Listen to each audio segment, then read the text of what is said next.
Hello, everybody. What's happening? Welcome. Wait, let me put this over here to comments. There we go. So I can see here. I'm working on this. I'm getting it. I'm getting it better and better and better. So how everybody? There you go. Matt can hear me pretty loud. Good to go. So how is everybody on this wonderful, off and on stormy weather here, at least here in my neck of the woods? Hey, Mr. Mick. So who we got so far? We have. Let me check. Let me scroll back up. We have MPN was here first. Mr. Mick, Mad Hatter, Greasy. There we go. Hey guys. How's it going, fellas? Pretty good, I hope. And every time the mouse scrolls over the screen here, what I'm seeing of me, it turns everything green or blue. Sorry. So, yeah, it's raining off and on here. Big storms. And Miss Ava does not like the thunder. So, so I want to show something yesterday. Although this is a black and white photo, you can't tell because of the lights around it. Let me trim this real quick.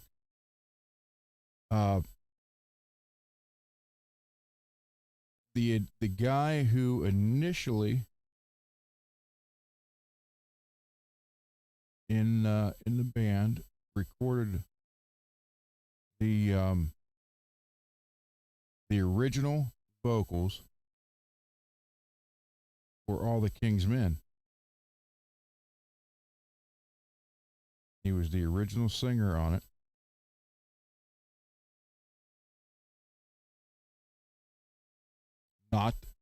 Not the singer you're hearing on the new version, because when I re-recorded it. Not Kevin, this is Tim. And if you look, I'm here in the ESP shirt, and I got my arm, actually it's like this, on his shoulder. That's the guy who originally sang the song. Right there. Tim in the middle, the black leather jacket. So I sent, now mind you, it's been 5 years since I've even heard from him. And he's had a bunch of things going on apparently, because he was on Facebook, then he wasn't. And then Monday, yesterday, well, actually, it was late Sunday night. I thought, you know what? I looked on my Facebook. Hold on, let me turn the computer down. So I looked on my messenger, and his name was clear down at the bottom. And hey, Tone, Scott, and I saw his name down there. I thought, you know what? I'm not going to say anything. I'm just going to send it to him. So I did. And then yesterday morning, about 8:30 in the morning, the phone rings, and it's him. And he's like, dude. He was just amazed. He was amazed at how good that sounded. And he's like, we ended up talking for about an hour and a half, actually. And I'm glad that he did call, because right now he's very busy. His daughter is getting married this coming weekend. And then it's getting to be the busy season for the business he owns. But he was so impressed with the new recordings, he did offer to put his voice on some more of the songs. On the more that, I told him I got like 76 songs, and he's like, he was more than happy to record him. He said, send me the ones you think I can do. You know that you would like his voice. He's back then. He had a higher pitched voice, and now if you go on Spotify or is it Reverb Nation, Reverberation, and look up his last band he was in, was called Whitechapel District, not Whitechapel, Whitechapel District, and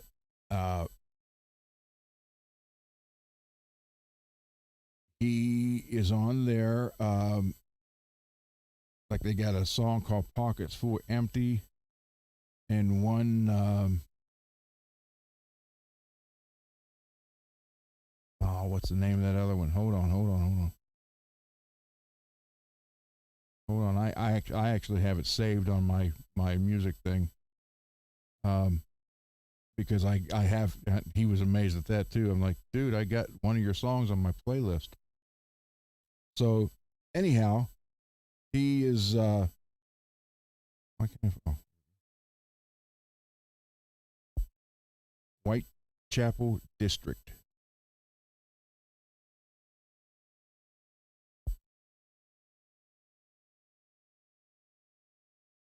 Song Revolution.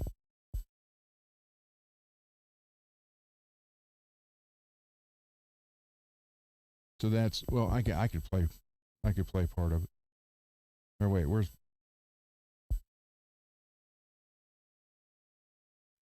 hold on. Listen. Wow, this sounds like crap through here. This is a song called Pockets Full Empty. I hope they don't. Tim, if you're watching, man, don't let him get me for this. This is his vocals. Come on.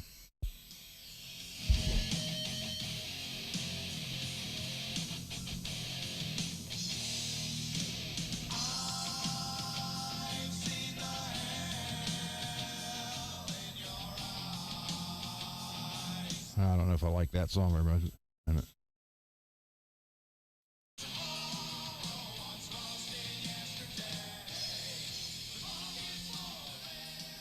Well, his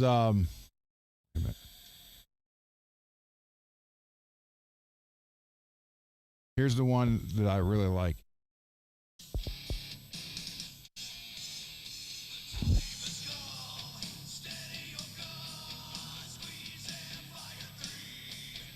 So he has a much deeper voice now than he did when,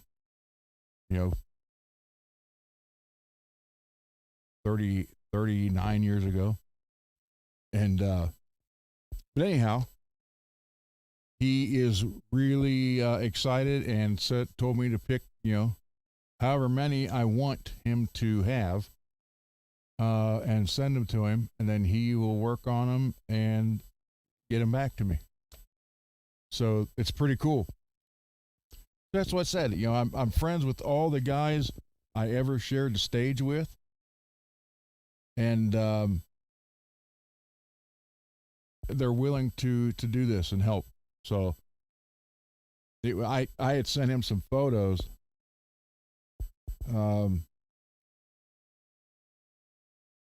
I had.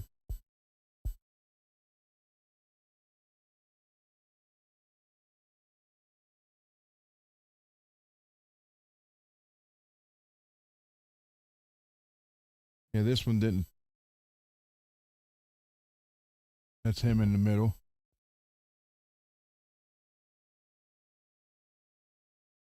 So, yeah, this was on a stage in Huntington, West Virginia at a club called Burke Allen's. And it's weird because the place was a little club, but it was like the place to play.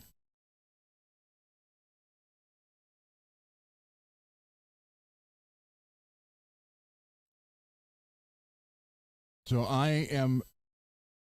there's a blonde haired girl, then Jeff, our bass player, then I'm right behind him with the guitar up because I was doing a solo on that.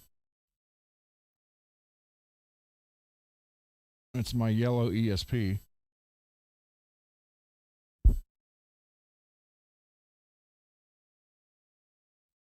It was a little club. It held like maybe 400 people, but it was like the place to play in Huntington, West Virginia in 1989 or 88.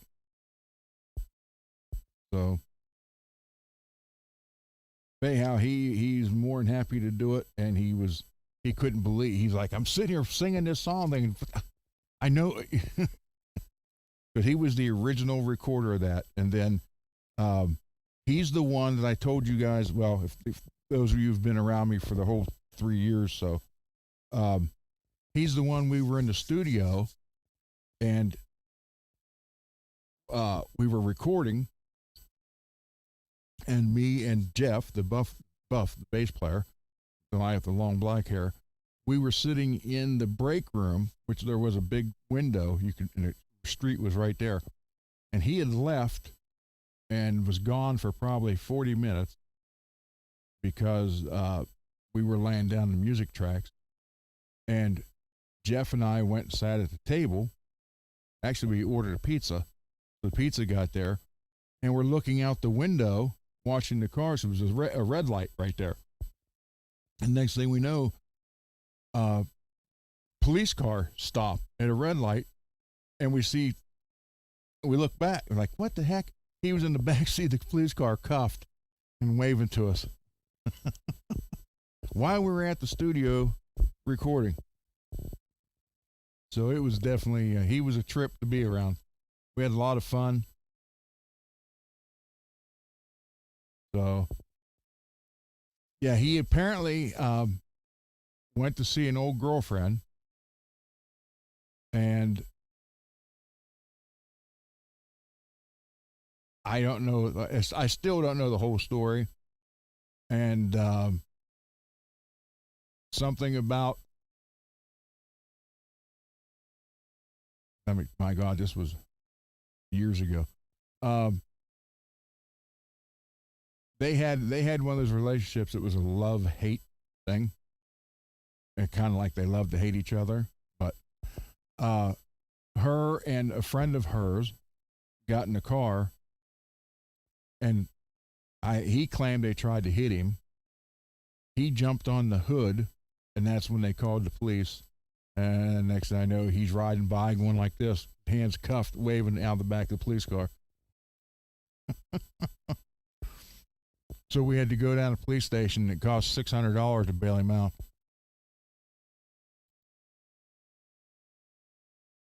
Oh, see who we got now. We got Dwight Bailey. Hello, Dwight. Peggy. Steve. There he is, my brother from another mother. Tone. I said hello to Tone. No, Billy didn't arrest him. I don't think. This wasn't in Phoenix.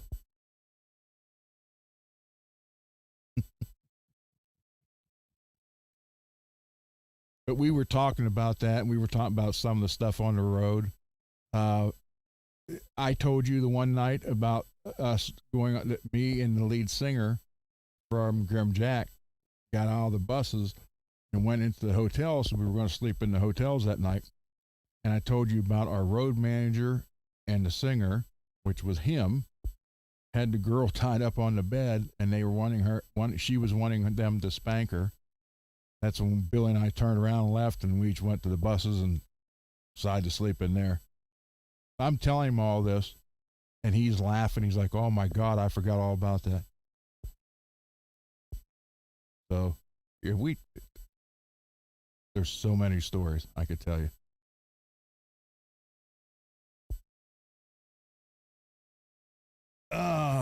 Okay, so I'm going to put I got the neck on that Strat.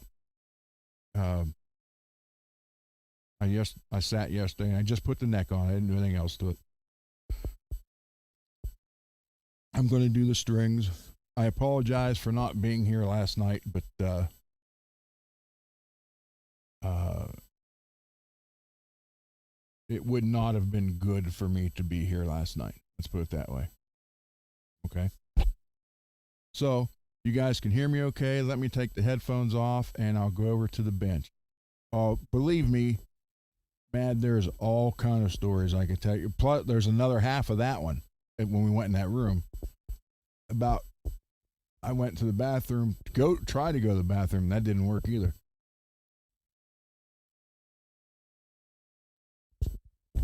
And mind you, I was the only one out of everybody there who was married. Let me switch cameras.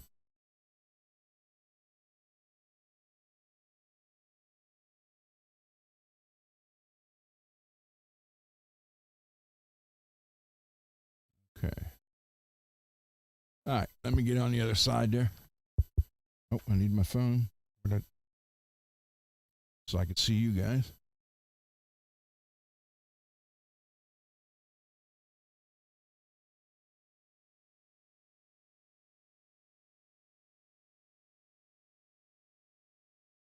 Hey, how about that? Me, live, here we go. The volume down.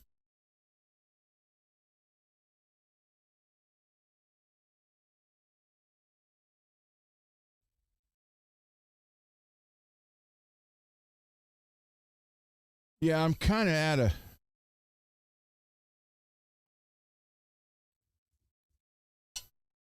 I'm at a. What do I want to say? Kind of at a crossroads, I guess I could say, for lack of a better term, about last night or yesterday. I've never tried this. These strings are made in the USA. Torsten sent me 3 sets, so I'm going to put a set of these on here. Then I thought, hey, maybe, no, never mind. I'm not going to say it. I'm not going to say it.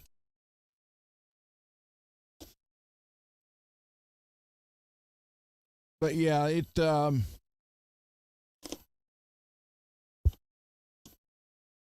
for those of you who want, I will say this. Mad, thank you for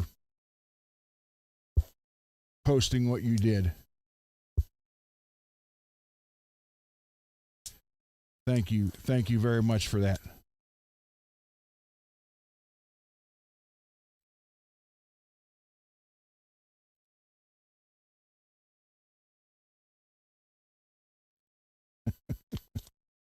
Well, and I know I'm going to get yelled at because I'm going to mention this now. Here's the thing. I have tried to be nice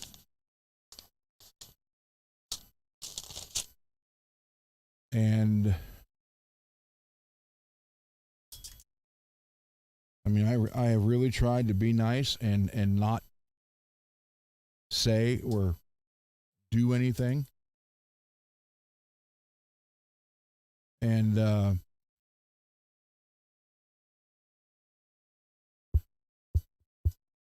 And I was okay with doing that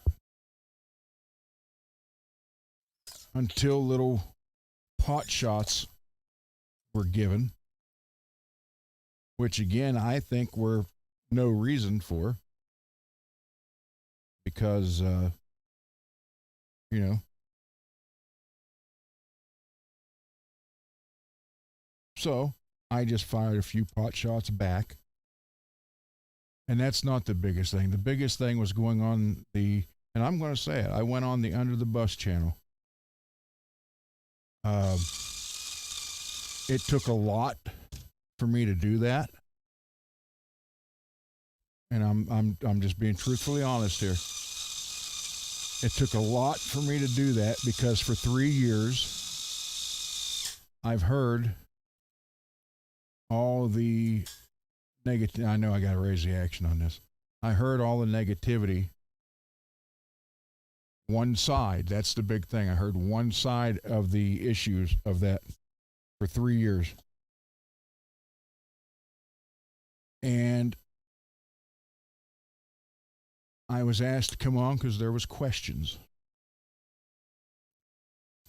So I went on. I went on the show to explain. They had questions, and I was fine with that. I don't have a issue or beef with any of those guys. I never did. I was never even around when they were on the other show.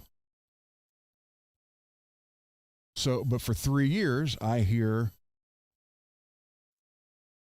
one side of the story and about how,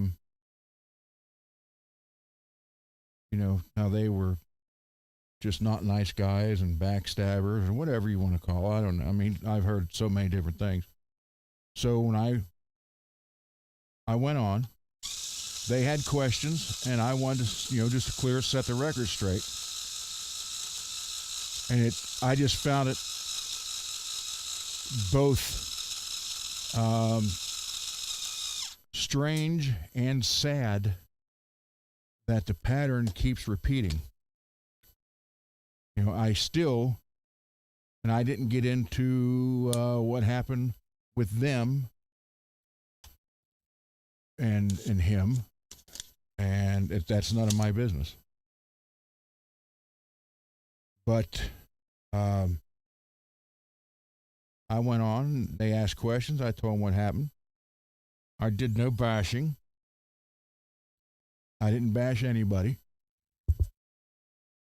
And that was that. And I even think Brian, I think, may have even said that I have an invitation to come back if I want to.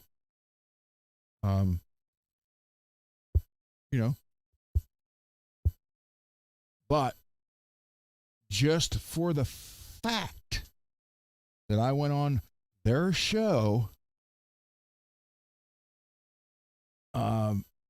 was enough that I got, there's never, and I was told, never ever being a chance of repairing any type of, I don't even want to say friendship, because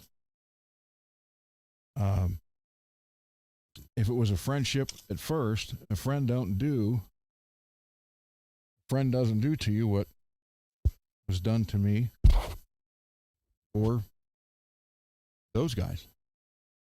Well, I can't say that because I wasn't there, so I really, I don't know. But I can only speak from what I know, and you just don't do that to someone you consider your friend. So, but because I went on their show, which again I had no problem with, and I don't have an issue with any of them, I will never be able to salvage any. And I guess I'm like blocked everywhere, and I don't know what all. And it's just I don't understand it. I just don't understand it.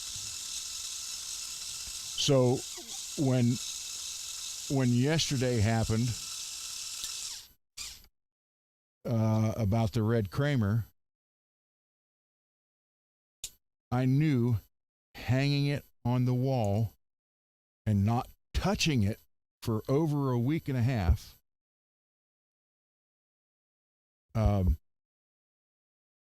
I knew that it was going to need adjusted. I knew that. And I was praying that was done to it before he started playing it, and it wasn't. Because I knew right then, and I knew before that even happened what was going to happen. He was going to take that opportunity to do whatever. That's what he did. Now, I understood that it was going to need the truss rod was going to need adjusted because it was here in Ohio for how long? Then going across country in a truck for a couple of days, then hanging in California for a week and a half. But the part that got me was, oh, it's buzzing. Okay, well, this thing is just unplayable. Wow, that person's playing Van Halen stuff on it. Coming from a person who can, quote, play anything. So, yeah, I was hot. And I'm not going to lie about it. I was hot. And I didn't even really want to talk about it tonight. But I knew if I would have yesterday, I would have burned a lot of bridges yesterday because of that. So if I just burn one or two tonight, that's better than 10 or 20. But I knew they would take the opportunity to exaggerate. First off, the switch knob spinning, it came that way from StewMac, and it's designed that way because it shifts like a shifter. So you can just hold you can hold that in your hand, and as you shift it, more or less, it just spins with it. So that was the first thing that was wrong. Then the first 3 frets buzz. Well, a little truss rod adjustment would take care of that. And the neck pickup was a little close. Okay. So it wasn't like, if that would have been me, I'd have said, well, a couple little adjustments here. We can just, 3 seconds, adjust the truss rod, 10 seconds, lower the pickup. That's it. But it was the comment made unplayable. It's like every opportunity that could be taken to make it worse, make it sound worse than it was not left alone.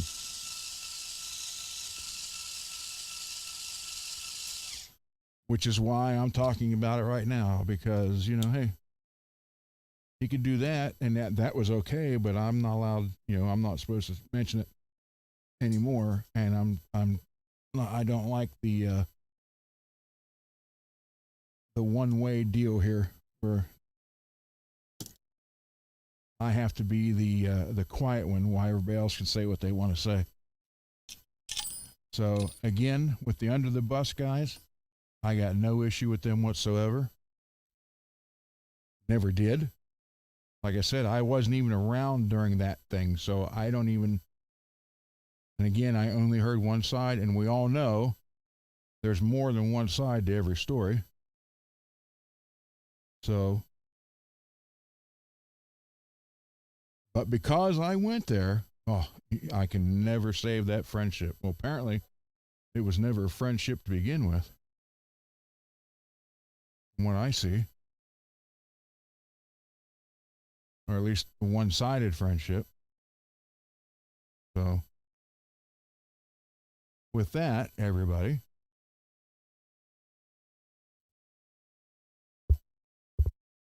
I have not even been reading the chat. Sorry, I've been focusing on telling that. But again,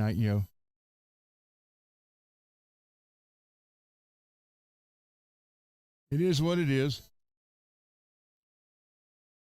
And let's just say I knew what was going to happen, and he did not disappoint. Which really sucks, coming from somebody that you thought was a friend, for one, and I've always heard I've done nothing to anybody but try to help them, and this is what I get. Well, I can say the same thing.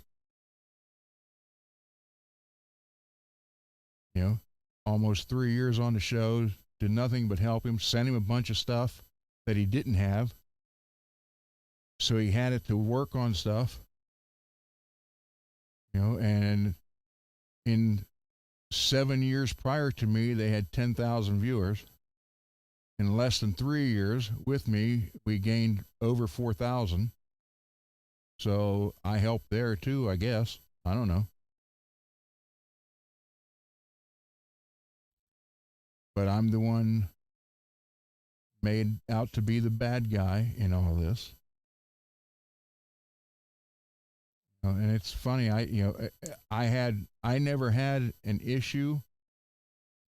Yes, he made comments and stuff during the shows that kind of get to me, but I let it go.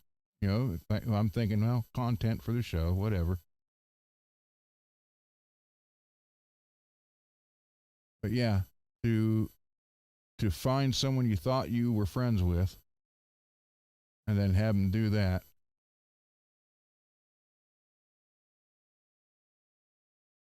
it was wrong all the way around. So, and it was just interesting to find out that this is the same thing that happened to everybody else that was on the show.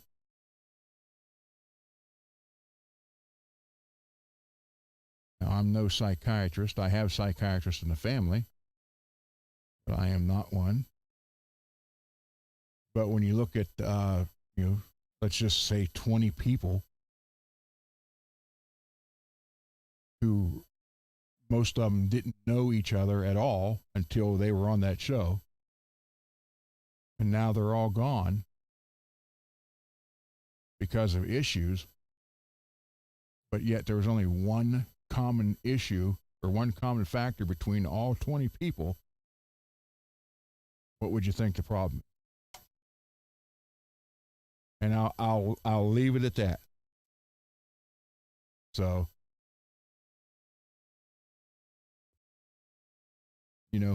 I'm not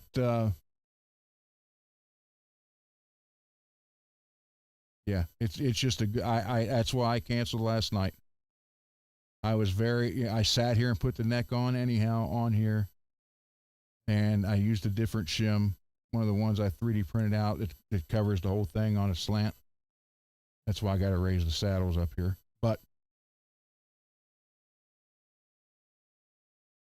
it just, you know,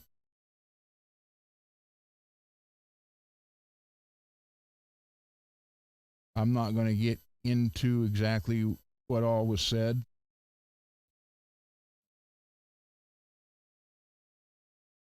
But again, I was pointed out to be the wrong in all this. And like I said the other day, the thing that made me mad, yes, I got disrespected. Okay, and I don't care who tells me not to feel that way. You can't. You're not going to tell me. Don't tell anybody how to feel. Not just me. Anybody. But not only disrespect, but had it went down like a normal adult, where it would have been said, "Hey, I'm making changes," which it was said I was making changes. Changes are happening after the first year, but not one time did I hear, by the way, you're not going to be on the show anymore, or you're one of the changes. Never heard that. All I heard was, we are going to make changes after the first of the year. Okay. So apparently that was the change. The big change was me being off there. And again, I have no problem with it. I knew it wasn't going to last forever. It wasn't my show, and that's fine. Had he just said, "Hey, I just want to do it on my own. I'm going to make that change," I'd have been, you know what, cool. Thank you for having me on like you did, and letting me meet some of these great people. But I not only did I get disrespected, I got robbed of being able to thank him for that. And yet I'm the bad guy. Oh well. All right. So I'm going to have to go back and read the chat between you guys now. But Yeah, last night would have been. I was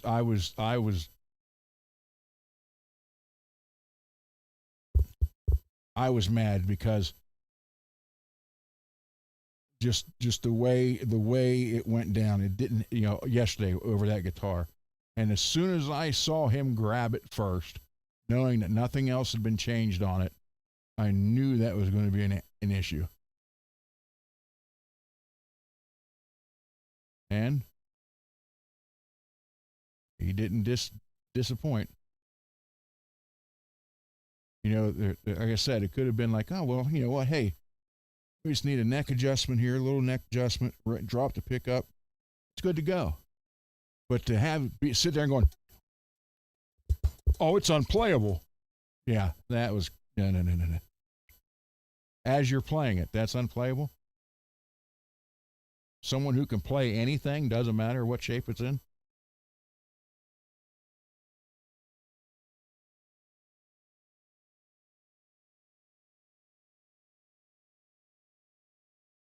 So, oh well, it is what it is. And by the way, I did order yesterday. I got the screenshot to prove it. I did order the little red machine, but it's supposed to be here between the 26th and the 1st or something like that.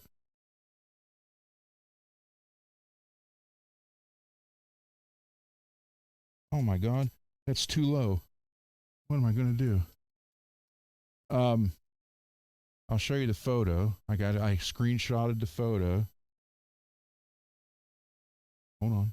Hold on, hold on. Screenshotted the photo to show you guys, to prove that I ordered it, because we don't lie here. Don't tell no lies. So here it is. It says it'll be here between April 23rd and May 1st. So I think you guys can see that, I hope. So I ordered it. And when it gets here, I'm going to do a short. Just to close a chapter of that last chapter of the book.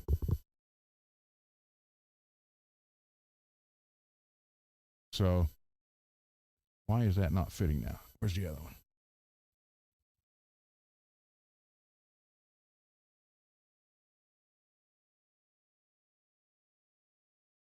Yeah, well, hey. And here's the bad part. Doing what he did, the way he did it, okay,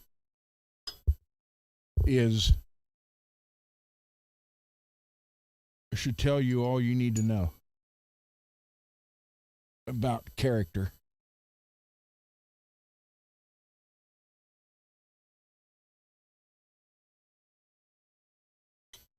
What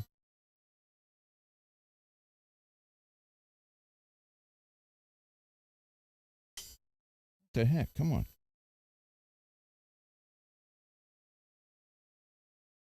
I don't know who makes these strings for they're American made, so they're probably SIT.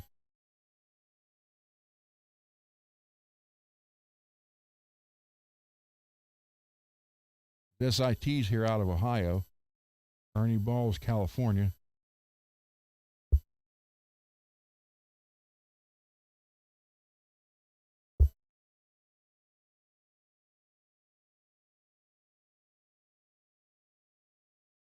Still got a little bit of leveling to do. This is CNA. This, everything but the body on this is a 2022.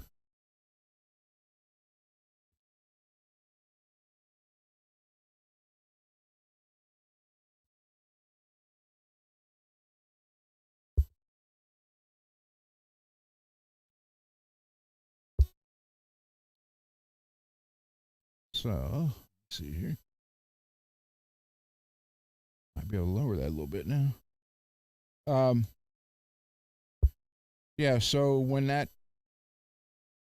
little box gets here, I'm going to do the short, post it,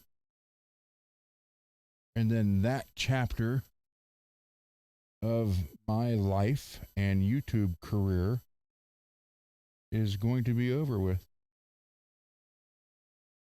And it'd be clean break.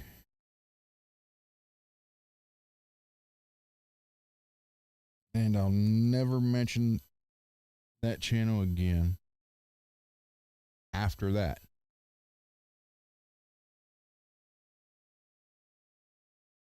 So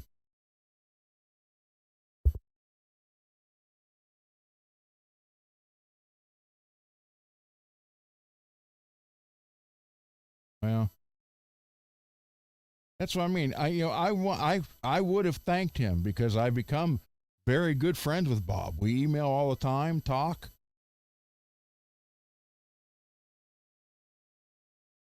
So, not only did I get disrespected and just like, well, whatever, you were nobody, which I knew, I never tried to be anybody, except all I did was try to help him and then get treated like that. But I mean, I really would have, had he just said, hey, I'm doing it myself from now on, that's going to be one of the changes, I'd have been like, cool, I understand and thank you.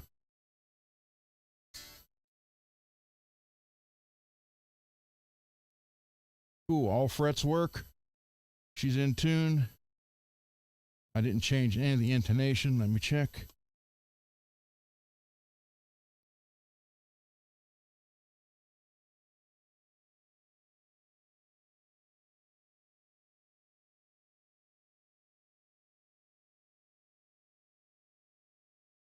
That one's off a little bit.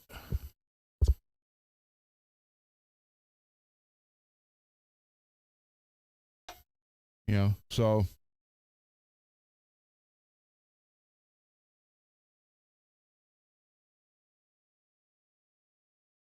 a little bit more. Yeah. But I'm the bad guy and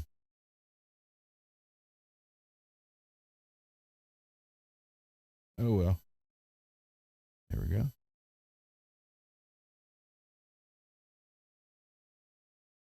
Hair on that one.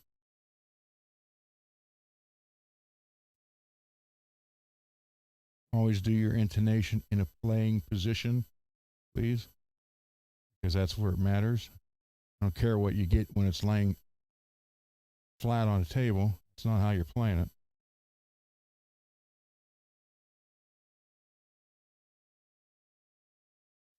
Good. Intonated, tuned, all the frets now work where before these three were the same note. How about that? By God, it's done. And I didn't change the pick guard. Dang it.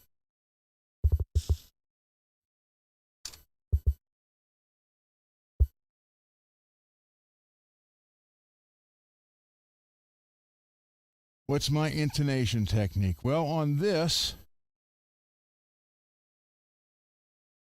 this is obviously just screwdriver adjustment in the back, but you just do it in playing position. Because if you do it this way and then turn it to play it, it's going to be different. So you do it the way it plays, the way you're playing it. Because if you do it this way and set it, 95% of the time when you go to a playing position, it's going to be off, especially on a Floyd. Floyd, you always do everything to a Floyd in playing position. I don't care who you are. So yeah, that's what we're going to do there. This is done.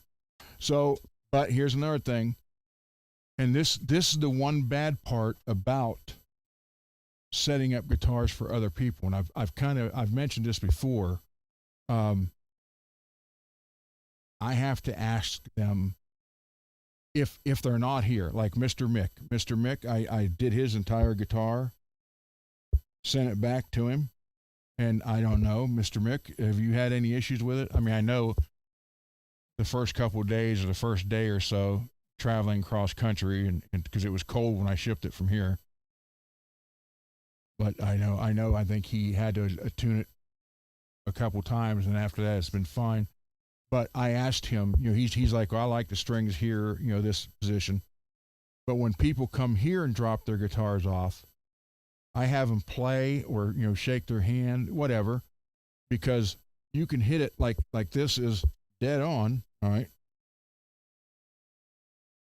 That's how I hit it. Now, if you're a harder presser, hear the difference?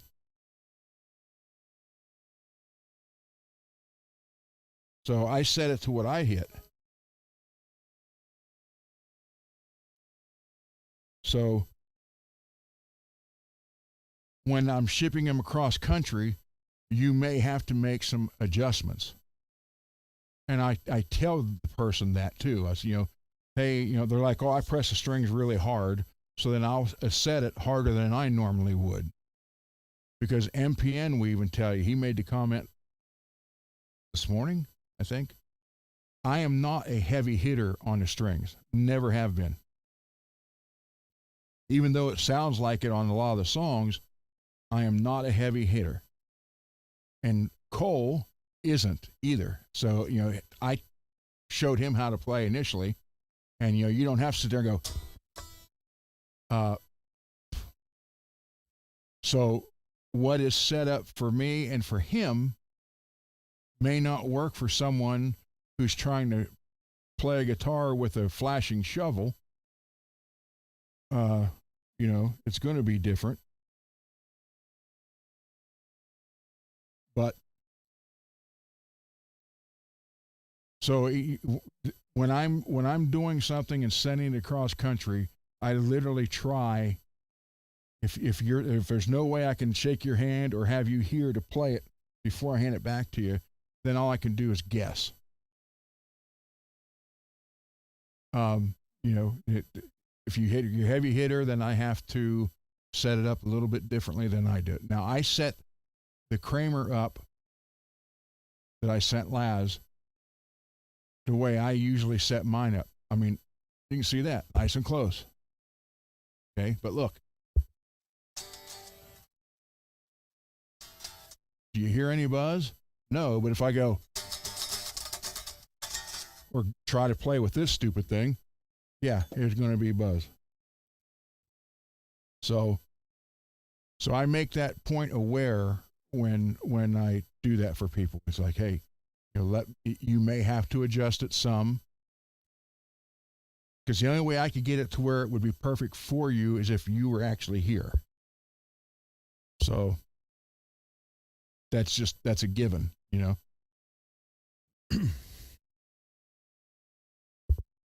But I set that up because all my setups are this close, at least, if not even a little bit closer.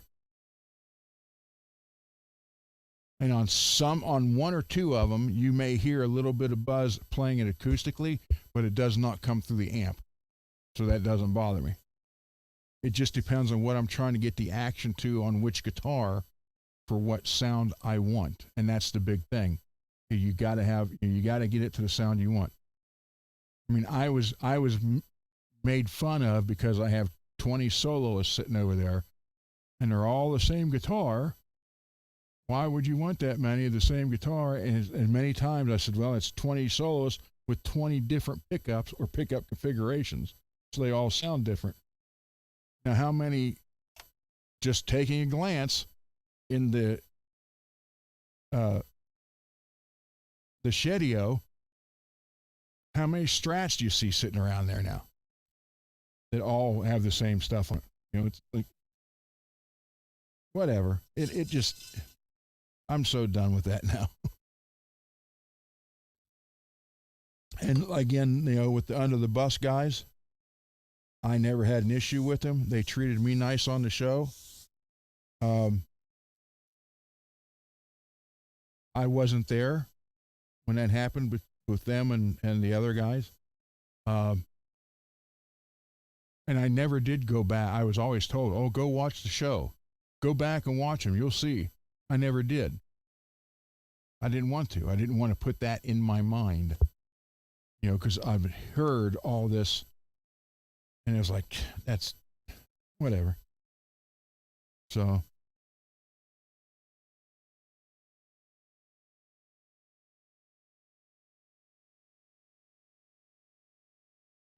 let's see. I'm sorry, I have not been following the chat. Hold on.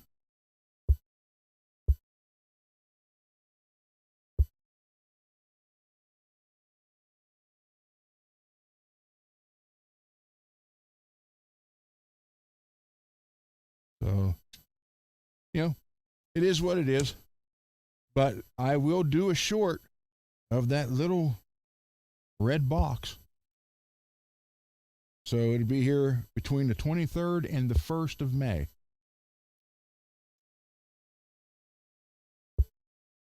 I forgot to stretch strings. That's why.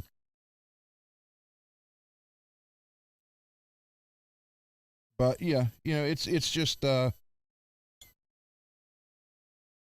you sit around and you, again, I don't know. I don't want to keep harping on it. I got a lot to say, and I want to watch what I say, even though I've been told by quite a few people that I don't have to watch it. Go ahead, because things that were done and said to me weren't watched and thought out quickly. But I always said, and a lot of you guys don't know this, just a few of you do, but I always said I would I heard so much about all the other co-hosts. And again, it was all one-sided because I didn't know any of them. And always heard so much about them that I said from day one, I will not quit this show. And he always told me, you're going to quit it, stab me in the back, and go on that other show and make fun of me, blah, blah, blah.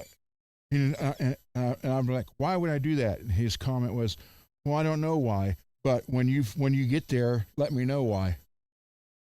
And I thought, what? That is so stupid. But regardless, I made the comment I would never quit. I told that to him. I'm never going to quit. But there's some people here in the chat know the rest of that sentence. I'm never going to quit because I was never going to let him be able to say, see, Ron was just like those other guys. He quit and everything else. So I would have went through hell and back on that show before I would have quit. Before he would be able to say that.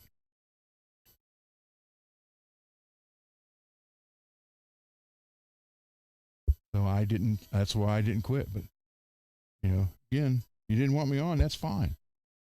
Just say it. Throw a set of balls and say, hey, I'm just making some changes and this is what we're going to do.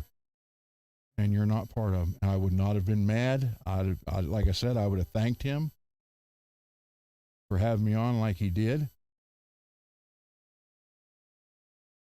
So I didn't even, I not only got disrespected, I got robbed of even thanking the guy. Yet I'm the bad guy. And I know I'm going to be the real bad guy tonight after some people watch this because I'm talking about it. Because apparently I'm not even allowed to do that. So. All right, this is done. It's got a full, you really can't tell it. If you can see here in the crack. Usually what happens, that nick was on it when I got it. Sucks. Usually when people shim a neck, what they'll do is take like a business card or whatever, and they'll put it just a little, about a 1/2 inch piece just back here, and then it'll shim the neck and it works fine. Then there's theories. I've never seen it happen in over 40 some years of working on guitars, but there are theories that what will happen is you'll tighten these two, which is on the shim, that's fine. These two aren't. There's nothing in between. So the theory would be that eventually, as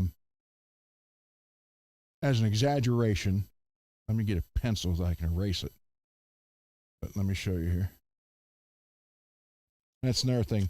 My whole goal of this channel is to help you guys and show you things that I can help you with, and even things that I might not know, we'll find out together to help you guys save money. And you don't see me spamming the chat asking for super chats and all that, and you never will. All right, so now to get back to this again. I'm just going to draw it on here so you can see it. They say what will happen is the neck where your shim is, then it'll do this. It'll kind of warp down. I don't know if you guys can see that or not. That drawing on there. This, where the shim is, it'll stay up. The neck will kind of warp, pulling down this way, kind of like mess that up right there. I've never seen it, because that would take, in my eyes, that would take some ungodly gorilla strength in order to do that. And you would think the screws would strip out of the neck before it actually pulled the neck that far out of place. So, and then another thing with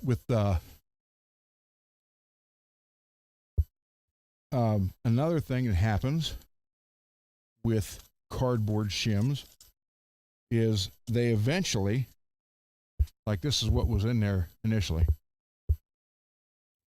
they will crush a little bit, not completely down, because that would be, again, the pressure would be too much. The screws would come out, but they will shrink a little bit. So what I did, totally by accident, the first batch anyhow, is I was printing stuff on the printer one day, and I stopped it because it was wrong. So I ended up with all these thin strips of hard plastic. So I thought, well, heck, there's perfect shims. They're not going to collapse like paper. So I was using these. Then, oh, that fell. So now I'm making these. So that's what's in here. And it's the whole taper.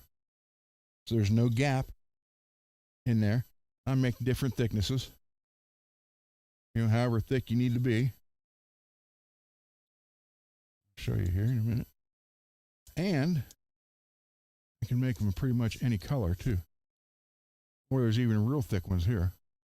I don't think I'd ever need it, but so I 3D print these. Like I said, this I think is the one that I got in there now. It's thin, but it's the whole taper. So there you go.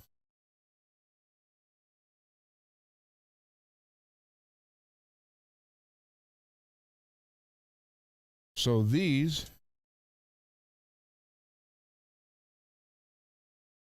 I make that, and then again I make the blocks to hold the nut if you don't want to do a Floyd, or you don't want to route it out.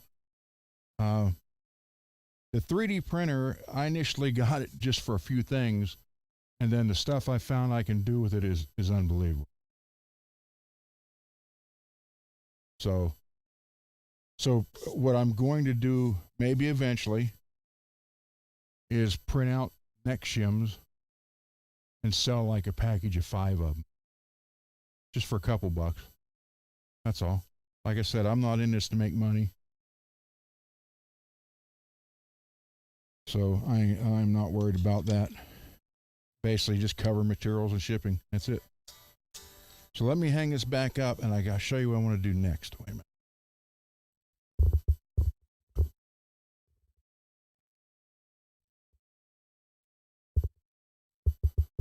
I have an idea.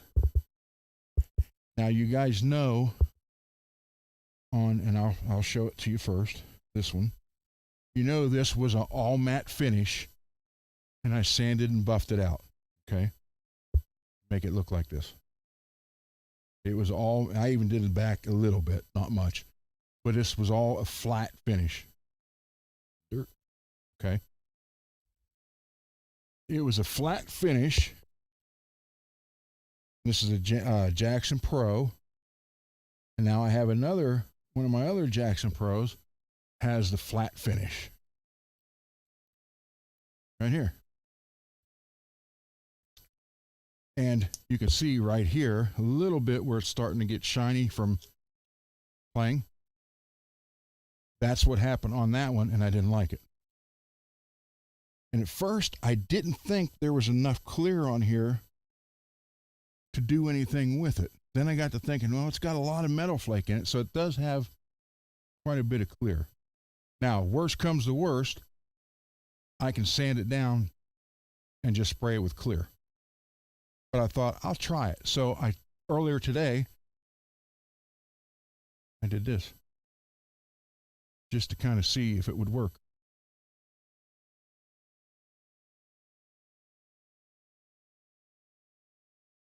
If you look right here, right there, see the shine on it now? Compared to the rest of it. I moved it closer so you guys can see it, I think.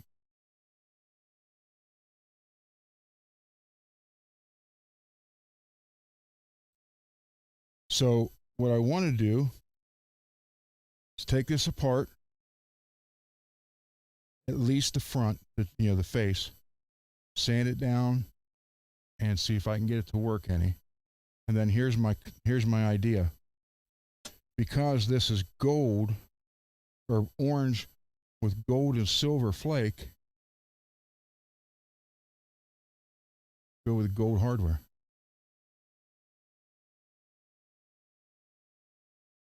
Gold here, here, here.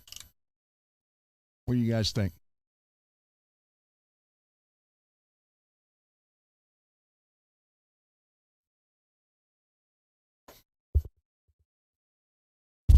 So I'm thinking, like I said, I tried it right there on that spot, and you can see the difference. At least I hope you can in the camera. Shine compared to the rest of it. And again, I'm not doing anything to it that I can't just sand it, scuff it up, and spray clear on it if what need be. And it's a Pro, so they're seamed right here. So I just tape this off from here up and go from there.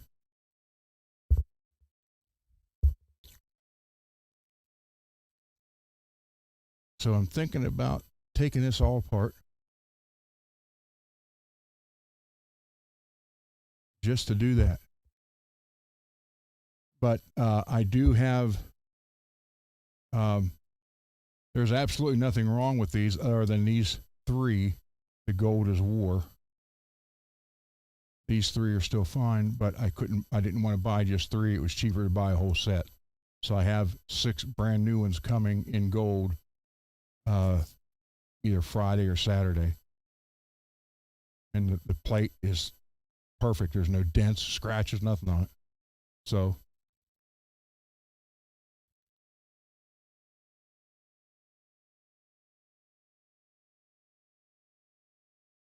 I figured, you know what? Let's give it a try.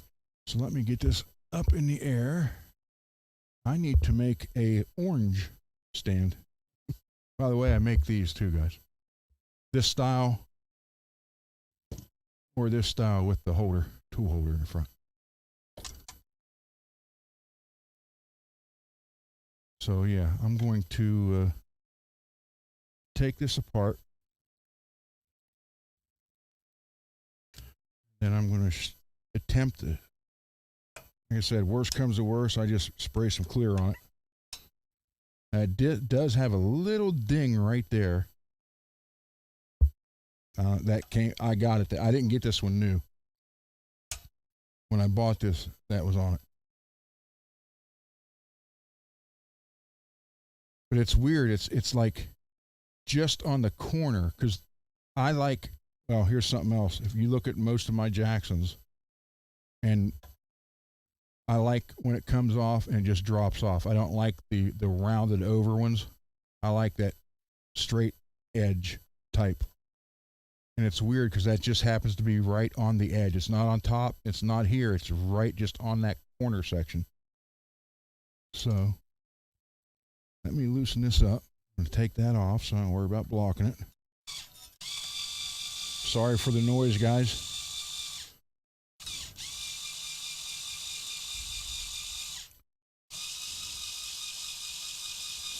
Sadly, I want to save these strings because I just put these on about a month ago, and it's had a total of a half hour playing on it.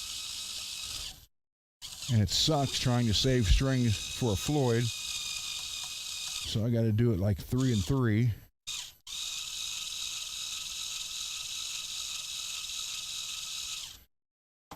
Luckily, I don't have to take them. That's another reason why I put the ball end up here. So let me get these off real quick.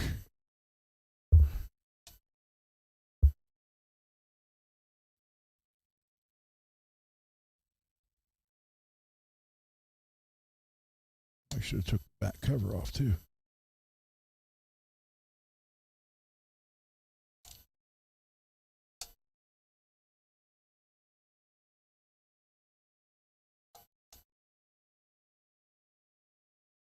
All right, these 3, what you do is wrap them.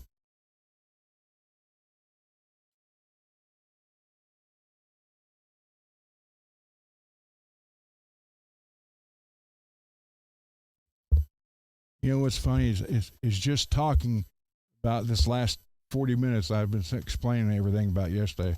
I feel better. Just getting it off my chest. Because last night I did talk to Billy and MPN about it a little bit, and my buddy Jed. And yeah, if I would have went live last night, I mean, as of right now, I may have burnt the bridge. Well, I know I burnt the bridge on the one, you know, just because, I guess. But I may have burned another bridge tonight because I mentioned it. But you know what? Sorry. It is what it is, you know.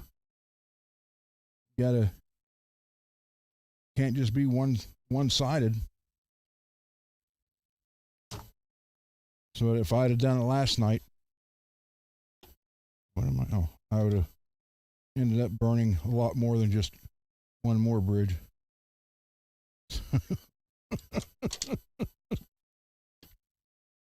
So we're going to focus on here forward. And I do want to get some, in the chat on the show. Even if you're going to stay for a half hour or an hour, that's fine. And I want to get some other people who repair guitars. You don't have to be a luthier. Just if you work on guitars and it works, then we'll have you on and we'll talk about, hey, how you do it, how long you've been doing it, why you do it, and let everybody else in the chat ask questions. Again, you're never going to hear me say I know it all, because I don't. I wish I did. But with 40-some years experience, been there. And I'm the type person that believes that I don't care who you are, anybody can teach you something. You just have to be open enough to ask the right questions and not childish enough to think that you know it all. So So I'd love to have people on here that want to talk about how they fix stuff or the tools they use or make or whatever, or what they improvise with. That would all be perfect. Okay, so this one will not be going back on. Put that out of the way. We're going to go with the gold post. We're going to go with gold. And then gold here and here too. Do you guys like that look or the silver look? And I'm actually being honest.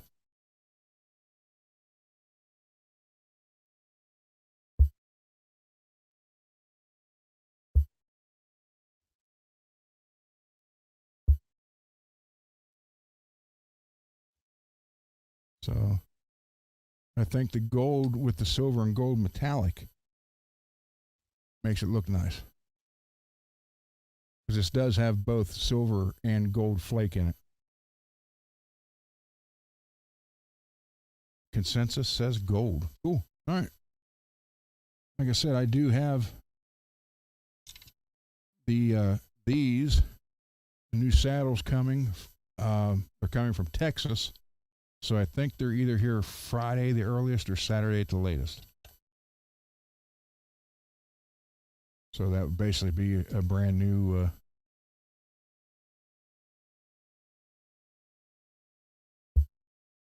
Floyd. I do have gold. I think I do. If not, I'll have to get two gold here, gold here. That one's chrome. And then I'll have to get gold. Oh, no, wait. I have a set of tuners on another guitar that I was going to take off. So, yep.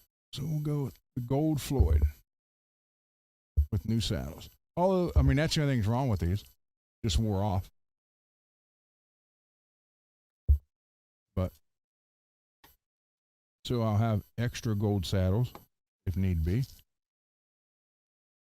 Do have to get gold posts, though. I don't have that. I know I don't have these anymore in gold. I used them already.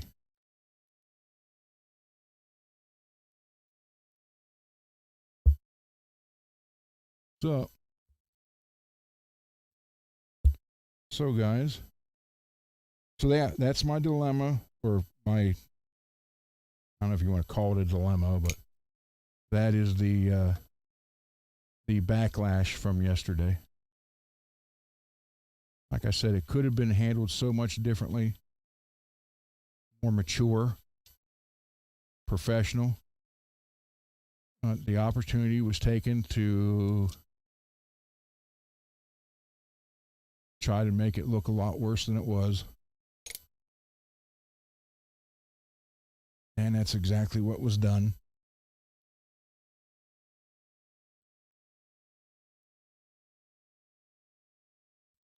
Oh well.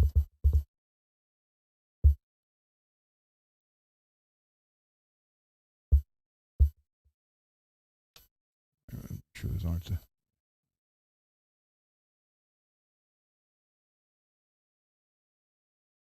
So yeah, remember that guy. Well, these aren't going back on. So if any of you guys in the chat want to come on when we're fixing stuff, hey, you're more than welcome to hang out. Come and hang out.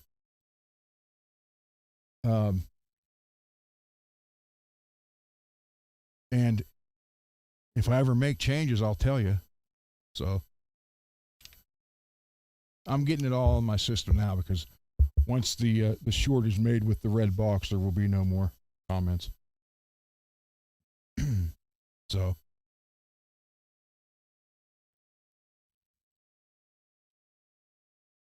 it is what it is.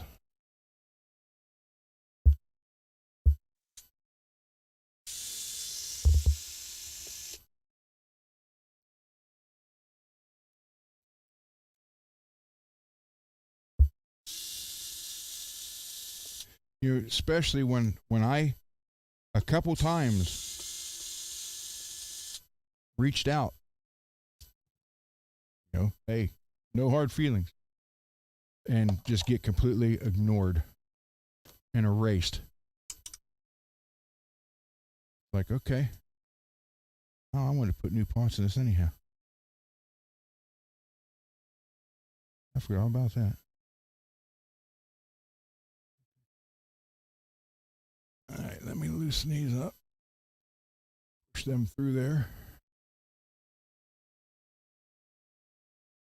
Yeah. And I can understand. I can understand some of it.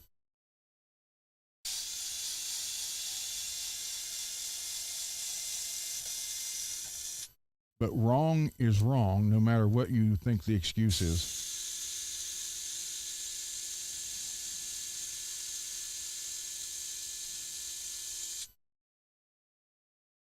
It's just, there's right and wrong. And he's going to be, you would think it's going to be 52 years old. They would know better.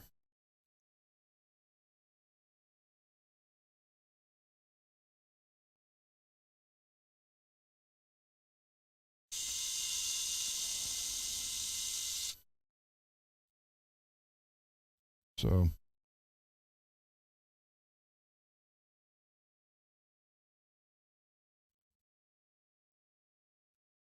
it is what it is.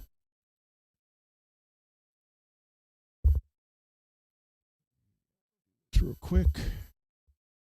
I always do this just for security and backup. Never hurts. Back to show or whatever this is.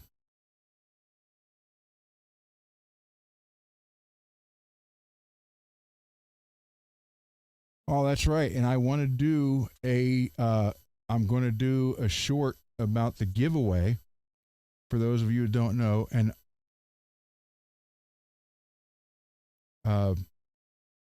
when I reach 500 subscribers, you see in the chat Billy Ray. Billy Ray is donated one of his own personal guitars to be a gift. So when I hit 500 subscribers, we're going to do a show, and a subscriber in the chat will win that guitar that Billy Ray has. And we'll draw, and I'll get your address, whoever wins. Then I will forward it to Billy Ray, who, don't worry, Billy Ray is a police officer, so it's not like you're going to have to worry about anything. And Billy Ray will mail you his guitar as a prize for getting to 500 subscribers on this channel. And like Laz is giving his away at 1,000, which is good, because it's 1,000 subscribers, $1,000 in that guitar, and it's good to go. I know there were some channels that have been saying for years they're going to give guitars away, but I've never seen it. But hey, whatever. If that's what needs to be done to lure people in to sign up or subscribe, then I guess that's what it's got to be done.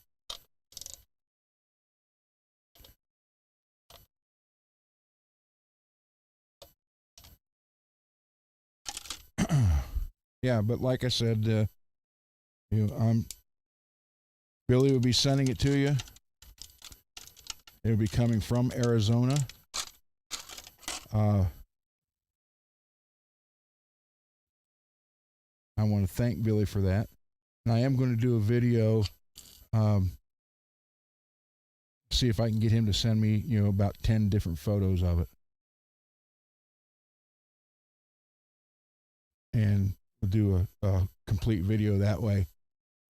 And I'll show all the photos, and we'll go over the guitar and everything. And then once we hit 500, it could be that day, it could be the next day. but it won't be, you know, weeks later. It'll be within 1 week of hitting 500 subscribers. And any one of the subscribers, you know, I can't sit and type 500 names down. So I will announce the show that we're giving it away on. And the only requirement is you're a subscriber and you'll be in the show, that particular show, and you got a chance to win a guitar, free guitar. It's yellow. I can tell you this, it's yellow with red pickups and green knobs.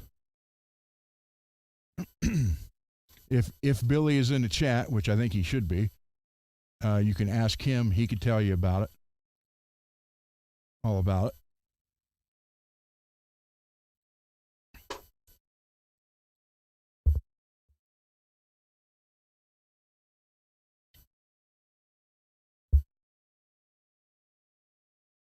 So we're good there.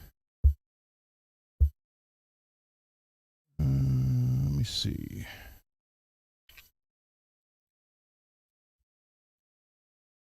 Forget which pickup, which one this is.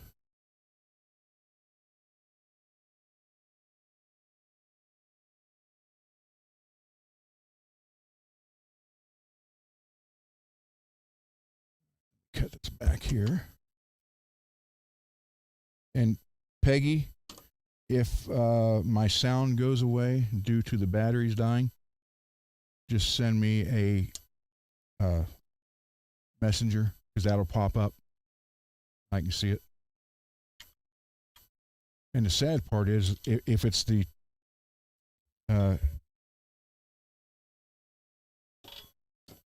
transmitter, I have an extra transmitter. I can just throw that on. But if it's and it's usually the receiver, that's the bad part.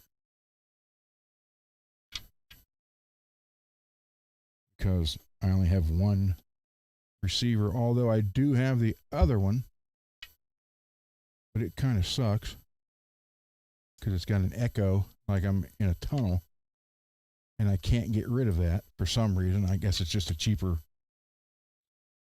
wireless set, apparently.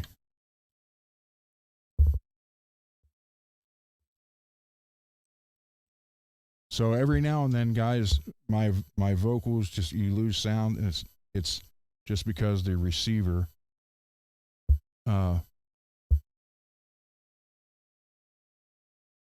it's going into the Rodecaster, is just the battery dies on it.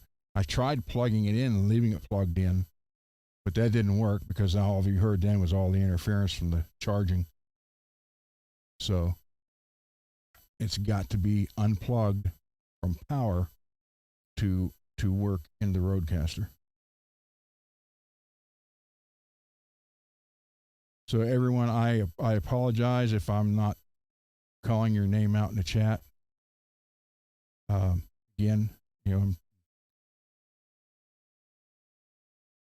getting some stuff off my chest so I feel better. Because I do have a couple operations coming up. And I don't need all that extra crap in for those. This one, oh, what is this one? I can't even tell.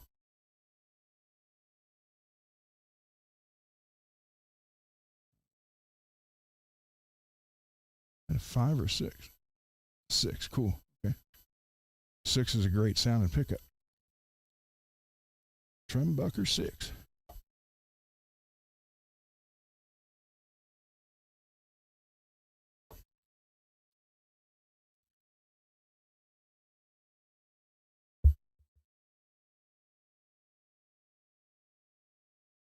But I need to get with a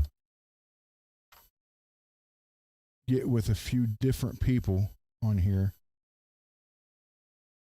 to learn more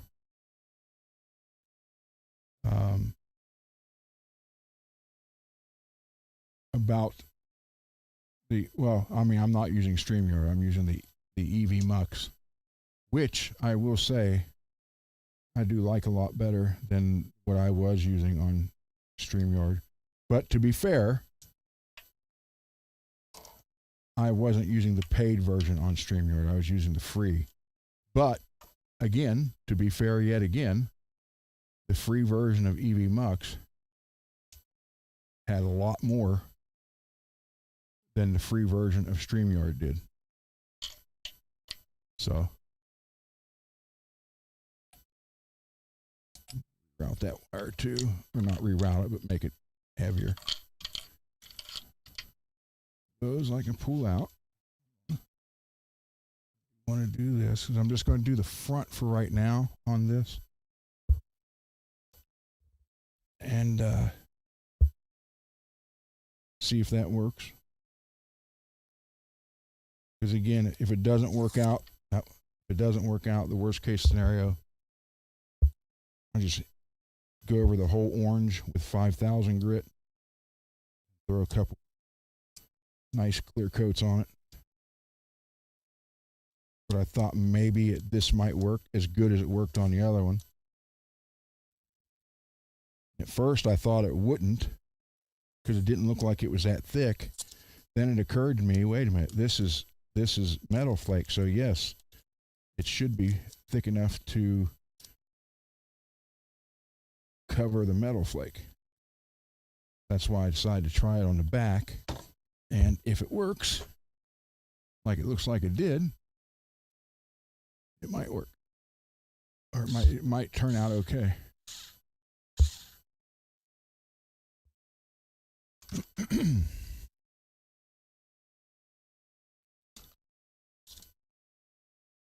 So, any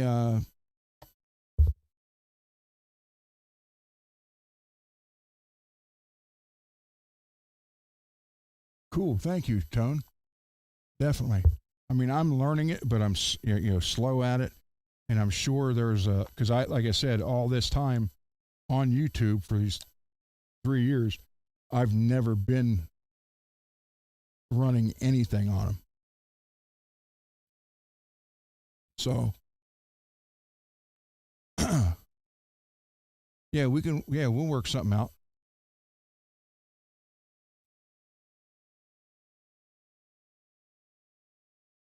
Definitely. Because I would like to, to make this as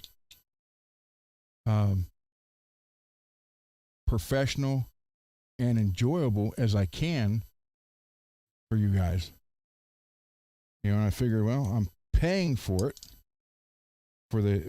I should be able to use everything I'm paying for, right? To make it better, I guess is what I'm trying to say.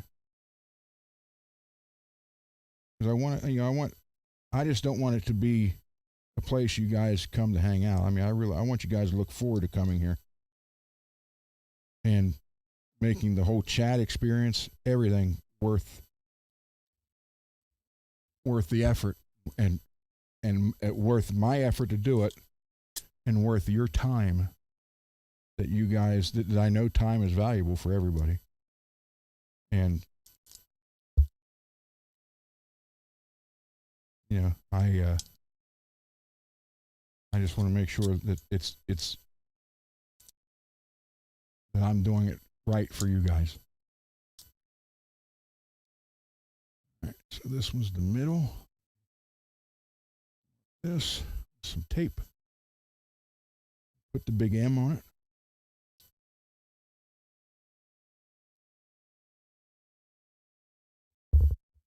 Go.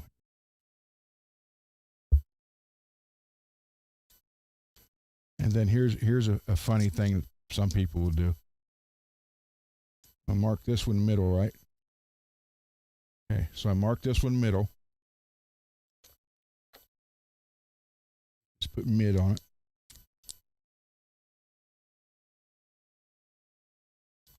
All right, so now we got the bridge, the middle, and obviously there's this neck one, correct? So how many, be honest, how many of you guys would take this out and mark it neck?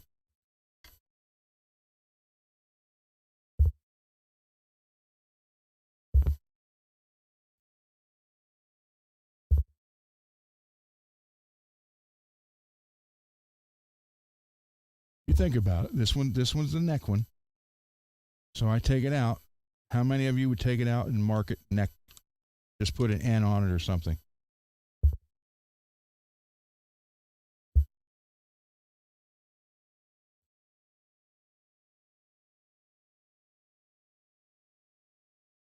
Okay. I used to do that. All right. I would do that. Okay, cool. There's the middle. Here's the neck. Blah, blah, blah. Then it hit me one day. There's only 2 single coils. One's marked middle, so this one's got to be the neck. So why would I mark this one? It's kind of a trick question. But I used to do that. I did.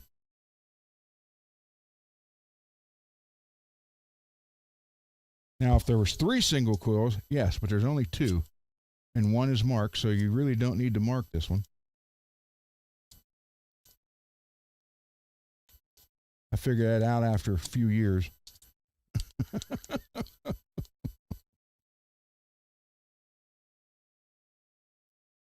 So I just put tape on it like that, just to hold the wires out of the way. So we're good. And I love the color of this. I really do. All right, let me get this out of the way. So what you could say is if you mark it, you're wasting tape and ink. But I've been there. I did that. You know, I was the guy who was labeling everything. I didn't care what it was. If it came off the guitar, it got taped and it got labeled. And one day I was sitting here and I looked at it and I thought, there's only 2. I labeled one, so I shouldn't have to label the other one. And from that revelation on, I quit doing it. But I thought it would be funny. Yeah, I want to change the pots in here. Plus, I want to shield that too. So, put this on here. But I mean, this doesn't really show it, the metallic in it. But it's got real pretty metallic in it. And it's so much different than my other orange one. So that, yeah, the metallic in this is silver and gold. That's why I think that looks good with the gold.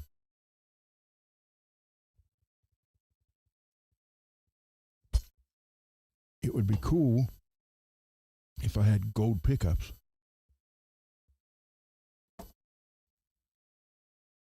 So, all right, let me take this back down now. Put the rag under there. This rag. So I really am just going to take some 3000 and 5000 grit paper here.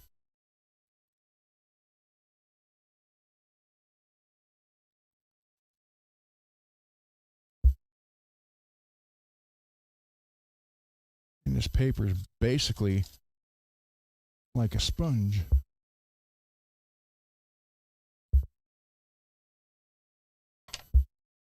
I'm just going to, let's see, there's 5,000, that's 3, that's 3, that's 5, that's 3, 3, 3. So which one's the best out of all these?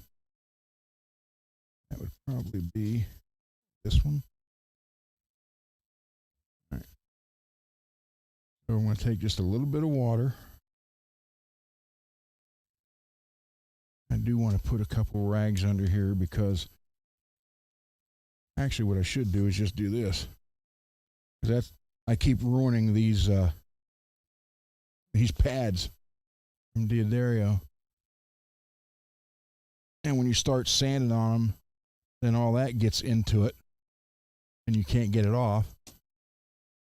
Or what really made me mad is I had one brand new and I stupidly soldered on it that day, and solder splattered and burn a hole in the brand new pad. I was mad at myself for that.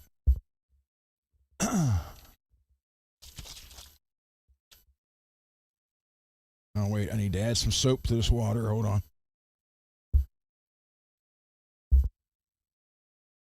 That always helps. Yeah, warm water.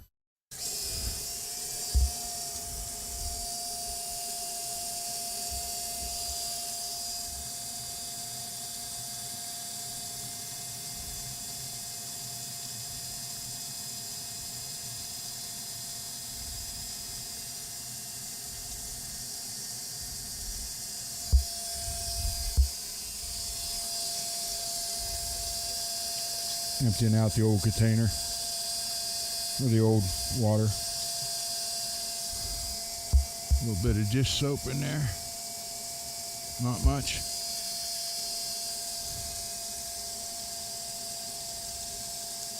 Dish soap helps the sandpaper out.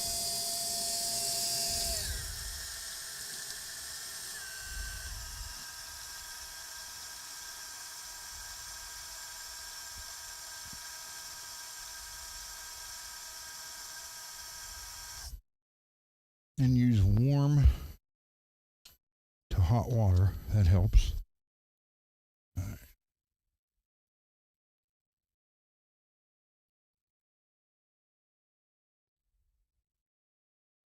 Okay, I'm just going to do the top. I'm going to sand it with 3,000 and then 5,000, and then I'm going to hit it with McGuire's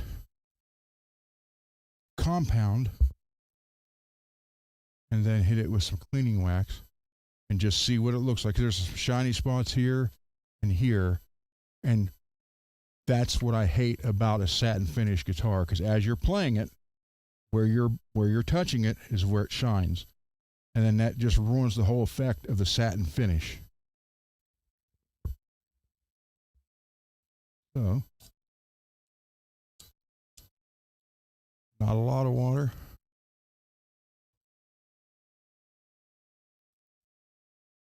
Just going to do this.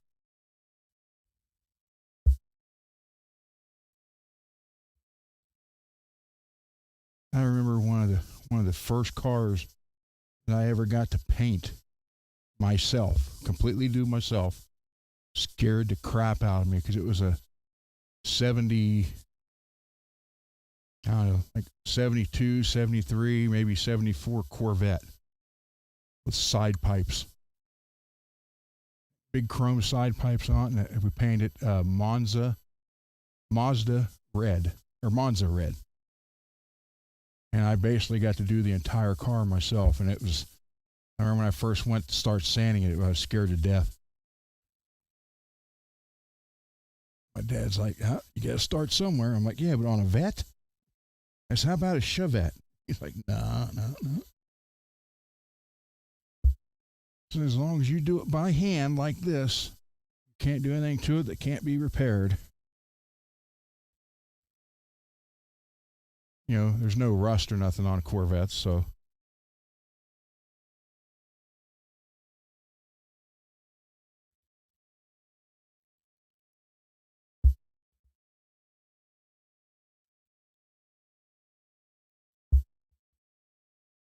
The trick is this, to sand this down to when I wipe it off, there are no shiny spots on it. But because it's clear over a metallic base, it kind of looks like orange peels a little bit. So I'm going to try to get those off.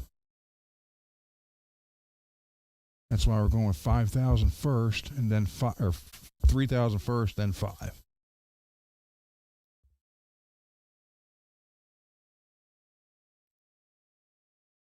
But this is how I did that blue one to get that deep shine on it, just doing this. Matter of fact, I think one night on one of the bench shows, I actually had it over here and sanded it some more and buffed it out that night. So let me get a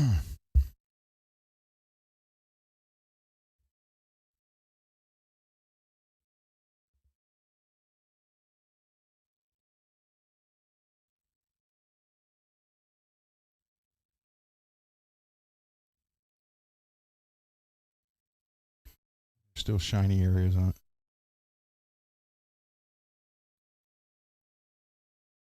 Wish I had, you know what? I didn't want to use, I guess I could.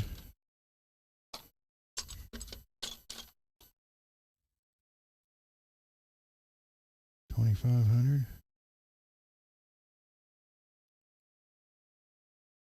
Go with one regular sheet of 2,500.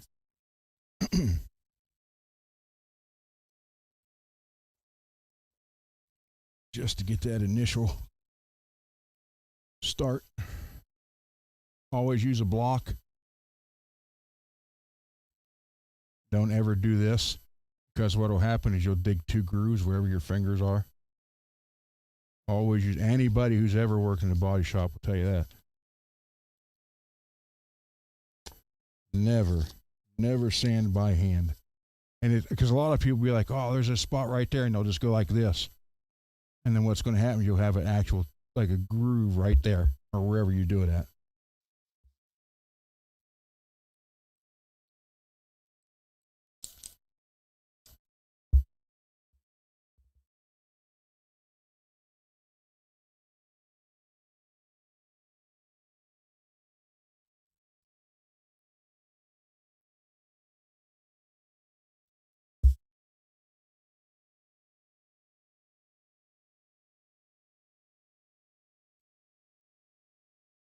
Again, I'm not trying to remove anything but some of the clear they got on here.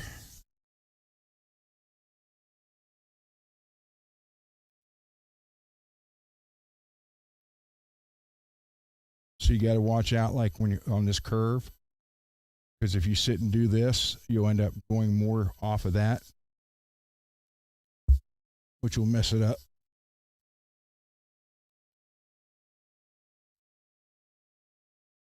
There's a lot more to this than a lot of people think. A lot of, people think you just throw water on and start sanding. You got to watch. You got to pay attention. If you don't pay attention, things happen. And believe me, I've been there many times.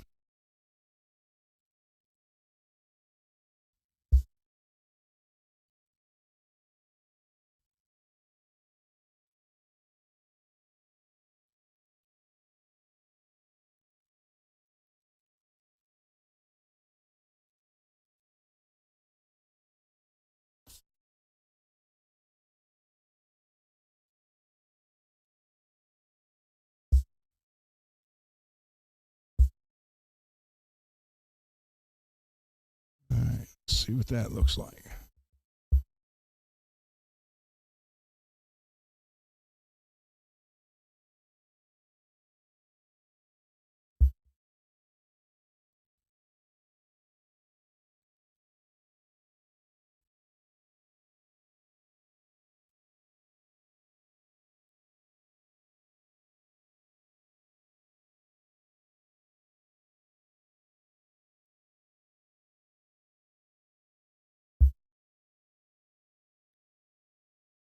That whole dipping guitar for the swirl paint.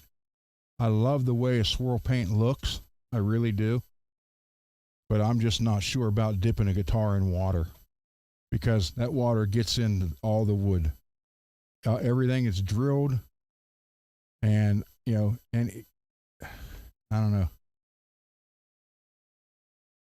That's like this right here, where the screws are, where the pickup goes into the body. That gets water from this. So I'm not saying that's, I don't think I'd want to do it. I don't want to try it. All right, let's let that dry for a second. Still got a couple spots. I'll go back over it with the 2,500. But yeah, I just don't get the just think about it. Like, there's holes drilled through here to run the wiring from these pickups into the cavity. They are not painted. They're not sealed. It's open, porous wood. So you're dipping everything into water. That water's getting in all that. So how long is that going to take before it's really dry? I just those guys that do that, that good on them, man. Because I don't think I would want to do that. I'm glad they do. I'm glad someone does it because it's a beautiful finish.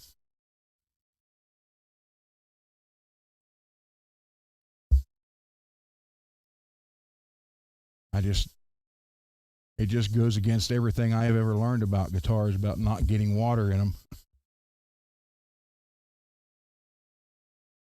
I mean, I even have they're out in the garage. I even have little rubber plugs I put in. Like if I was really going to be sanding this a lot, using a lot of water, I would plug all these here, here, and those two. But since I'm just kind of misting it on, I'm not really worried about it.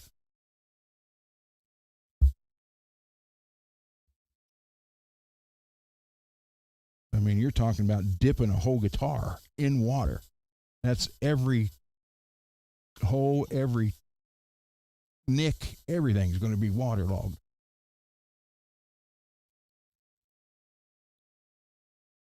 Granted, it's only for a few seconds that you dip it in and twist it, but still, it's there. I understand the process. I've watched people. I've never done it, but hey, I've seen some really good ones, really gorgeous ones come out.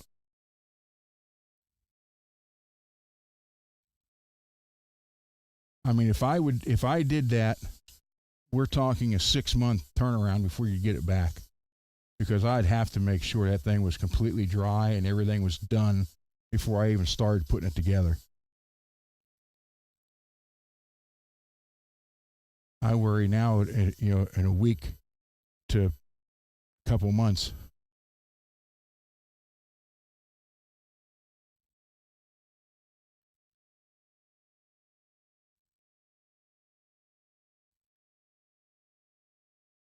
Now let me go back to the 3000.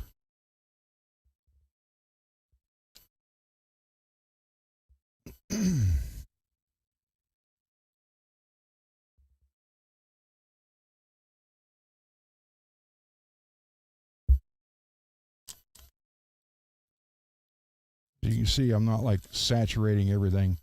It's like water droplets, the rain droplets.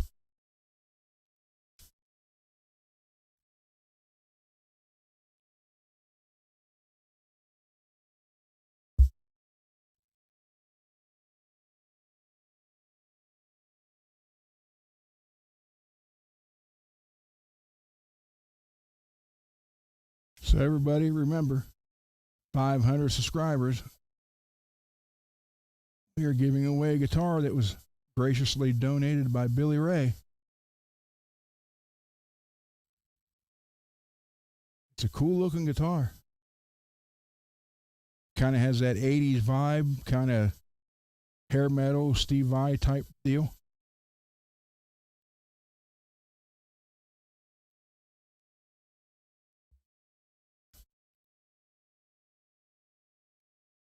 All right, now we'll go to 5,000.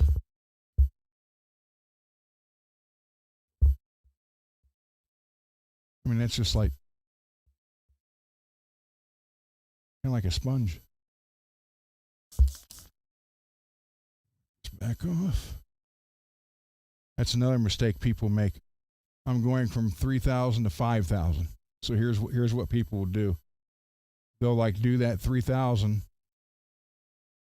and they won't wipe it off. They'll just go to the 5,000 and start, or it could be 1,200 to 600. And what happens is the little particles that are left from the 3,000 are still here. Even though you're trying to do 5,000 to get rid of all the scratches, you didn't remove the 3,000 particles, so you're defeating the whole purpose.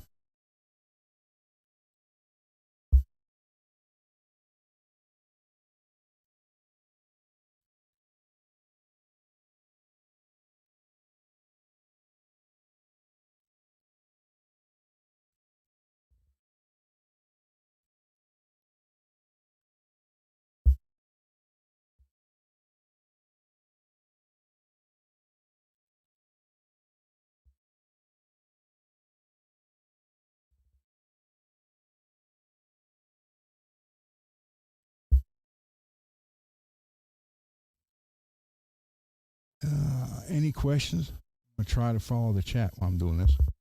I know I've missed quite a bit of it tonight for that, and I apologize.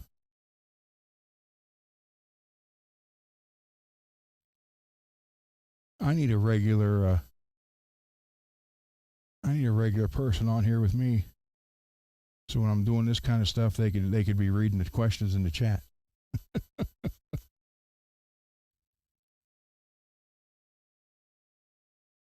But don't worry, if I ever decide to make changes, I'd at least let you know.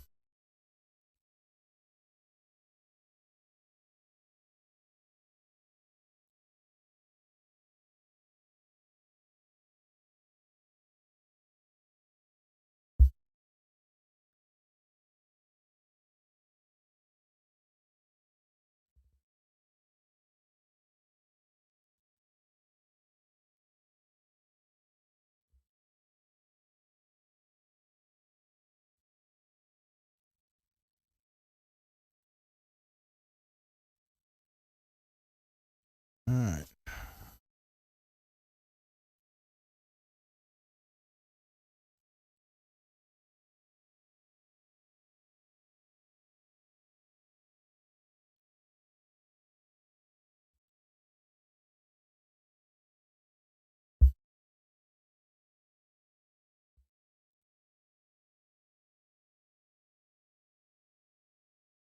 Okay.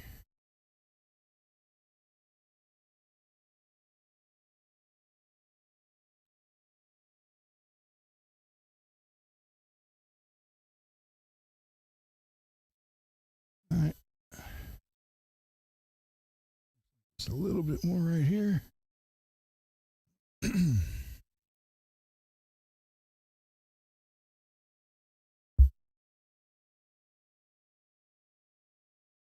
Again, this is 5,000 grit.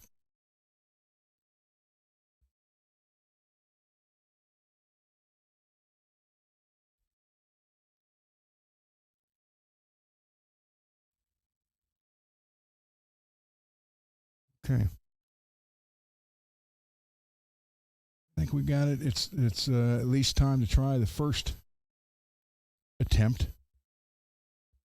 Because I think I did it like 6 or 7 times on the blue one before I finally got it to look like it does.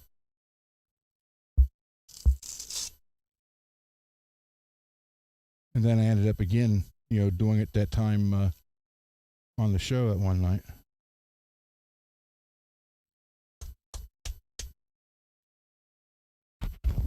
So I'm apologizing for the drill you're going to hear. And we're going to use, I'm not using the number 9 or the super cut, medium cut Meguiar's. I am using this ultimate Meguiar's compound. I keep turning stuff around that way. Meguiar's ultimate compound. And we'll go over it with this. Then I'll switch to the black foam pad and the cleaner wax. And I'll probably have to do it a couple more times, sand a little bit more, buff some more, but just depends on what you're going for. But again, worst comes to worst, I can always just sand it like this, mask it off, and just spray clear on it. So that's no big deal. I just thought maybe I could get it to turn out like that blue one.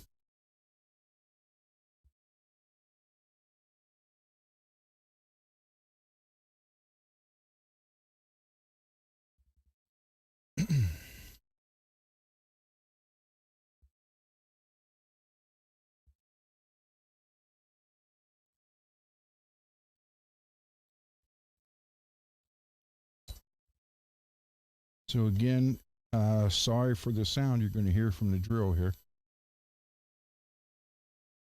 Let's see what happens.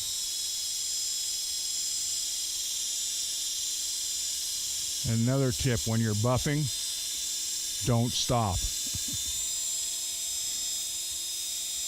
Continuously move.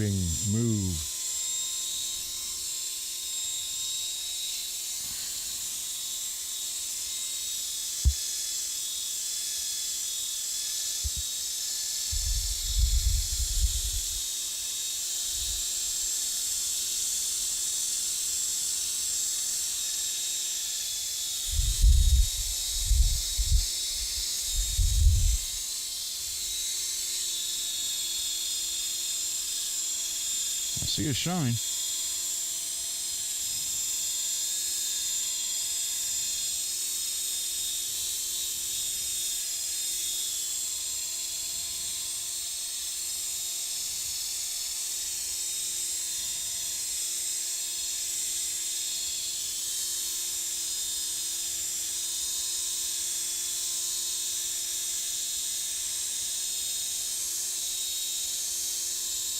Oh, dang it.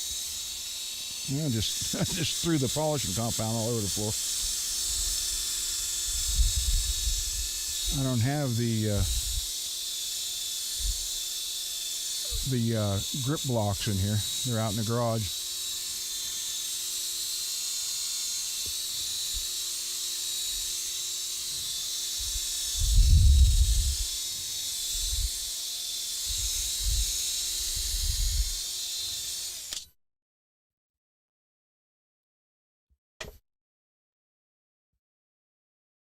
I have this guitar body thing here from Laz that I have to paint pink, then send it back to him. He's going to make a clock out of it.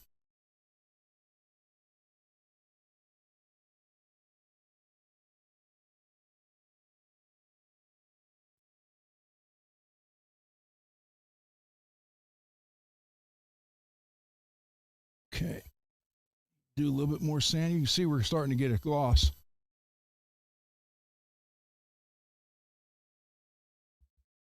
Do some more sanding on it real quick. 5,000. Yeah, I have these rubber triangles that sit on any surface, and you put on top of them, it locks them in place. They're out in the garage. I turn the fan on. Sorry, guys.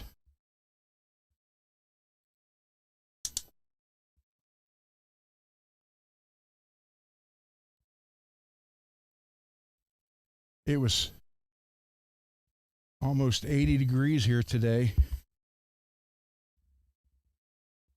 But down here, it was 62. That's why I'm still wearing the hoodie.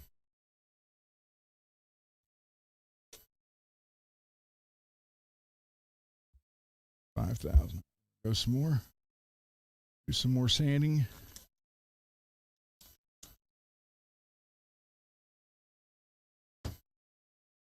Yeah, I did this. I repeated this quite a bit on that blue one.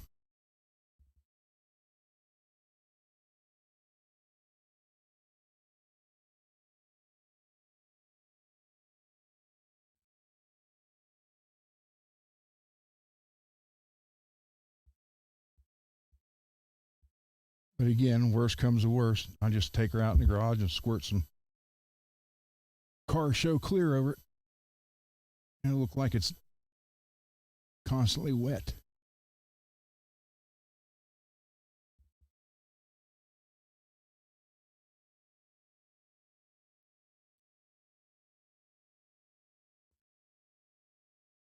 Oh, I need to. Hold on. Why I'm thinking about it. Wait a minute. You guys, right here, it's going to take a second. I got to do.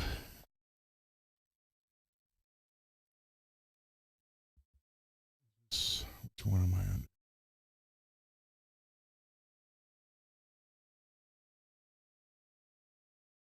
Mr. Mick, are you still here?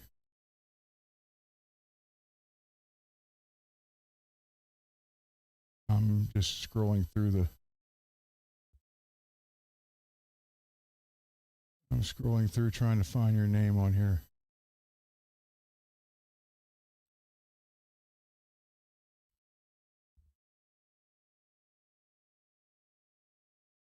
Mr. Mick, let me know if you're still here. Oh, okay, there you are at the bottom. All right. I don't know if this is. Okay. Yeah. Hold on.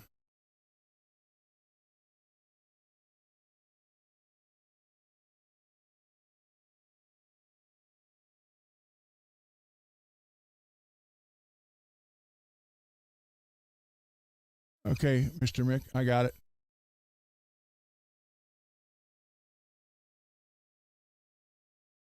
Jump out and jump back in. You should be in blue.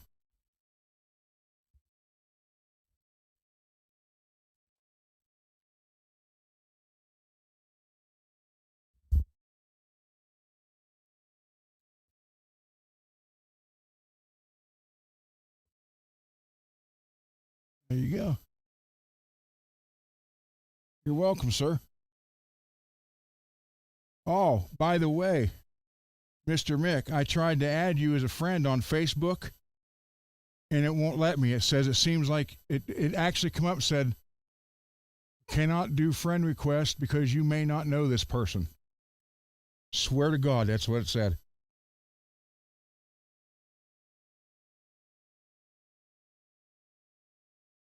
I thought, since when did it start doing that?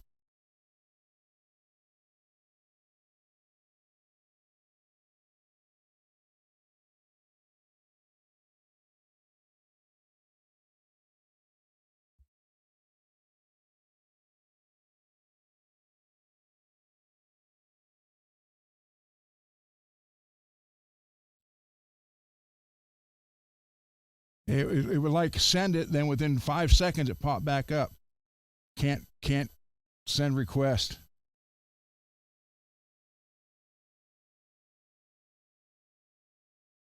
Like, what do you mean I don't know this person? I just did his guitar and sent it back to him.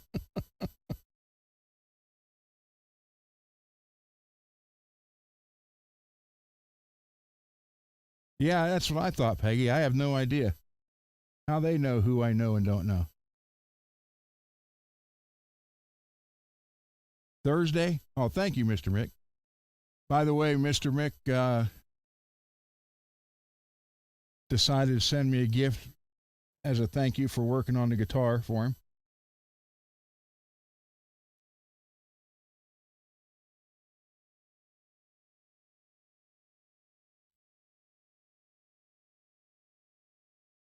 All right, this is 5,000 grit.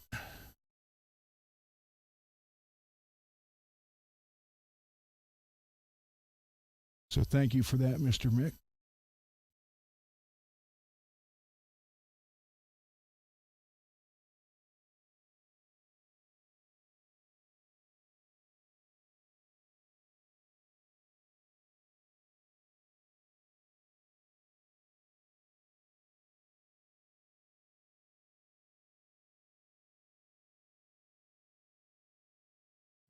A bit more.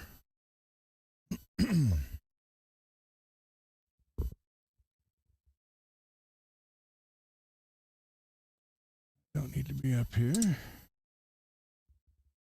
It's 3,000. It's 5,000. It's 5,000. It's dirty. 3, 3, 3. I thought I had one of these on 5.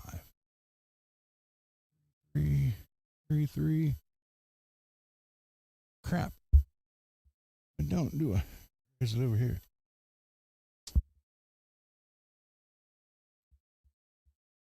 And that's 5,000, but that's got a tear in it.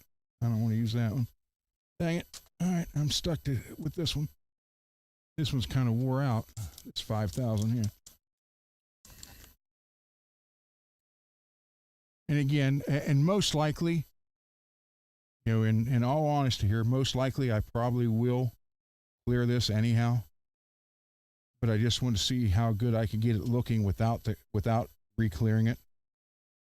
Basically to show you guys that you can, at least you can on Jackson's, take a matte finish guitar and get a shine on it without clear.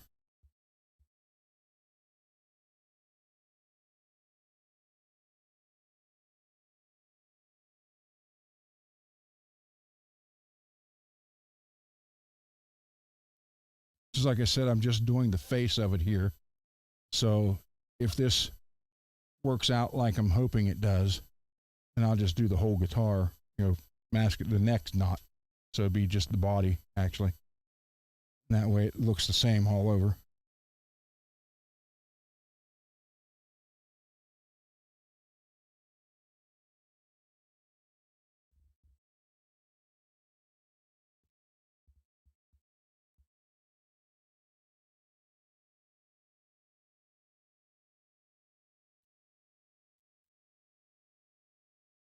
This is a $1,500 guitar. When it came out, I don't know what they are now. They were, I think, $14.99.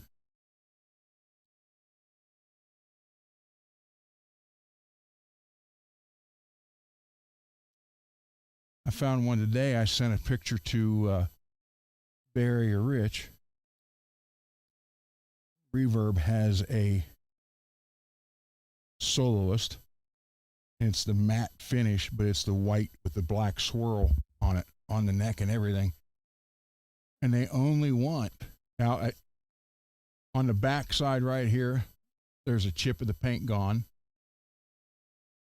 And there's like a dent, or no chip, but a dent in the paint somewhere up here. And, but man, they only wanted $400 for it. You know, and that was a $900 guitar.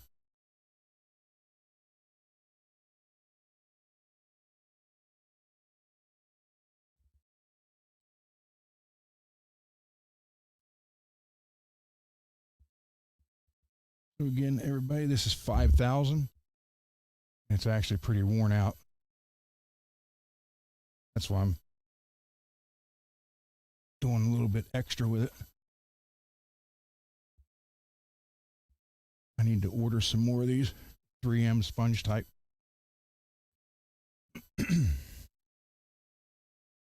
But remember, always use a backer. You don't want to leave your trenches and ditches in them when you use just your hands.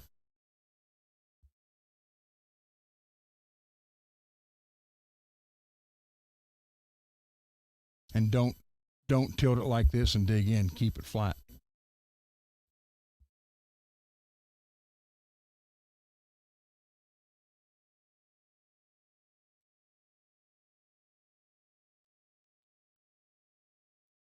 All right.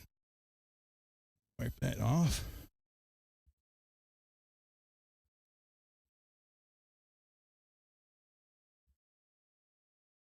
Because one thing the 5,000 will do, the 5,000 starts giving you a shine just from the sanding. See?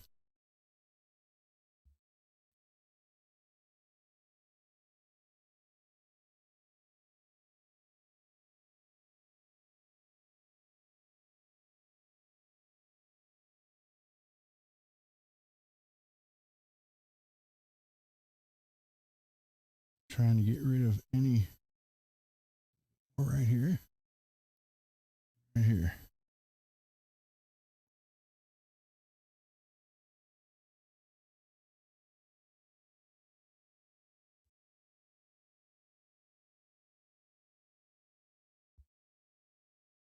See.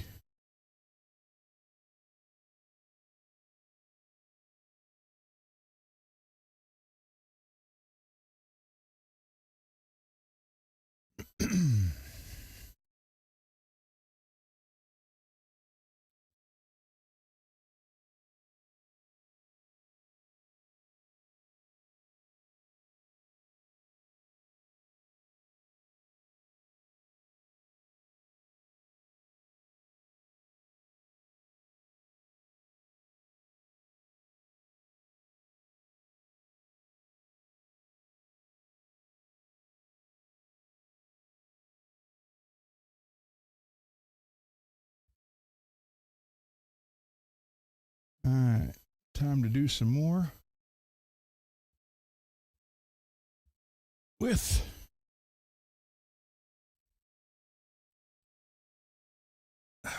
the compound.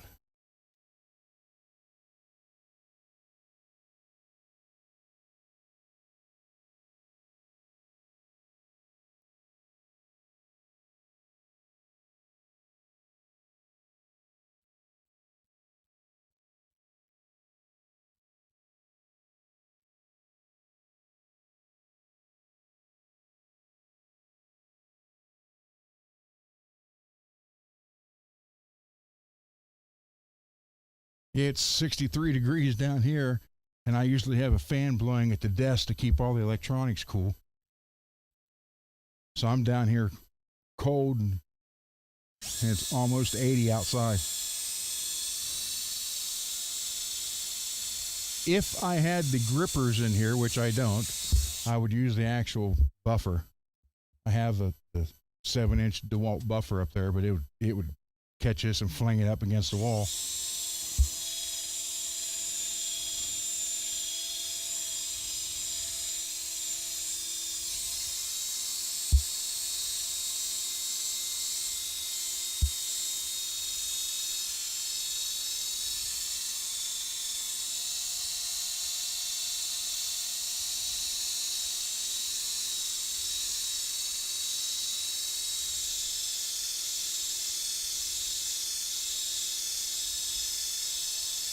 Yeah, it was dark as could be outside. Then big old thunderstorm for about 15 minutes. Then it would get sunshine again for about a half hour. Then another, all day long it kept doing that.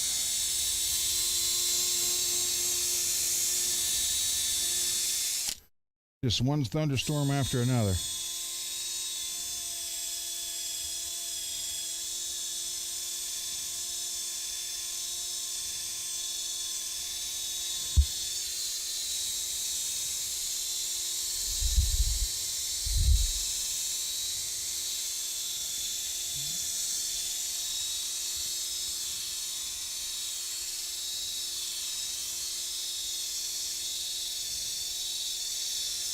And I do think the satin or the matte finish looks really good on some guitars. But the minute, man, it just starts wearing down to the shiny spots, that just ruins it. So if that's the case, then just make the whole thing shiny.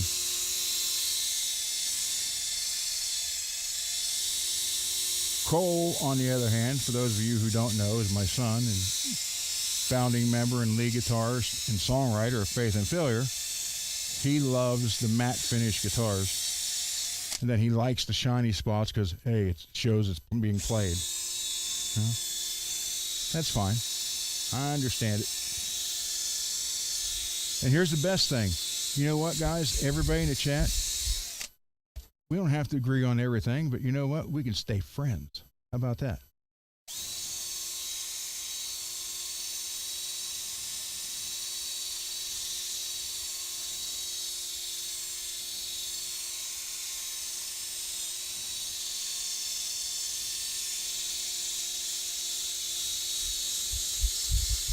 I get it. Some people don't like Jacksons.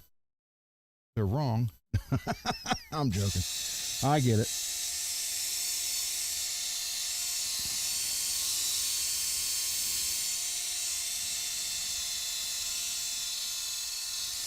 I was just never, and don't hate me for this, guys, I was never a fan of Kramer. And I don't know why.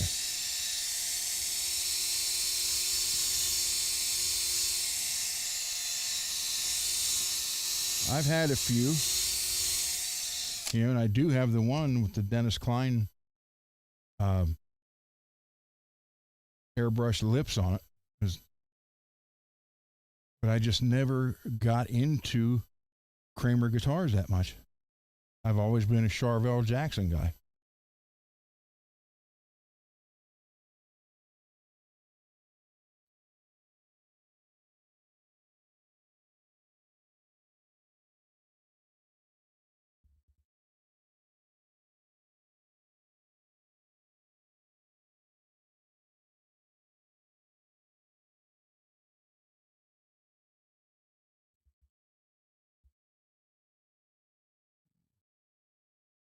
Getting a nice shine on it now. Let me put a little bit more up here. Come on.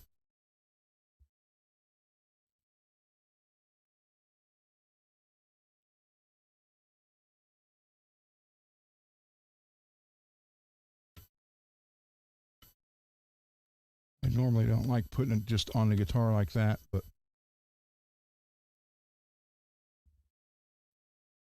do I have, here's the different pad. Hold on. What am I using? The blue one? Yeah.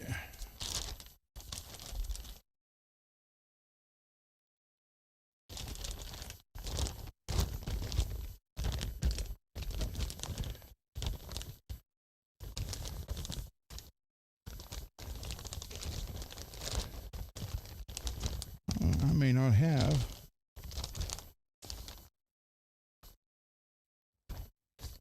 Oh man, I think I'm out of it.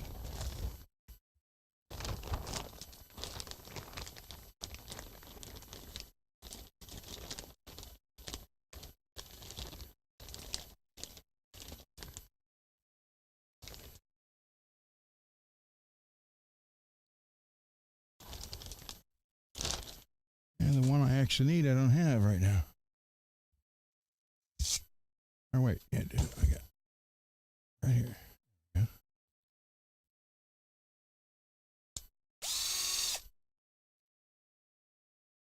So for those of you who don't know, with Meguiar's, well, I'm sure it's with the other ones too, but I know Meguiar's in the 90s when they started their big push for all their body shop stuff, you could use, I'll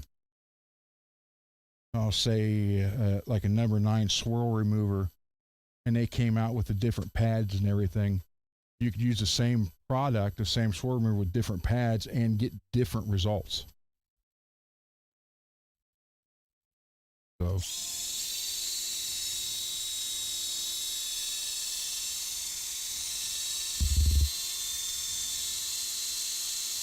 again, guys, sorry I'm not paying that much attention to the chat.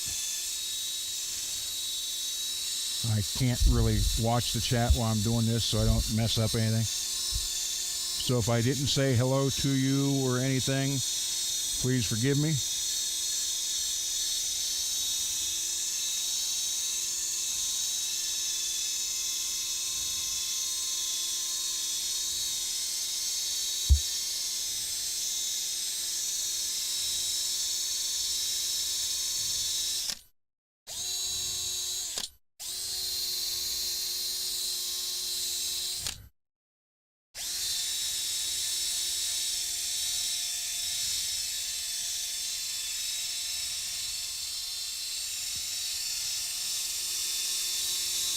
Like I said, I need to get Peggy. We need to get you online. You can be the host with me, and maintain everything while the show's going on.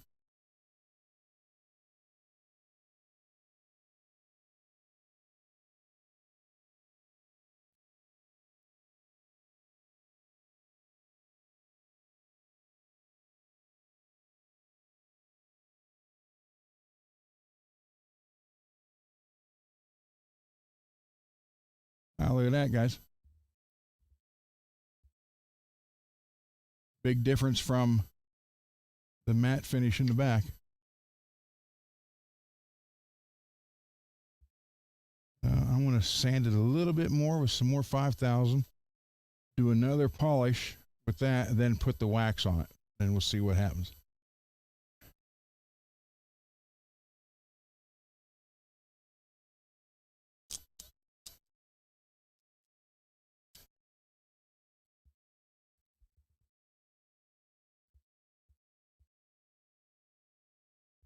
So as I am showing you here, you can take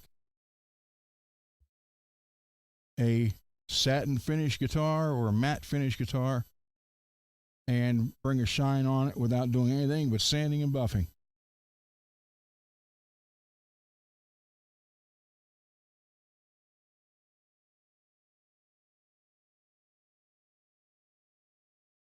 And like I said, you know, it's the satin finish, the matte finish is nice.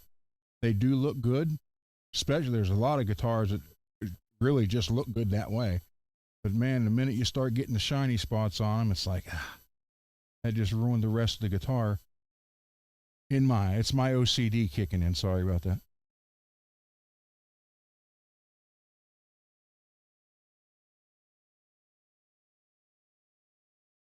I know some people can play anything and don't care what they look like. Oh well.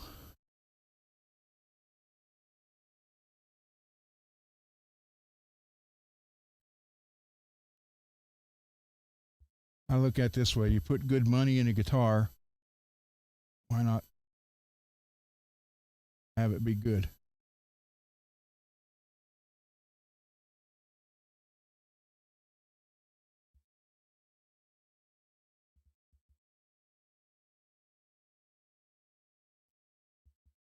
So, yeah, if you have one that's a matte finish, you can do this to it.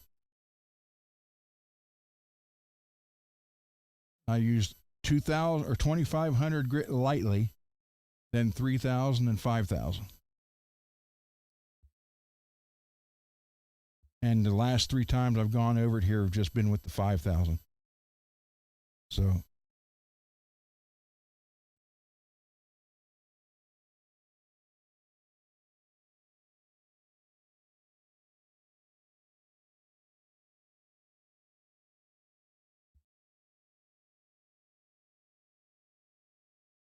all right, I wipe that off.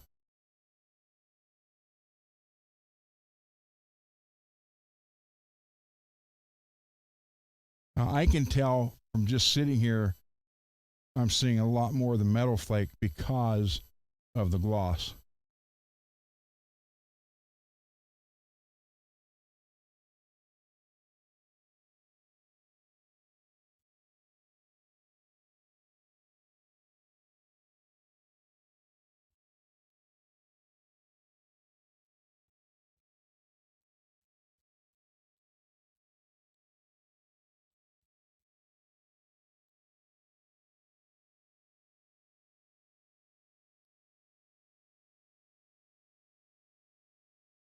So when the new gold saddles come in, this will have the gold Floyds.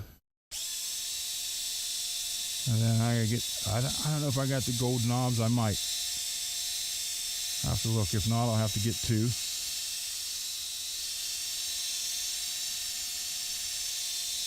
Because this guitar sounds phenomenal. I've used it on a couple songs so far.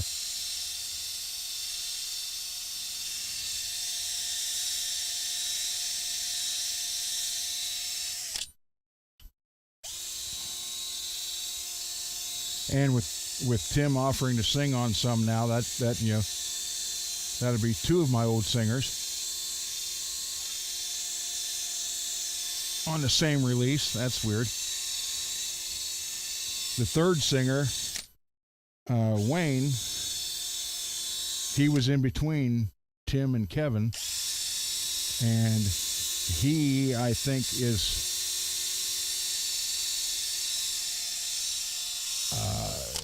I guess he had a couple nervous breakdowns or something. He got a hold of me one night about 8 years ago on Facebook, and we were chatting, via Messenger, and everything was fine for about the first 20 minutes, and then it was like, I don't know what was going on. He was talking about stuff that had made no sense. It was nothing about what we were talking about. Then he'd come right back into where we were, and then back out again. Then I didn't hear from him for a long time. And then his niece got a hold of me one day because she saw one of our videos. She's like, "Does Wayne know that's out there? Does Uncle Wayne?" I said, I haven't talked to him. And she said, "Yeah, he ended up he was in a mental institution for a little while, and I haven't heard from him since. So I don't know I have no idea. I don't know what happened. I do know he went to the military, so it might have something to do with that."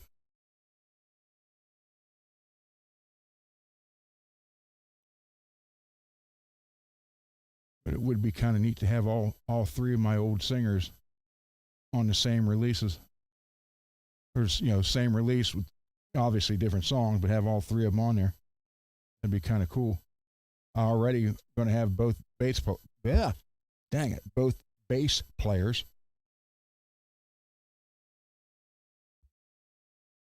And that's, stay friends with people, man.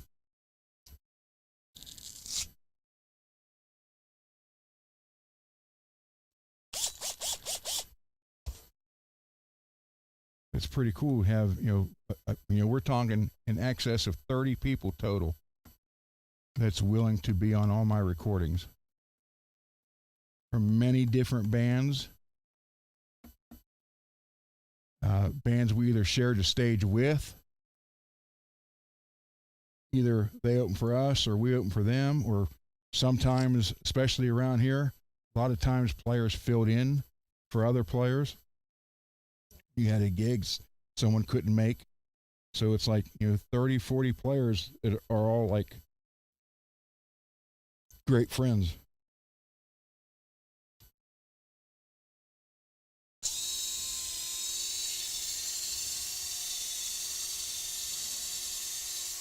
I may even get Steve on a set of drums again.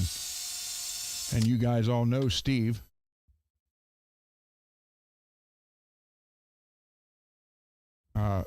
The mad drummer. Oh, I'm sorry. I didn't mean to do that, Lewis. I don't want to. I want to show it. Crap. I want to show your message and I hit it. Trying to do it and sorry. Said it, deleted it. I didn't mean to do that. Steve Moore, the mad drummer. Shared the stage with him many times. Now him and Jim Dofka are starting another project together.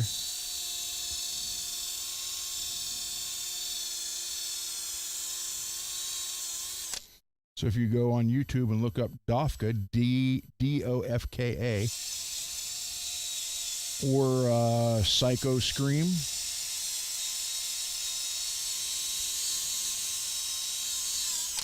that's all guys that I shared the stage with. That's the caliber of players that I've played with over the years.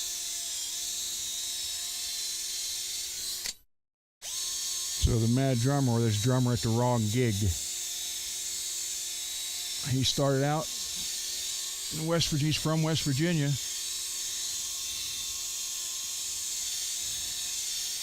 One of his best friends is Mike Portnoy.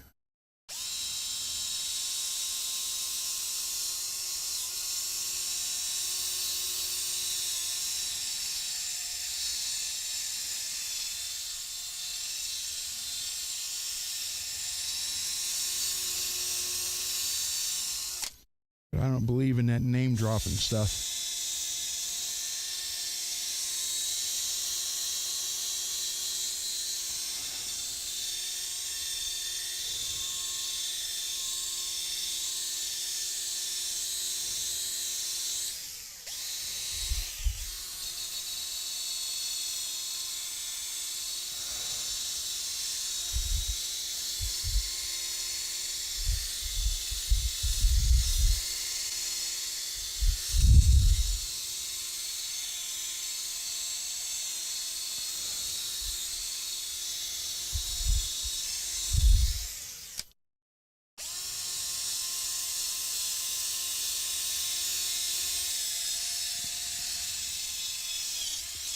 Whoa.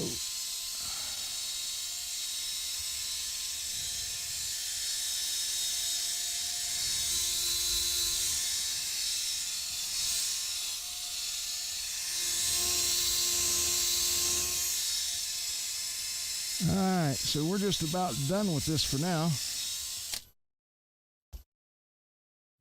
Another rag and wipe that off.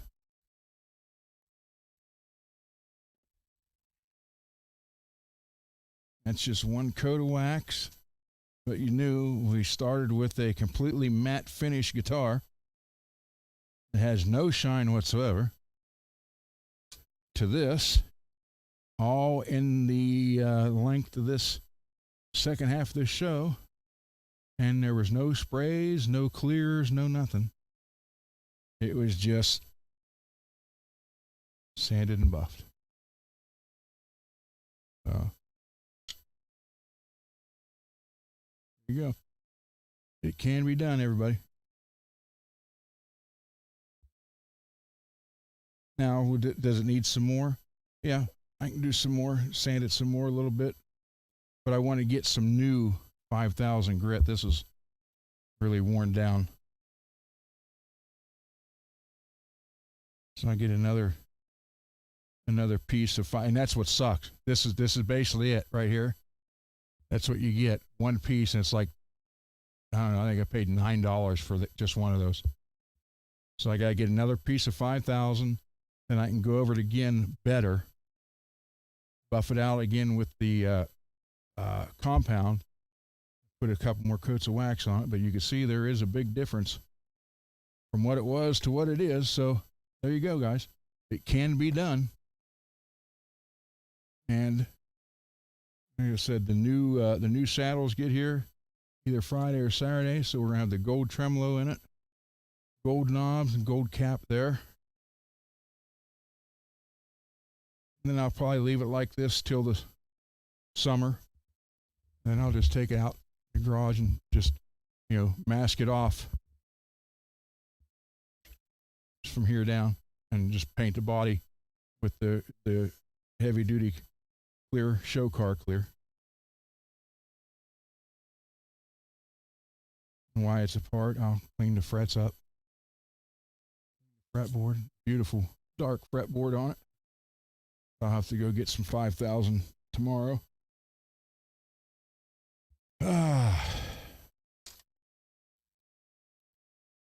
But I wanted to show you guys that it can be done. A lot of people think the only way to get gloss is to re-clear it or clear it to begin with. Well, obviously, even the satin matte finish has a clear on it. It's just a different kind of clear. So that'll look kind of good. I wish. Yeah, I don't have that though, do I?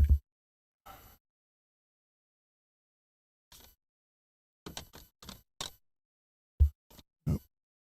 That one. I thought wrong. That's a chrome one.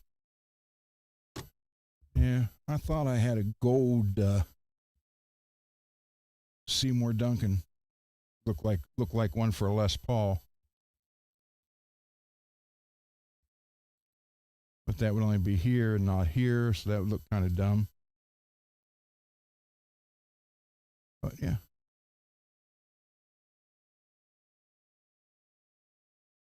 This should be pretty cool. Done.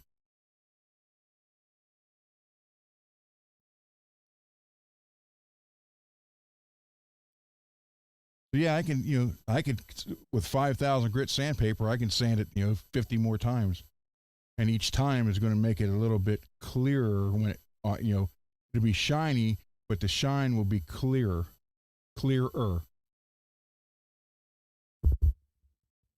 But if I just hit it with the 5,000, actually when I wipe them off with, here's something. This is what I use.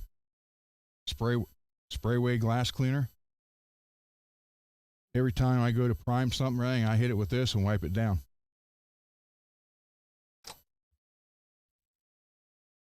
So, something to think about. So it won't have these back on it.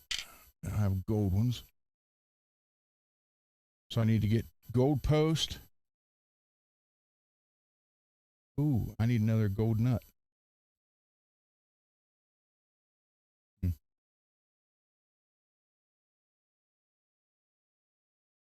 Okay.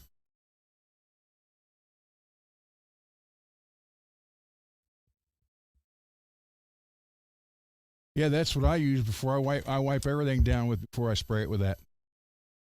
Let me clean this mess up. That's driving me nuts. And then I'll go back to the desk.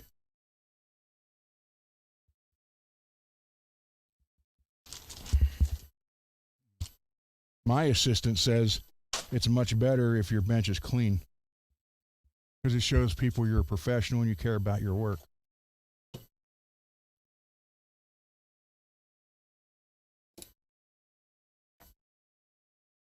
And you care what other people think about your work.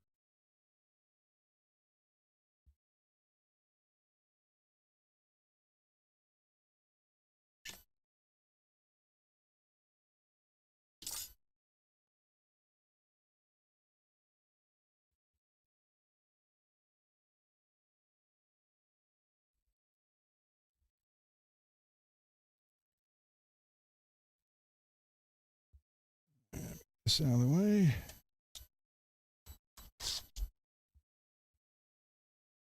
And I have a bunch of the, thanks to RJ and Tone and a bunch of people, I have a bunch of other pickups. You know, not the Seymour, you know, they're the Chinese-made pickups that sound great, but need dipped. So we're going to do that again, too. I think I got like 15 now total, at least, between everybody sending those in. And again, they do sound good. It's just that they're noisy, so we'll just wax pot them.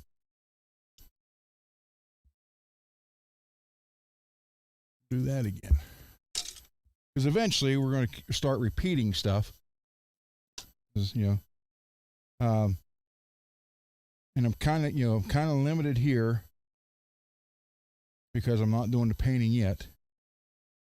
So I can only tune the guitars up so much, then they're tuned for a while. So trying to get content, you know, every day is, or at least 6 days out of 7, isn't exactly easy. That's why I'm trying to figure out other ways too. But yeah, so that'll work. That right there. Those in there.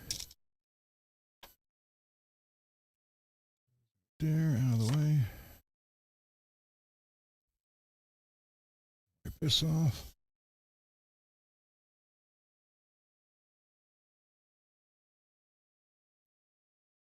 But yeah, I have some, yeah, there's probably at least 15, if not more, that need waxed. So we're going to do all that on a show. And okay, let me go over to the desk now. But you can see that was a matte finish, and we got a pretty decent shine on it without any clear. Plus, this way I can also watch my receiver here. So when it dies, Peggy won't have to scream at me.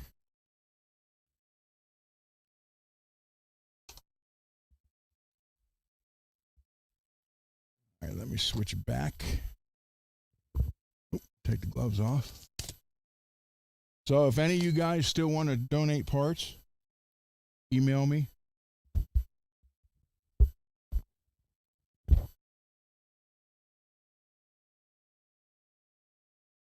Switch this back.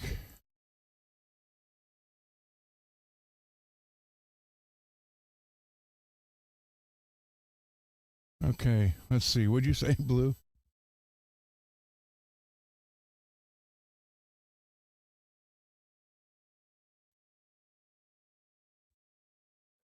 Blue, that's true. I am not a fan of relic guitars. I do it for people. I've done it. Dang, I need to get the off here onto there so I can show them to you better. But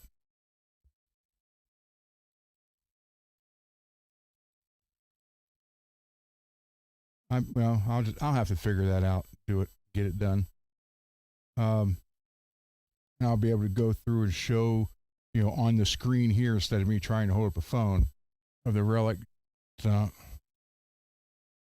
Take off my Halloween mask. What?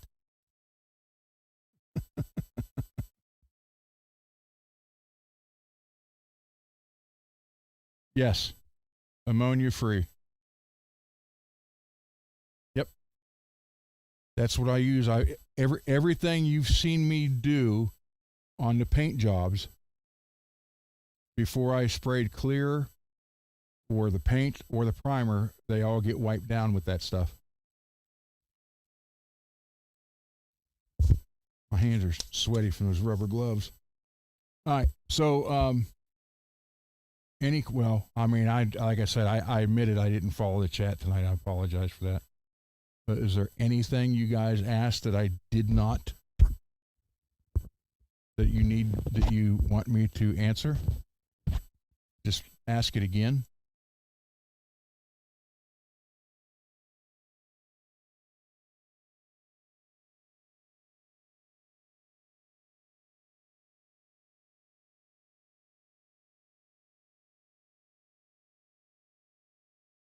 So,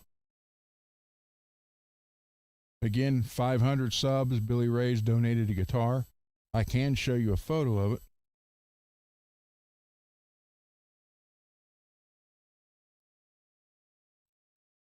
Oh, and again, here's the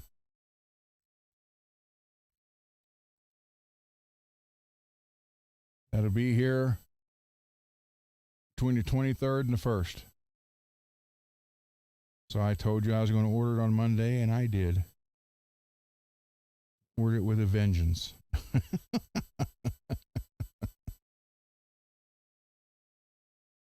Let's see. All right, here is the guitar. Now it's going to look like it's got pink pickups through this camera with all the orange and everything, but it's not. So it's a yellow guitar, red pickups, red switch knob, and green volume, tone, and tone. And the guitar is yellow. This could be yours just for being a subscriber.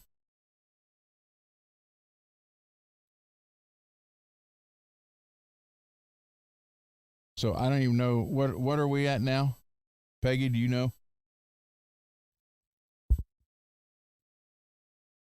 There's 36 people watching total between the two places. So there you go. So yeah, this will be somebody in the chat gets to win this, and I will announce it.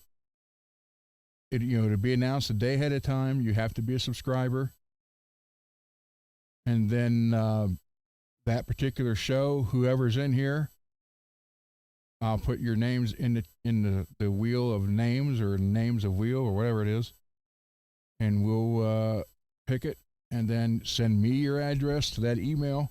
I will forward it to Billy, who, again, don't worry about. Billy is an actual police officer, and he will send you the guitar. And I thank you, Billy, for donating that. Billy just wants to help the channel grow, and I appreciate that.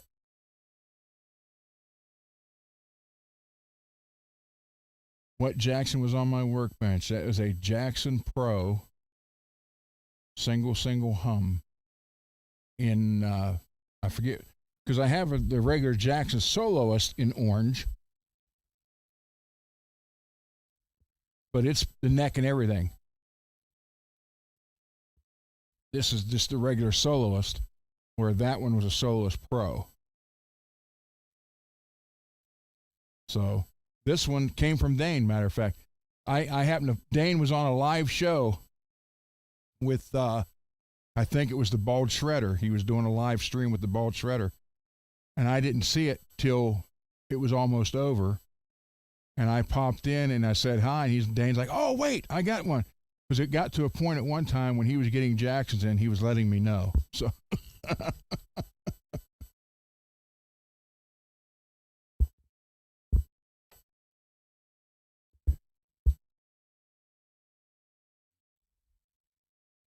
So I pretty much, his son handed him that guitar during the live show.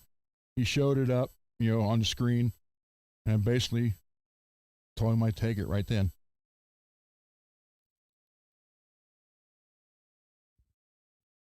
Garguts. Hey, you want pink pickups? There was a set on,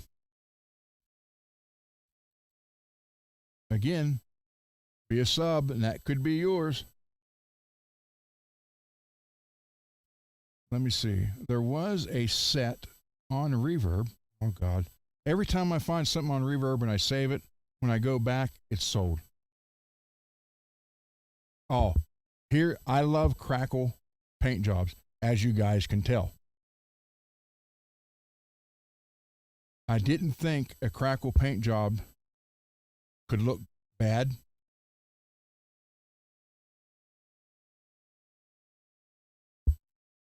I'm ashamed to admit. Yeah, Squid Music custom orders all their different color ones. That's where I usually get mine. Or if I have time to wait, I'll order it from Seymour and let MJ make them, but it usually adds about 8 to 12 weeks.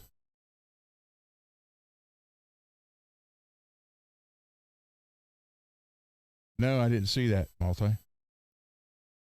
Okay. I love Crackle guitars. Love Crackle paint jobs. I didn't think I'd ever see a bad one.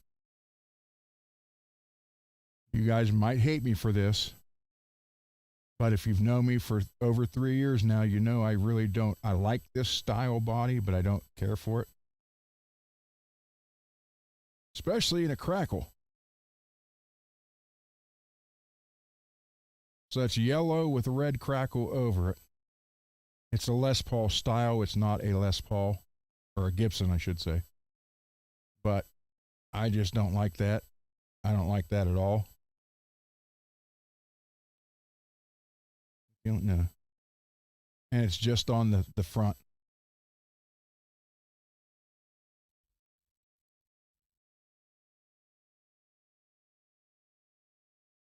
So, oh, is it Epiphone? It's an Epiphone.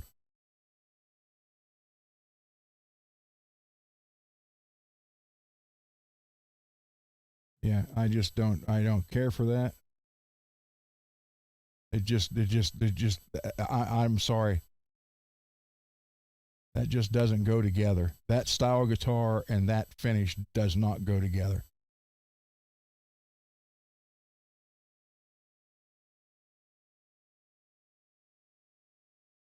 But that's just me. I know there are diehard Les Paul fans out there that would hate me for saying that. But in case you guys want to know, that is for sale on Reverb. It's now $585. $52.91 to ship. And if you go with a firm, it's $52.91 a month.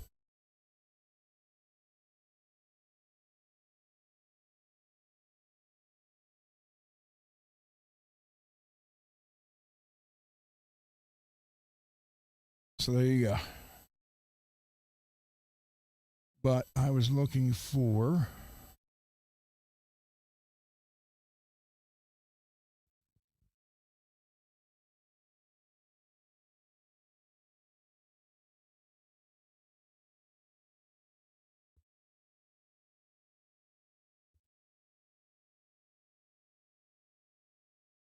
pink humbugs. Oh, okay. So here you go, Garguts. We got Black Winter Seymour Duncans for $140 in pink. We got DiMarzio's Utopia. We got DiMarzio Activator X for $106. You have like a pink, and you got a hot pink.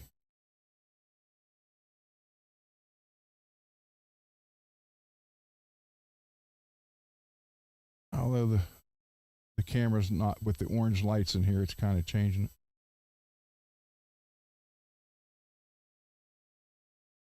That looks purple and black, but it's actually like a hot pink. So there you go, Garguts. Just look on Reverb, man. Just type in pink humbuckers.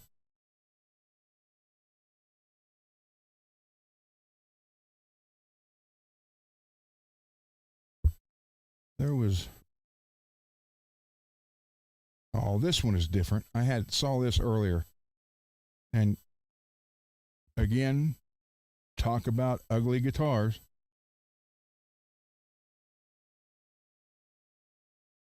Does anybody remember the seahorses you used to be able to buy out of the back of the comic books in the 70s? Like a quote, a seahorse family you could buy for like $1. The hole in this guitar reminds me of that.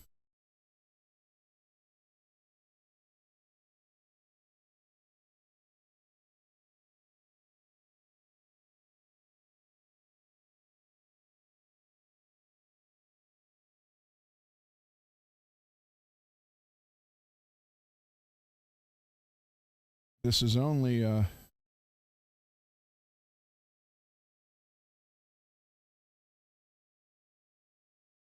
it's a PV 1992 Red USA. $420.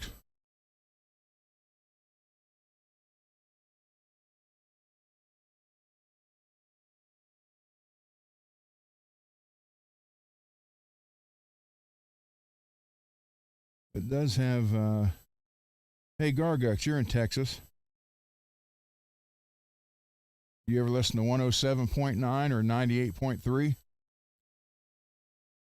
Hey, Derek. Oh, the Morley Hum X did work? Good. See, someone else I helped. Thank you. So Garguts, yeah, this says Texas Rebel Radio, the fan. It's on the back of that guitar. Lewis, you're in Texas, right?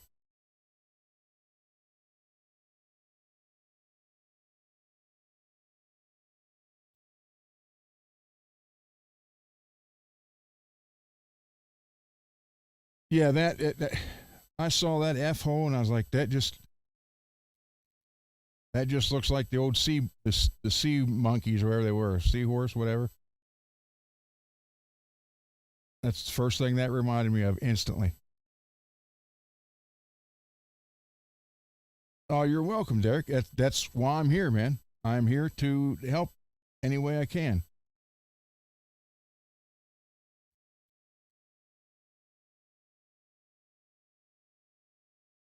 Like I said, if I don't know, I'm not going to lie to you. We'll figure it out.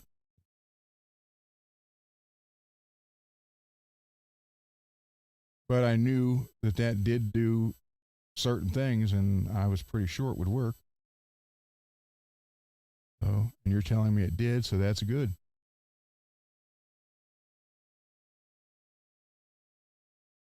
Hey, oh no, I thought that was a left-handed guitar for Jim, but it's not. Although, Jim, I did see a left-handed Bumblebee the other day on here for like 800.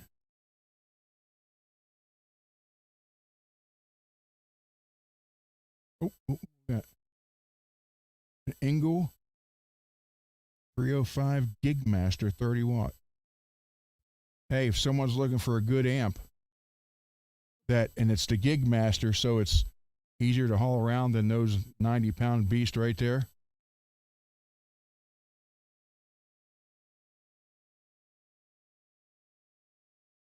$600. I'm telling you, Engel, diesel, just pure brutality.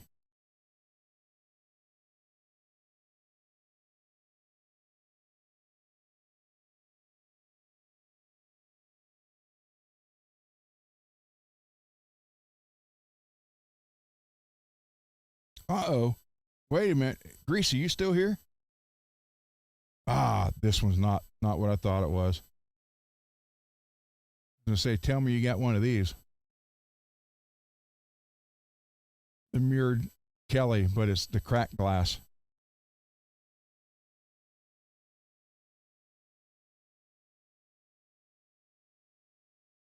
I have a friend, well, a guy's got over 200 guitars hanging on his wall. He has the Paul Stanley Iceman cracked glass, and the mirror is actually falling off of it. Little pieces.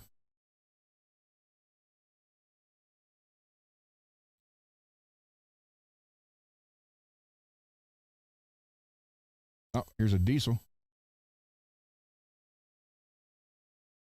BH2.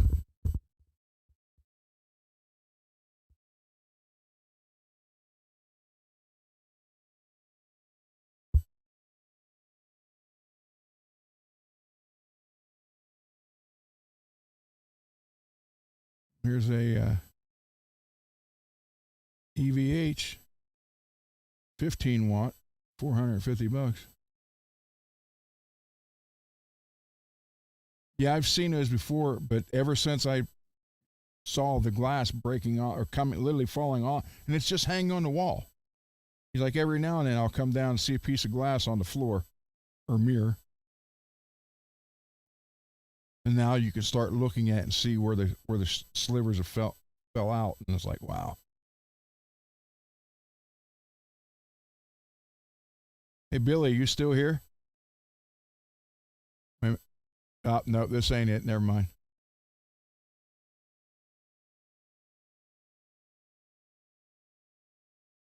I thought that was it, Billy, but there's no kill switch in it.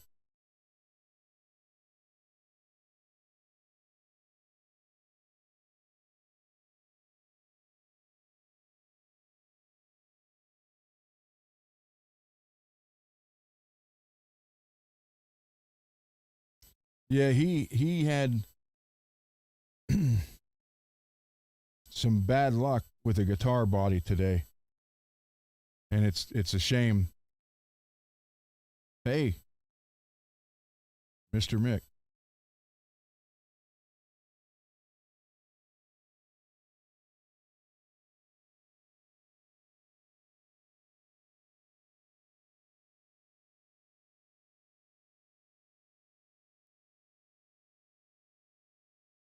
Oh, wait, wait a minute, wait.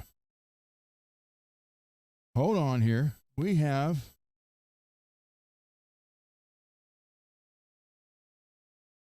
wait, what, Mr. Mick leave?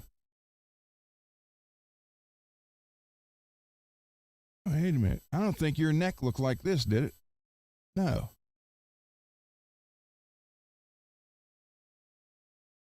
I like that diamond type deal right there.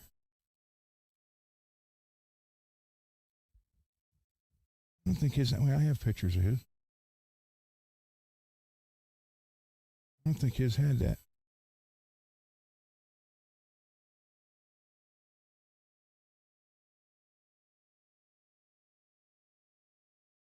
Nope, his had the regular dots.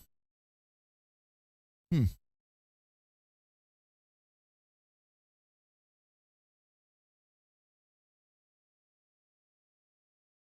What's going on, Ogre?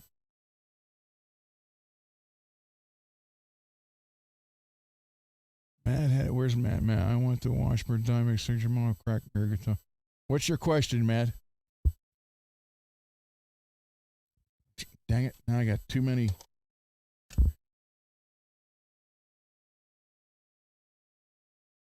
Wait, Ogre, it needs a Floyd Rose fix. What needs a Floyd Rose fix, Ogre? And then in Mad, type in your question again. Or wait, no, never mind.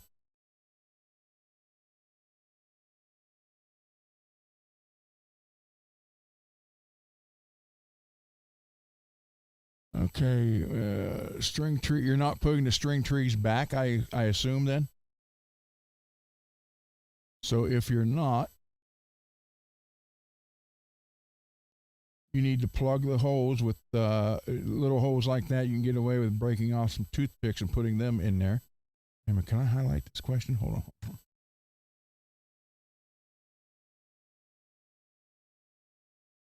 Hold on. Again, I'm learning how to do this. Go. There we go. So you can use toothpicks because the string tree screws aren't going to be very big.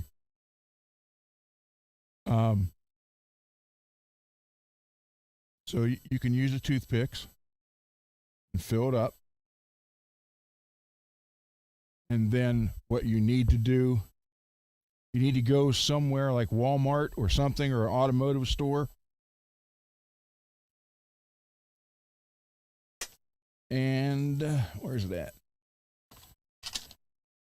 So you glue the toothpick pieces in there, cut them flush, sand them down a little bit, and then get something like this. Although this is glazing putty, you can get spot putty. Come on, focus. Focus. Come on. Come on. Focus. Dang it. No. Come on. Why do you want to do it? There we go. So you get something like this, and then so you put the glue on the toothpick, put it in there, break it off, or cut it flush, sand it just a little bit, and then take some kind of flexing spatula, like a little putty spatula, put a little bit of this on it, and just glaze over it, and let it harden. Then block sand it, and you'll never know it was ever there. and then make sure you shoot primer over it, especially with you're going with the yellow paint. So, okay, same way then. You don't have to fill it, but put that over it.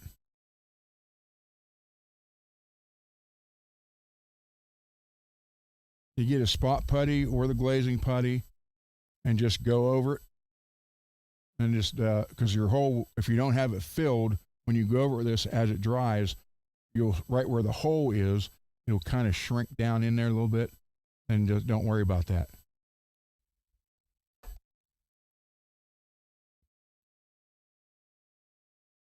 There you go. Let's see. And what Ogre? What were you talking about your? Oh, okay. Yeah, I tell you what, I wanted that silver Bengal, and I didn't get it because I didn't have a Floyd. And I'm thinking, if I get one, then I'm going to have to route it out because on a guitar like that is that just screams 80s hair metal Floyd Rose. Why they wouldn't put one on there from the factory, I have no idea.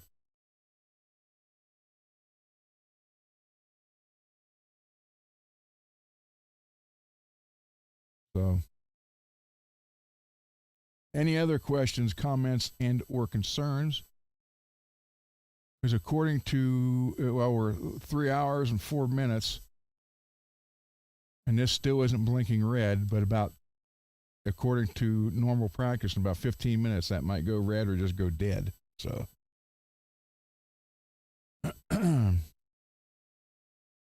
but we got the Strat done. It's hanging right here now. Can't. There you go. It's hanging right here. And then the orange one, we have it set up or started for the shine.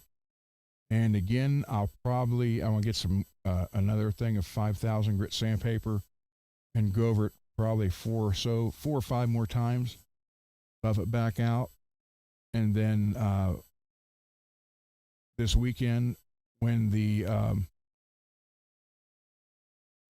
new saddles get here, I'll put them on that Floyd and then put all that back together, and that will be there until maybe sometime in the summer. Then I'll just coat the whole thing. Okay, yeah. Okay, that's fine. Email. Question: was the airspeed velocity of the unlanded swallow? I think it's 38.6942, if I'm not mistaken.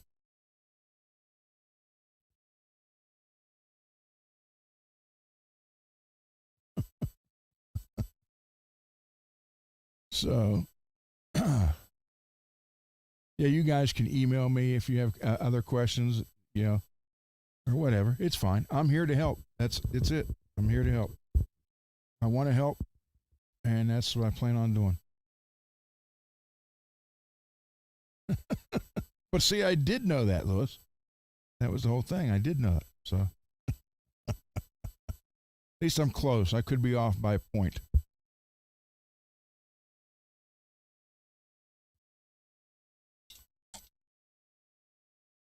I'm full of useless information.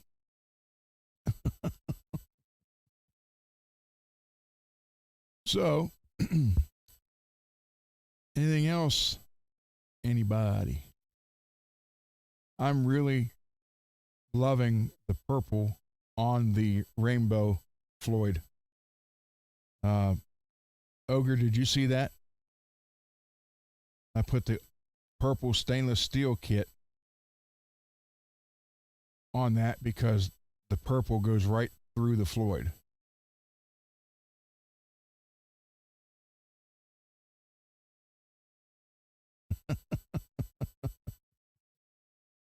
It's all good, Lewis.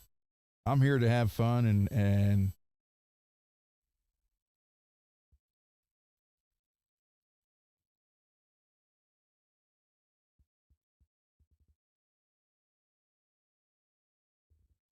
since the purple stripe is right there, I had the plain stainless on here, but I went ahead and bought the purple kit. Right, let me change that light. That light's, no, that's probably the best one.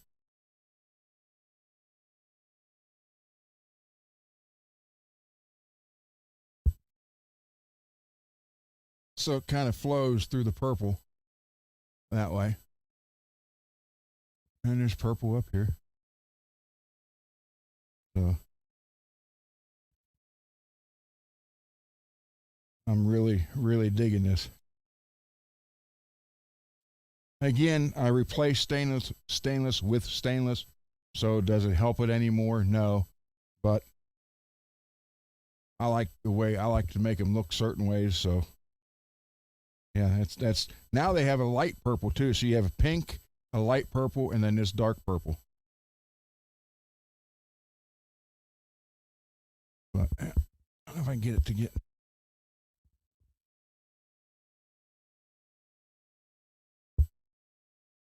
And for those of you interested, if you like this guitar, Billy Ray has one for sale.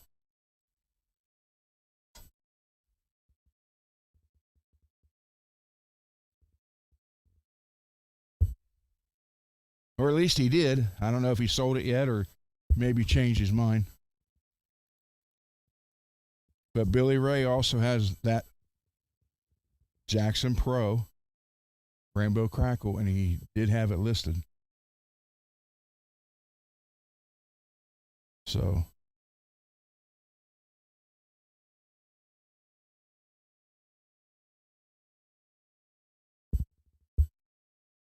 like this multi.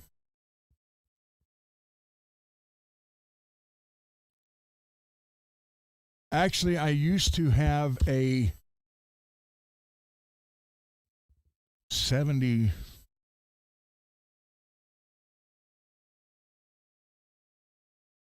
I think it was a 74 Strat. And I ended up, I can't remember what color it was originally. Might have been like a white or an off-white. And I painted it a competition yellow. Not metallic, just a competition yellow. And then I put him, this was in the 80s. Then a buddy of mine gave me a mirrored pickguard for it. I put it.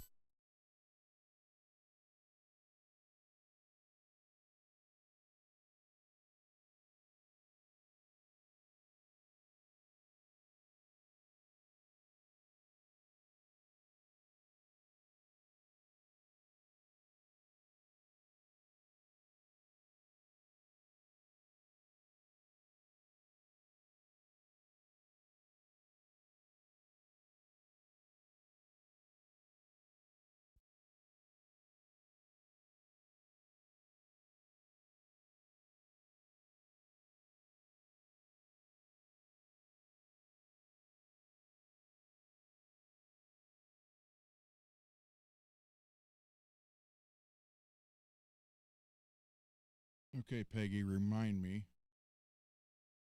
in the future.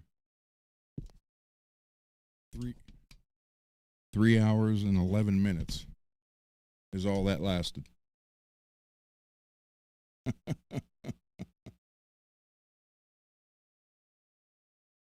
So, yep, 3 hours and 11 minutes.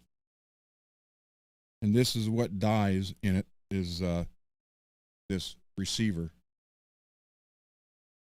So I have to plug that in. I had to buy an adapter. I had to plug this into the Roadcaster. And this has to plug into that for that to work through the Roadcaster. And so 3 hours and 11 minutes, it dies. Oh, well. So now I have to plug it in. Yet this is still 2/3 of the way charged. So I have 2 transmitters and only 1 receiver.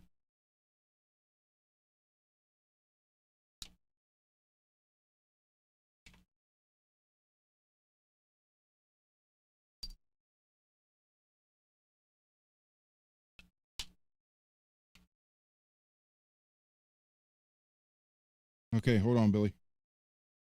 Let me plug these in.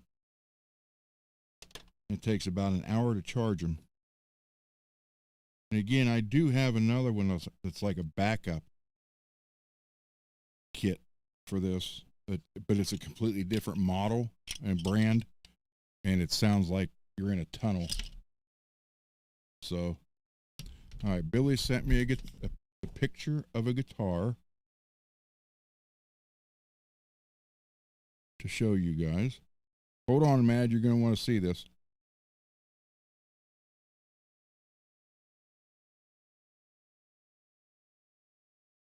Okay. This is Billy's project guitar today. And I think it turned out cool. I really do. But I just feel bad that the guy who made the body made a mistake, but he fixed the mistake with Billy as far as that goes. But here it is.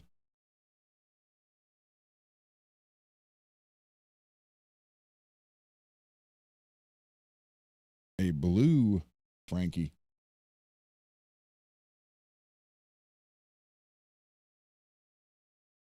And believe it or not, Billy did that in less than 24 hours, an entire paint job.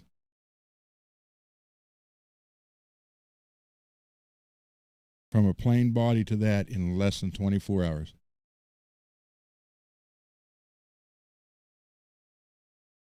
So the man does do good work.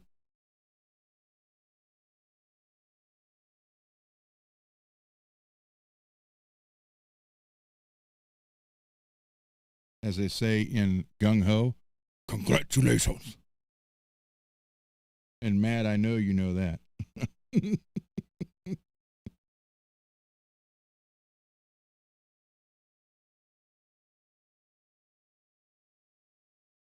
So there you go.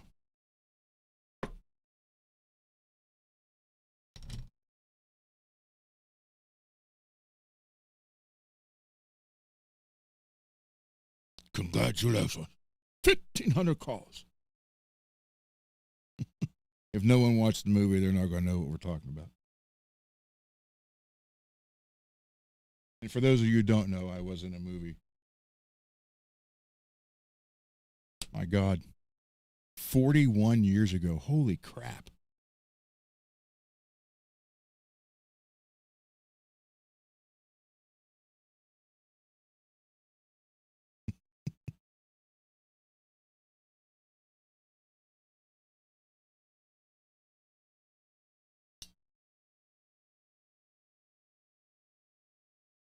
So there you go, guys.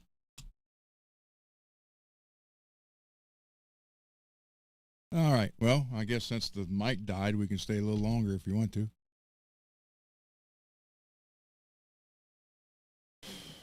How many in here or total? In here, I think there's 20.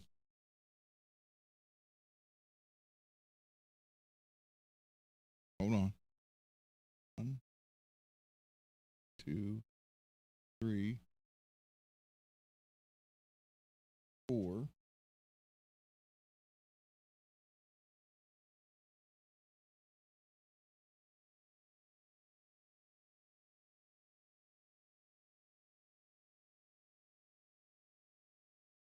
There's 27 in here. Total, probably over 40.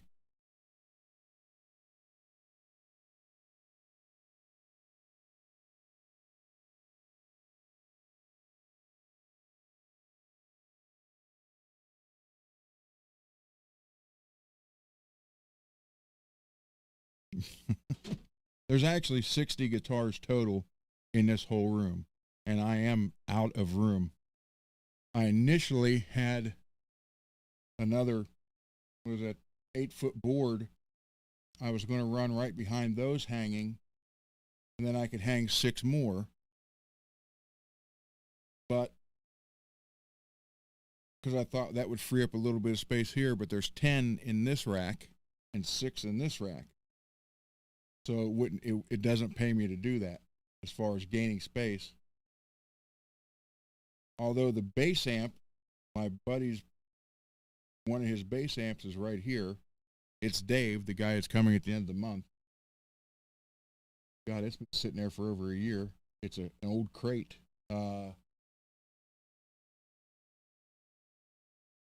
B B160 XL, probably from the 80s. So I think he's taking that back. But I need more room. I can't hang all my, if I could use the whole area clear on the other side, it's like a log cabin. I could hang all the guitars up, but my wife won't let me do that.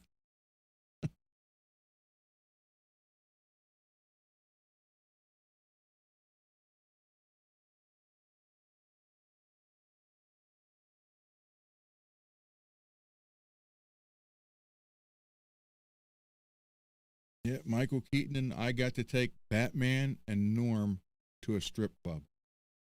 I am probably the only person in the world that can say that. Because Michael Keaton's actual real name is Michael Douglas, and he's from the Pittsburgh area, and he got his start in show business on the Mr. Rogers Show.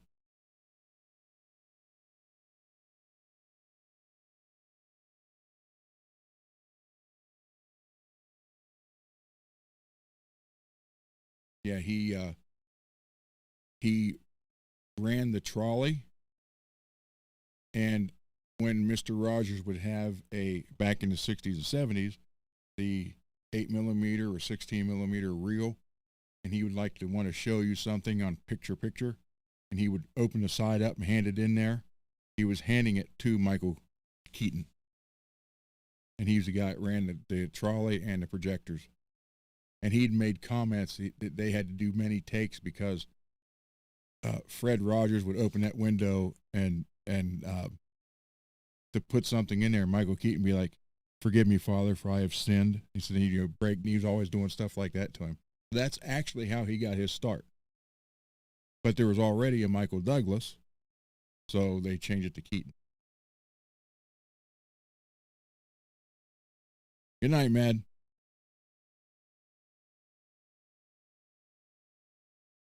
So yeah, Ogre, when I was in the movie with those guys, I was in Gung Ho with them, and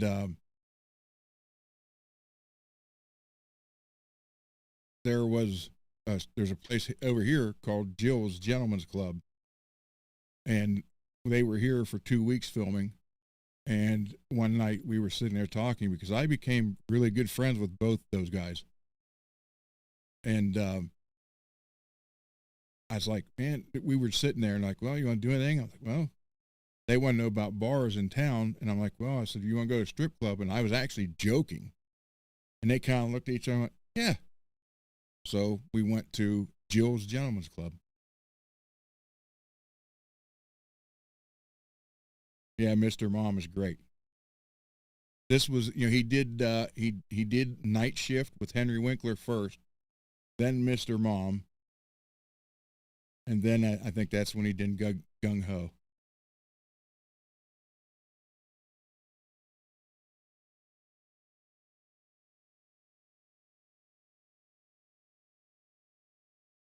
Yeah, both of them. And it was funny because when we walked in the door, now everybody in this area, it was all over the news that they were here. Hollywood was here, film. And so I think that's why it happened. But it was funny because we walked in the door and the bodyguard just let us through. And as soon as we walked in, everybody looked. All you heard was, Norm! Everybody in the place. He just, went, give me a beer. That's right, the Dream Team, yeah. And there was Multiplicity and what was the one, Sober and something. So, yeah, it was interesting. I mean, he's funny continuously. What you see in Gung Ho and what you see in Mr. Mom is basically, at least then, that's how he was. And George Wendt, Norm, He never had to act. He just played himself on Cheers.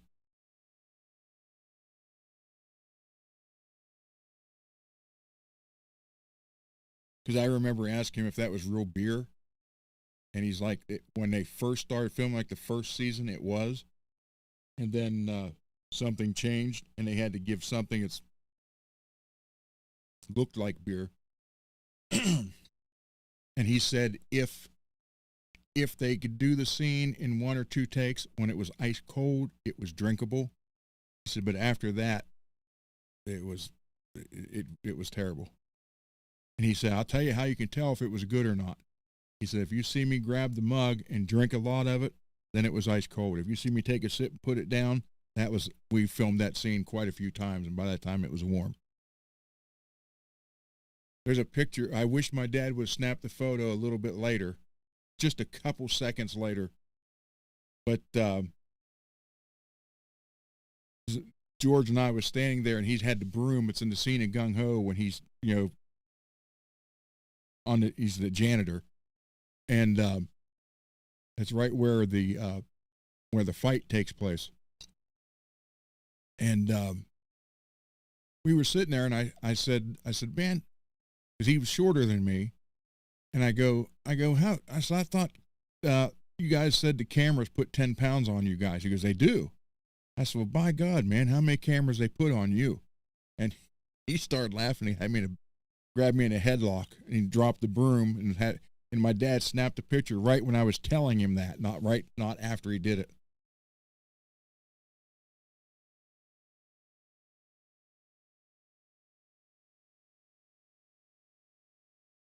Yeah, Terry Garr, that's her. Yep. She was also on an episode of Star Trek.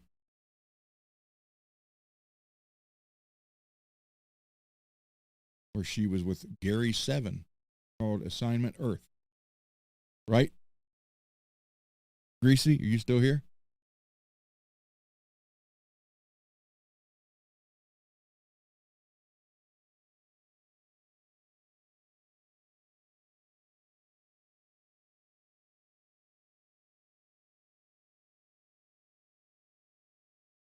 Yeah, it was before Batman.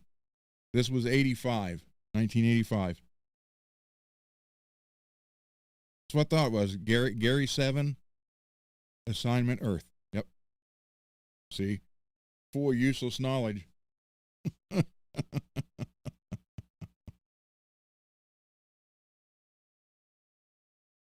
Yeah, Yeah, watch Gung Ho. I love that movie. It's funny because I ended up working for Honda in the late 90s. And it was just like that movie. I'd never heard, never nothing about it in 85. But yeah, it was, when I got there, it was like deja vu. I'm sitting there thinking, I already went through this. And I did the same thing he did. When they found out I was in the movie, then that was funny because they all stand up just like in the movie, start handing me their business cards, and I was grabbing them, and I did the same thing he did in the movie. I'm like, oh, go fish. And they're looking at me like, huh?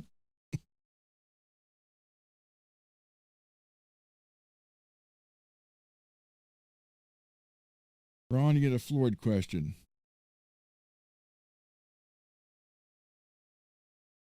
That's a good question, Derek. That is basically split 50-50. There are people who swear that the screws are the best, and there are people that say no, the inserts are best. Now I know why people, the screw guys, don't like the inserts, because the inserts can pull out. And we're talking about Floyd Roses here, guys. So, yeah, you can, the screw just goes in. Is it more stable? I don't know. My early Charvels have the screws in them still, but I've always went with the inserts. So it just depends on what you prefer. Now, is it easier for the screws? Yes. I mean, to install? Yes. Just start 2 little pilot holes, and remember, put wax, candle wax, some kind of wax on the screws when you put them into the first holes you drill into wood.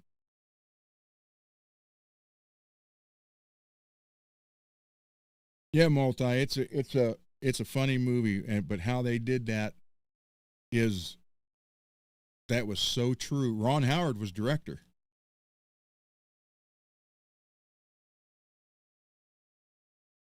My favorite tremolo is a Floyd. The Kaler Spider is good. The Godo 1996T is good, but I'm a diehard Floyd fan. Now, I will say this about the Vega Trem. I've never owned one completely. I had one for 8 months on CC's, and I actually had it on this red Strat for a while. And I will say this, a Vega Trem beats the crap out of any Fender factory style tremolo. Okay, it does. If you do not want to route out for a Floyd Rose, okay, if you don't want to do that, but you want something better than the standard Fender, then go with the Vega Trem, definitely.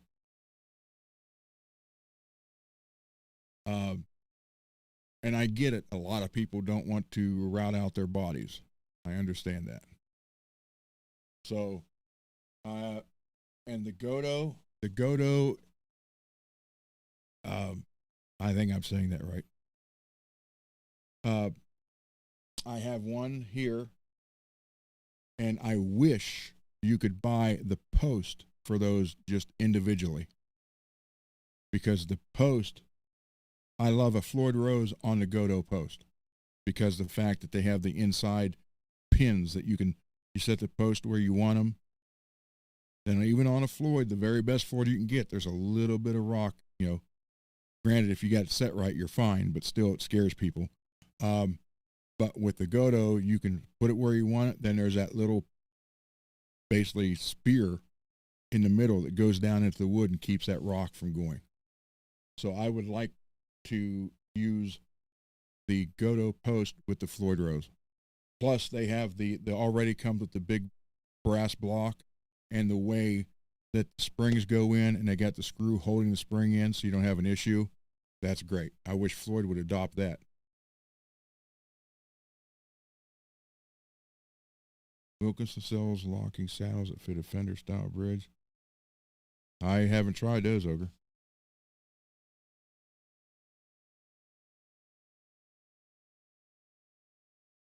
Now, Ogre, I am not a fan of the Ibanez Edge.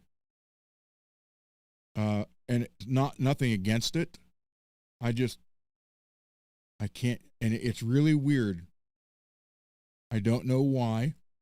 I really don't know why. And I think I even had this chat with MPN before. I like thin, wider necks. The fretboard wider, not wider this way. And Ibanez basically has that. But there's something about an Ibanez neck that I just don't get. And so I've never really got into their tremolos.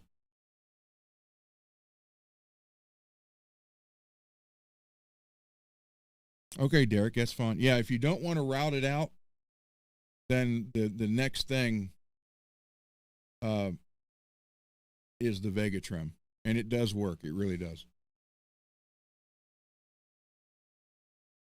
So Vega Trem is a very good tremolo if you don't want to modify the body. That's the thing.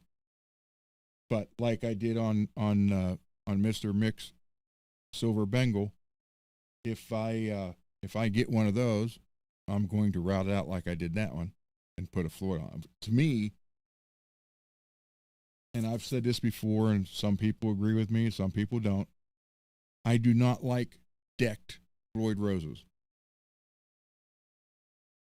I refuse to have that. because you're only using half of it. When you can grab it and,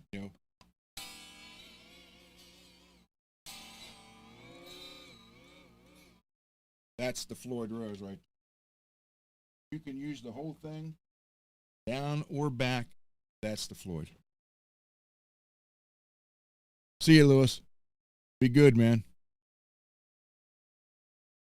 I don't know, Ogre. It just don't sit with me because on the pros, like that orange one, the blue one I showed you first, it's a wider neck too. There's just something about the Ibanez neck. I don't know. I never connected with, just like I didn't connect with the Les Paul.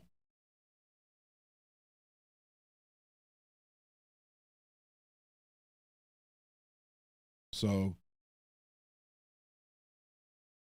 not that there's nothing wrong with him. I mean, Steve Vai plays him for God's sake, but he also played Jackson Charvel, and his greenie was Wayne Charvel's personal Charvel that he lent Steve to go on tour in Japan and was supposed to give it back to him within 2 to 3 weeks, and never did. And Steve had his guitar tech paint it the green. So Wayne just ended up letting him keep it, obviously, and made himself another one. So, true story. So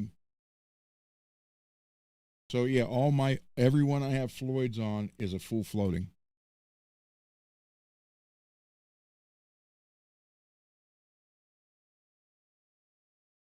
Yeah, that's it. Okay. Garguts likes the Ibanez neck over Jackson. That's cool. That's why there's so many different guitar companies and so many different neck profiles, because if we all liked the same thing, it'd be different. It'd be boring for one. But I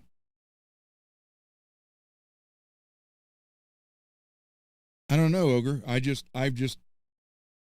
From 84, 85 on, I've, start out with Charvel, then the Charvel, and then Jackson. And I just, Jackson, I immediately liked Jackson because of Randy Rhoads. I know that's really not a reason to like a guitar, but people tell me that. I said, then why do you like Eddie Van Halen's guitars? So however you get into guitar is fine. That's how you get into it. If you play, that's all that matters. But I've just, for 41 years, I've been playing Charvels and Jacksons. And I did have a couple Ibanez. I sold them, and I had a couple Les Pauls. I had in 87, 88, or 89, I'm not sure. It was in that time period when Les Paul came out with the thin body with the pink front, like the guy from Kingdom Come in their video, Get It On, where they said they didn't never listen to Led Zeppelin. Liars. The whole song was a Led Zeppelin song. But it had a pink front, thin body. I bought one of those. Didn't even have it 6 months. Got rid of it. And then I had a all white, I can't remember what it was. I don't think it was a custom. It was all white with all gold hardware. And it was freaking beautiful. But I couldn't get used to the neck. So, and between, Greasy, Charvel, Jackson, Kramer. Okay, there you go. Now, I will say this. I like Kramer necks better than I personally like the Ibanez neck. And that's just my choice.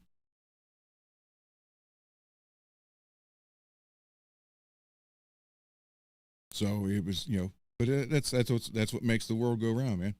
There's options. That's what's great. Find what you like or what works for you and stick with it. If it makes you play more or whatever, there you go.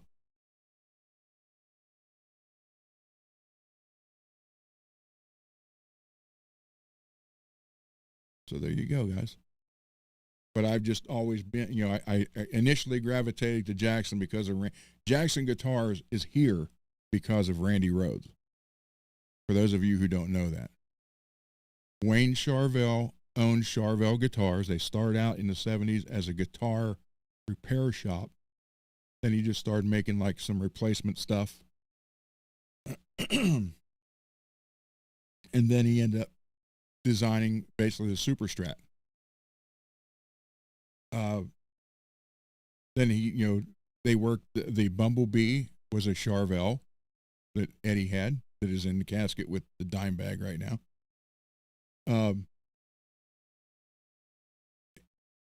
Then he got, Wayne hired Grover Jackson.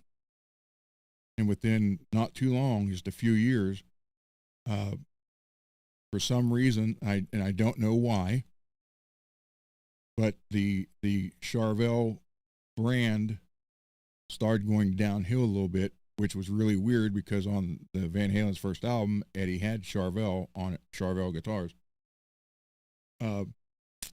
So Grover bought Charvel from Wayne Charvel himself, and not only did he buy the business, he also bought the debt that was there. So Grover basically had to rebuild Charvel guitars and change him to some of his ideas, which is what slammed the 80s with him. That you watched videos on hair metal bands in the 80s, you saw Jackson, Charvel, and Kramer more than anything.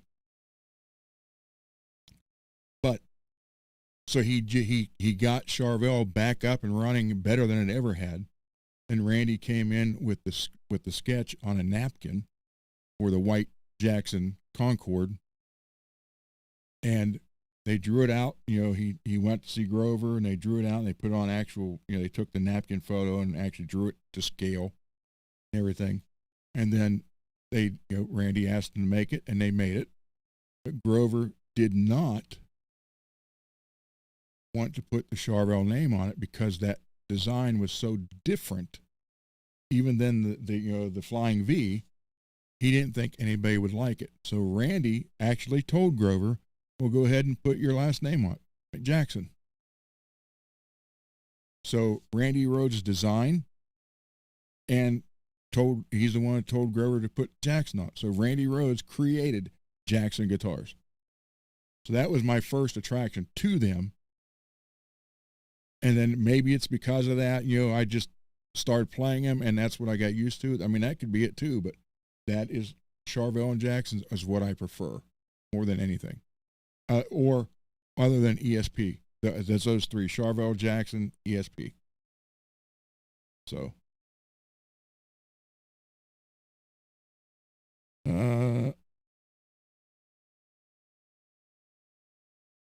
Yeah, whatever all happened there between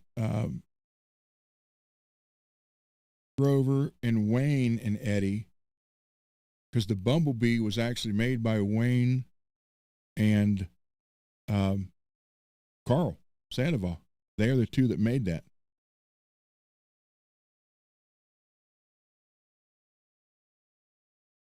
Have I ever done a guitar spin live? What, Gargot, what do you mean spin?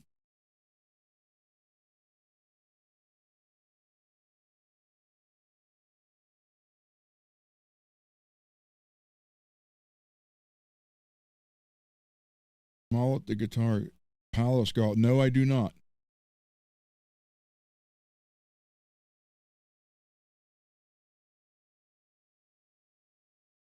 I do not have any of those.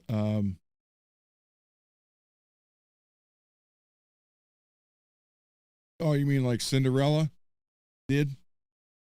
Yeah, I did that a couple times in the 80s. And then I stopped when our other guitar player, it was a guitar player or bass player. One of them did it. And because we were more metal than hair, so it wasn't like we were choreographed where all three of us would do it at the same time. I just did it a couple times and got away with it because I always use shallower strap locks. Have from day one. Still have them. Almost every one in here has got Schaller strap locks on it. And then it was either our other guitar player or the bass player did it one day, and it launched and went flying back and smashed. And I was like, after that, I was like, I am not taking a chance with that ever again. So I never did it after that. But I did find it easier, instead of doing it this way, throwing it around that way, it was easier shoving the headstock and shoving it around backwards, because you could shove it and hold your hand out, and when it flipped around, the neck would automatically come back to your hand. Where this way, you had to kind of like guide the neck up this way to this hand. Backwards, it landed in your hand.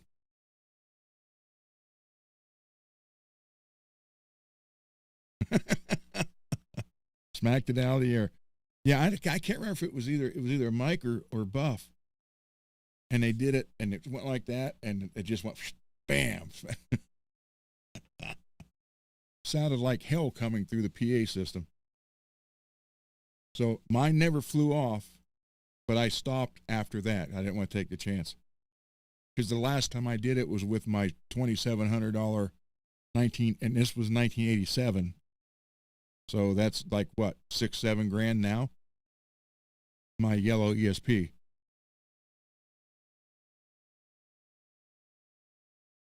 So yeah, but that's why, maybe that's the only reason why I got into Jack. Well, I mean, I like Jackson because of that.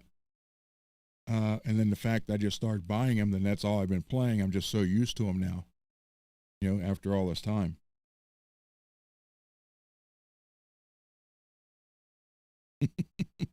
It's dangerous, and the worst part about that, Garguts, is if the other guys don't know you're going to do it. So I don't necessarily mean you have to be in synchronization and do choreography or whatever the hell that is, choreographed. But you have to at least let them know ahead of time, or you might spin it just as someone walks in and get him under the chin or on top of the head. So yeah, it was cool. But I did it with my the one that got stolen, actually, my 3DR Predator Charvel Lava Crackle. And that one was nice with the reverse headstock, man. Just grab it, shove it. But so I did it with that one, probably 2 times, maybe 3. And then the last one I did was with the yellow ESP. And then it was the very next show where the other one went flying, and I was like, oh, no, I'm not going to chance it no more. So.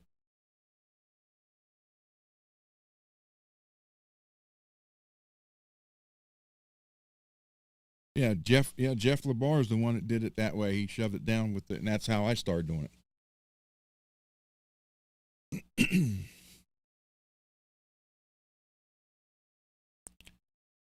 And let's see. That is a custom Randall down there that I ordered in 88. It's actually 150 watts in a 80-watt size head. And it was wired more to pick up, I don't know exactly what they did, but it's supposedly wired more to pick up harmonics better, which it does. So, need to get that drink. Hold on.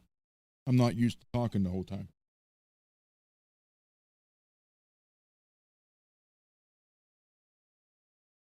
So yeah, I special ordered that in 88.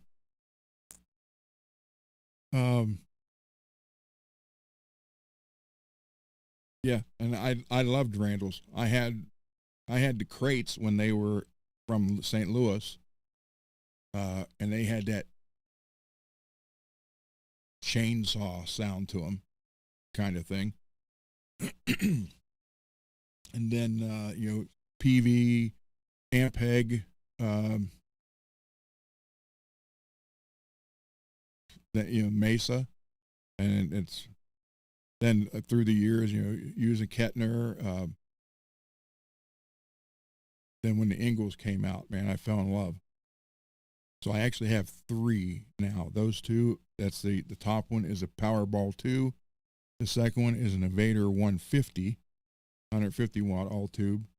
That thing is a freak. I can't turn either one of those up past one, literally. And then there's a full Mesa oversized rectifier stack right there with 8 vintage 30s in them.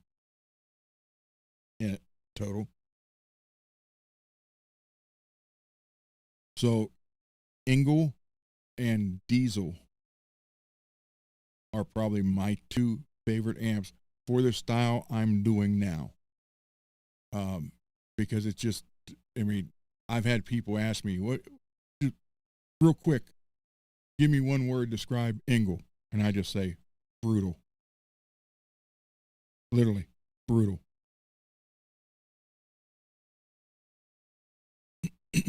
It's just pure brutality. But if you work that, like what I'm getting on my recordings that you guys are hearing now, I'm going in through the Helix here. So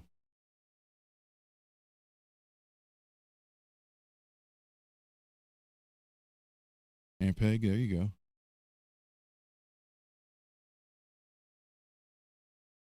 Garguts. I'm telling you right here. You look at the red one.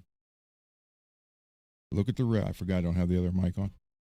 That says Black Sabbath in front because I printed that 3D printed that out. I got it just hanging there. But that is a B52 AT100. Stands for all tube 100 watt. There's either 11 or 13 tubes in there total. But it's basically a poor man's triple rectifier. You have 2 different crunch channels and a clean. There's a 3-way switch in the back. You can have it all tube, half solid state, or all solid state. I had a friend sell his 73 Marshall head because he was getting better sounds and better performance out of his B52. And you can pick those up for $300. I got 2 of them. I got that one and another one which my son-in-law is using. This one I recovered the red myself. It was originally black. It's like the other one he has. But I did send this in because I'm not an amp guy. But I had all tubes. I had everything replaced with tongue saw, and they're biased hot, and everything was hand wired or hardwired in. So that thing is freaking amazing. And they're like a sleeper amp. There's one on Reverb right now. It's the amp and a half stack.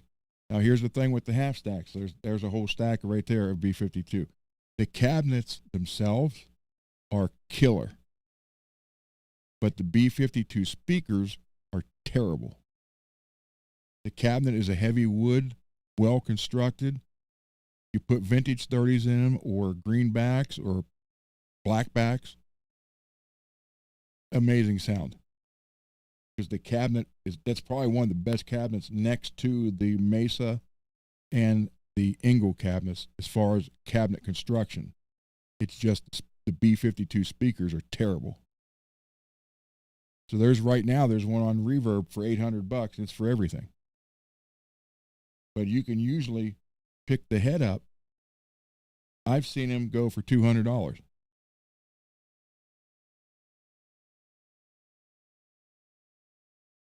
So there's a hint for you, my friend.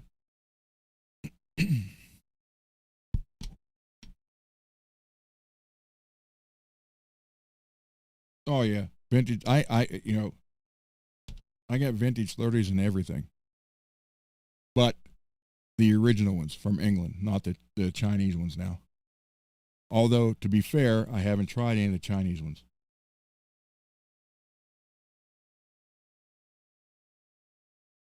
So I don't want to, I'm not going to say they're bad. I just haven't tried any.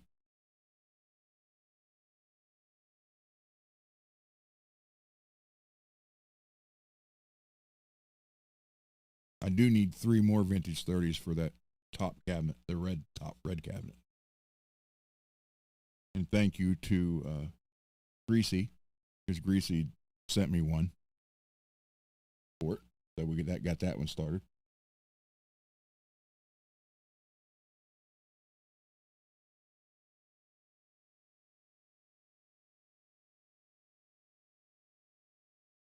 See, I haven't tried any of those, Greasy. I'm a V30 guy, man. It's just, who is some? I'm getting messages. Hold on.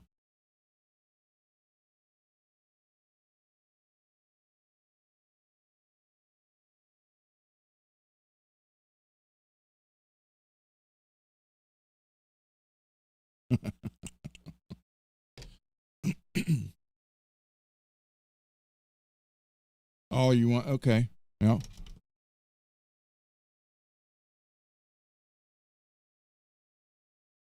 I have not tried a Music Man amp.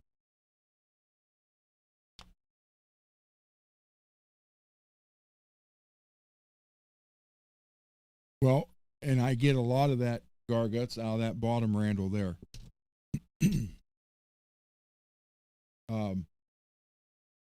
But Dime was a master also of shutting the volume off when he was done playing because it squealed like crazy. So, yeah, that Randall head right there can sound a lot like Dime, and you can get it, you can fine tune it, and it's really not that hard to fine tune because it's supposedly how it was built.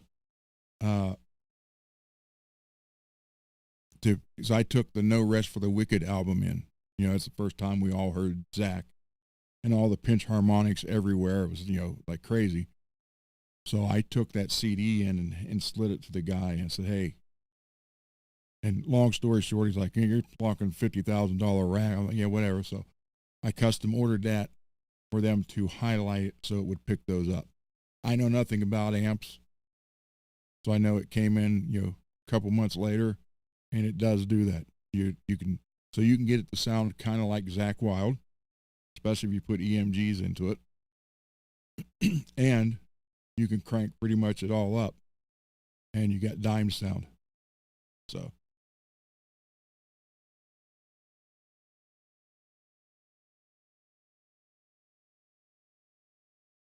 I have to try one of those, Greasy. I've never tried to. Now, in the simulator, I have greenbacks and creambacks, and one of them's got blackback.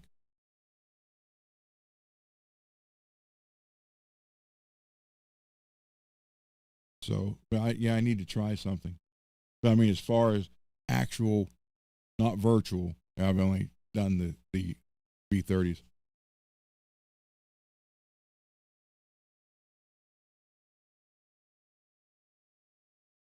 But I'm not an amp guy. I mean, I can take. Well, I did that on a show one night on here.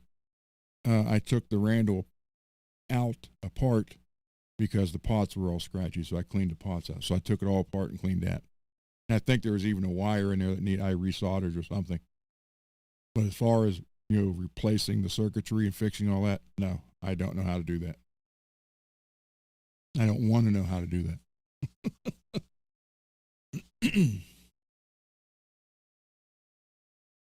But I know how to clean them, keep them going that way. Oh, I got my daughter's guitar done. And would you know, it's got low action that doesn't buzz? Go figure. On an acoustic.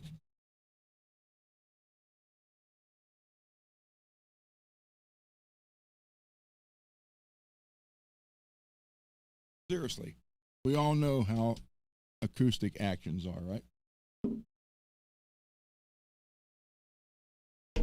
Oh, that was the headstock. Look at that. That's down at the bass. And listen to this.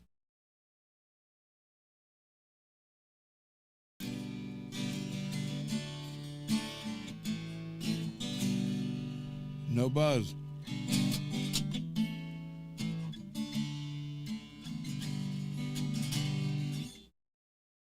Imagine that.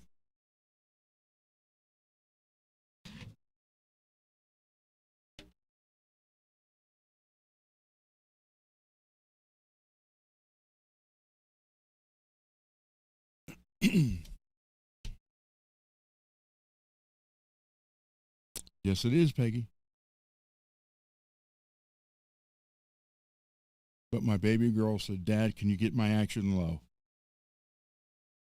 Get it there. And even though she's going to be 30, and I told her husband this too, when he asked me and my wife if it was okay for him to, he actually asked us if it was okay for him to ask her to marry him. And wait, let me find this photo.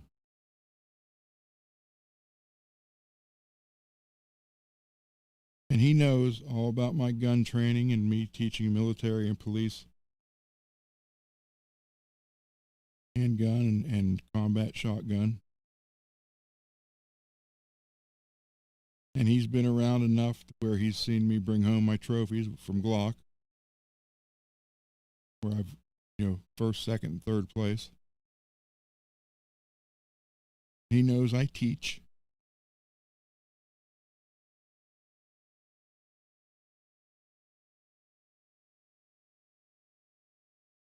Dang it, where's that photo?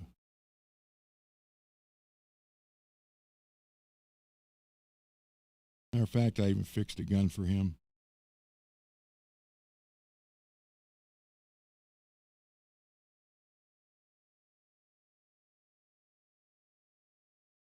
Come on, come on. Come on, come on, come on. Where's that photo? Any other time it's in here when I'm not looking for it. Thank Coolio.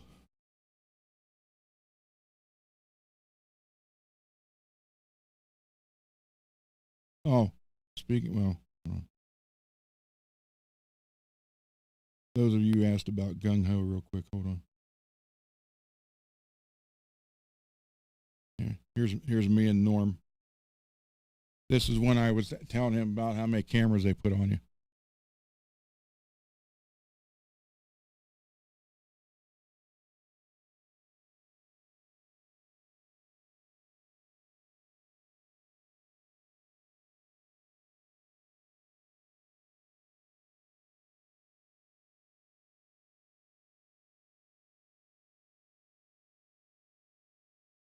I can't believe I can't find that photo. Any other time, I'll fly through here and it shows up.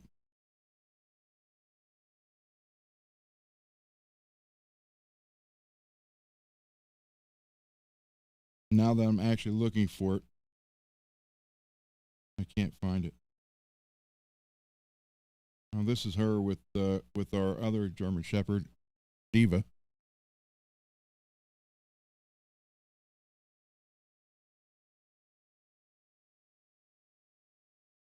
But here, right? Well, this is one of them. This is when we were redoing our house in Springfield. I told him, I said, no matter how old she is, that's what I see right there.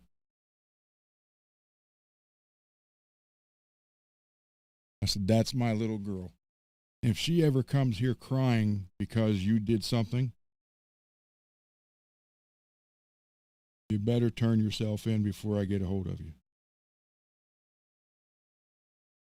I said, I don't care if she's 60. When I look at her, that's what I see. And there was another one of her sitting on the couch.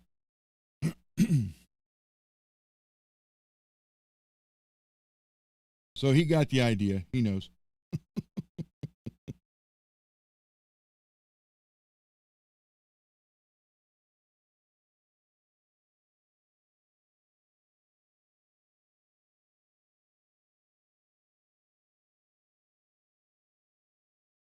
Here's me and Michael Keaton.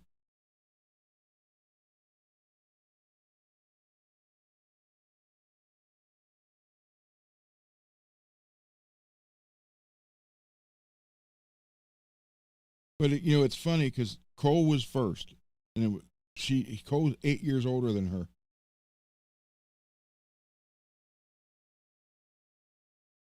Here it is. Here's the other one I was talking about.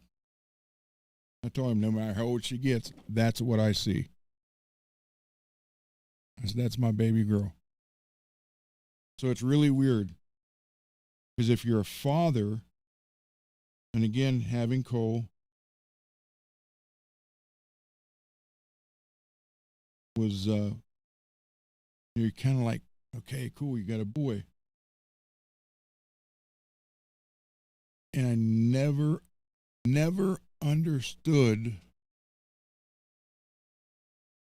when she was born. I carried her out and showed her to my parents and then my wife's parents. It hit me. That's my baby girl. And I thought, heaven help. And this is where it's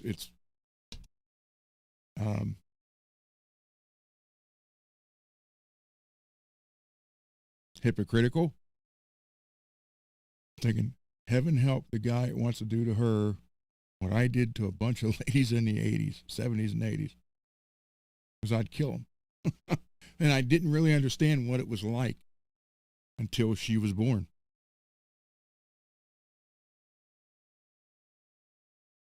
Garguts, I was in a movie with him. Yeah.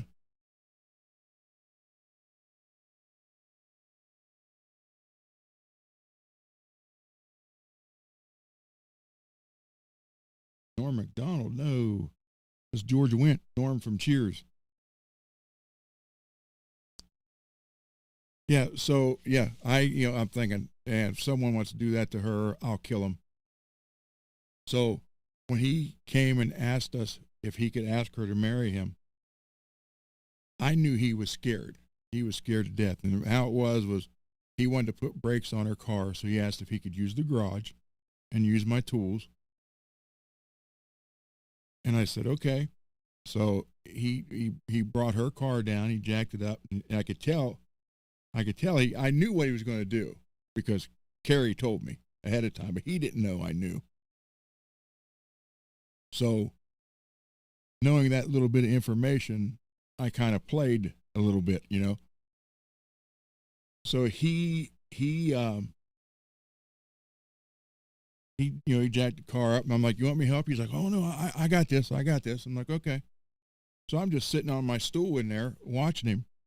And he's like, yeah, and I'm like, what, man? What's wrong? I said, you need help? He's like, no. And he's like, something, well, me and Carrie's been dating for a while now. And yeah, I'm like, yeah. He's like, well, I just wanted to know if it was okay with you and Beth if I ask her if she wants to get married. And I started laughing to myself, and I'm like, hey, I said, do you ever watch Everybody Loves Raymond? He's like, no, not really. I said, it's a shame. He goes, why? I said, well, there was an episode where Ray's brother Robert went and asked his girlfriend's parents if he could, marry their daughter. He's like, oh, that's cool. I said, yeah, that's they looked at him, smiled, and said no. And I left it at that. I didn't say another word.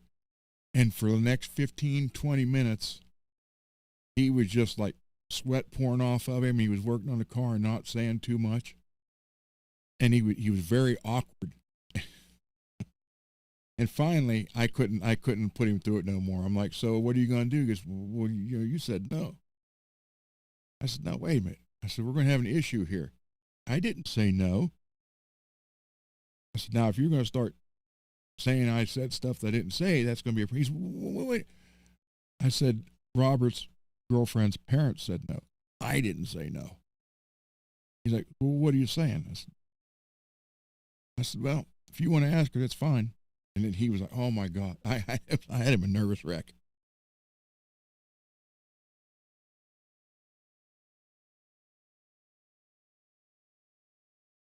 Yeah, I mean, I don't look like it now, obviously, but in the 80s, um,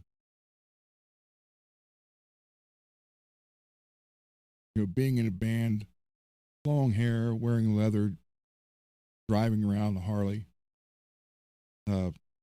girls were not an issue, not a problem. And my daughter will even tell you, because her mother, my wife, has told her. Yeah, I honest to God believe my wife Beth has saved my life. I'm not exaggerating there. I really do. Prior to her, I was a man whore, and my daughter will tell you that. She said, "Yeah, my dad, until he met my mom, he was a man whore." So when I was carrying her out, I was thinking things I did, thinking, "Ain't no way, ain't no way." So if you have a daughter, that's when you understand it. When you have just boys, you're like, "Go get them, boy."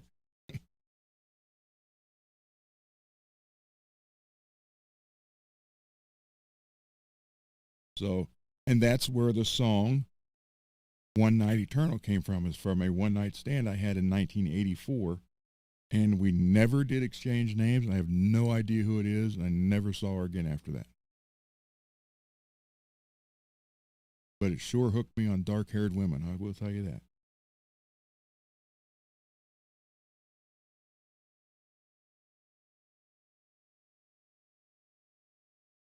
Gargus, have you heard that one? You guys mind if I play it? Since we're just sitting here killing time.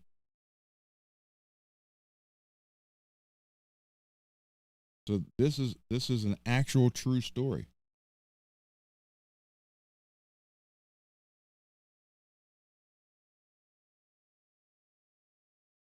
And I recorded this playing that White Warrior. Thank you, Peggy. So this is a true story, guys.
Right here.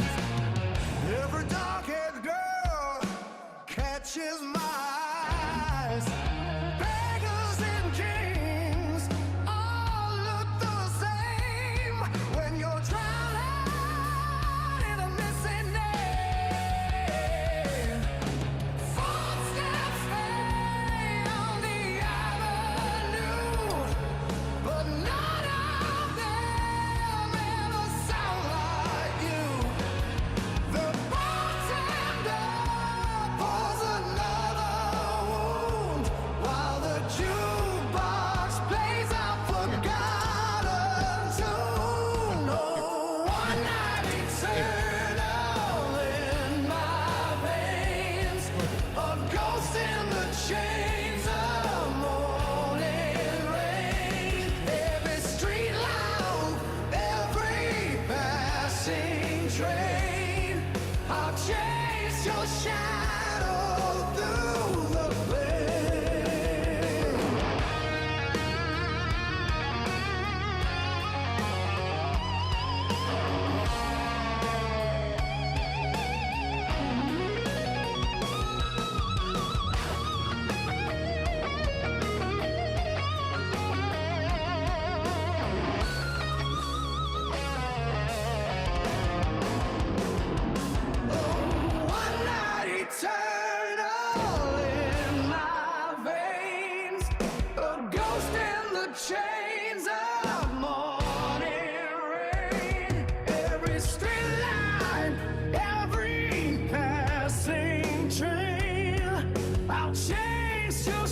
So there we go.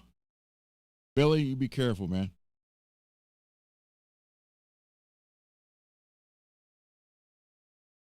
Will you come up here for a minute? Come here. Come on. Come here. Here.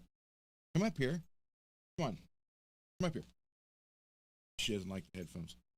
Here. Come here. Come here. Show Peggy. Come here. Come on. Let Peggy see you. Come on. Here. Come here. Avy. Come on. I know. You're not supposed to jump on people. I'm telling you. Come on. Come on. Come here. Hey. Come here. Ava. Come on. Come on. Up. There you go. Hi, baby. Nice. Hi. Look that way. Look. That's Peggy. Show Peggy. Hi. Show Peggy. Oh. Right there. Oh. Okay. A little bit. And she doesn't like getting on the head with the headphones because she gets tangled up in the cable.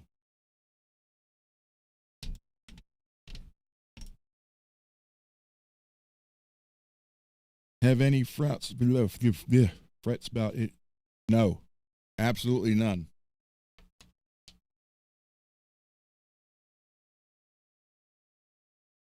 No, those are still like the day I got them.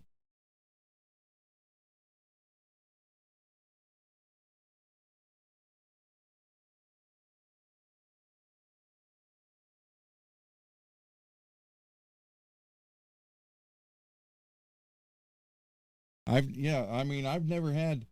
Now, if you go to the lower, the entry level Jacksons, Charvels, I don't know, I'm not so much Charvels. The entry level Jacksons, the $200 ones, you'll get some there. But they're being made by Fender. So you go back to when they were being made by Grover there, those things come out, perfect, stayed that way.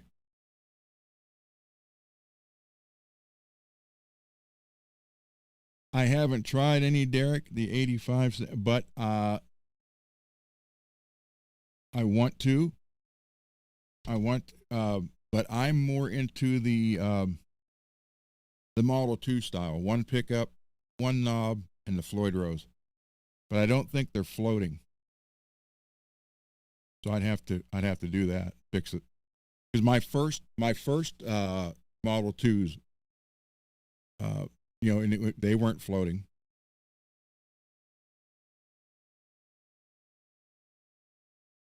They were pretty much decked too, and it's like, man, this sucks.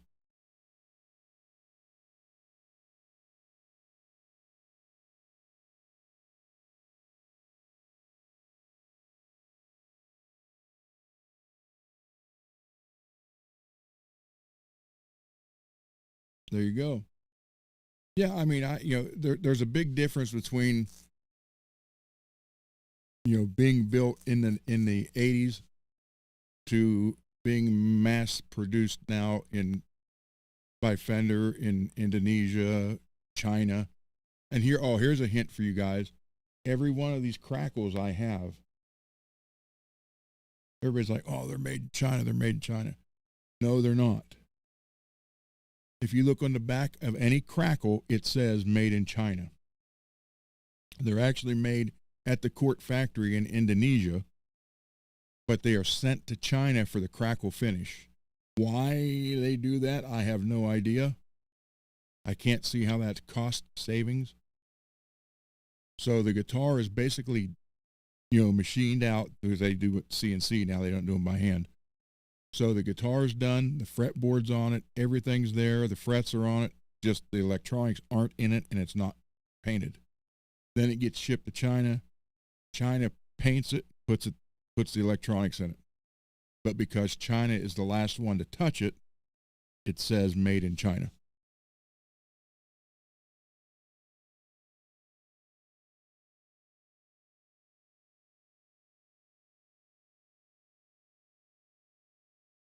Yeah, the Virtuoso. Yep. I've just, like I said, I've just been a fan of Jackson, Charvel, and Jackson forever. And Grover said he had no idea that the Concorde was going to take off. And the whole reason behind that is because Randy already had the Sandoval, but people kept saying, "Oh, that's just a painted a Gibson V."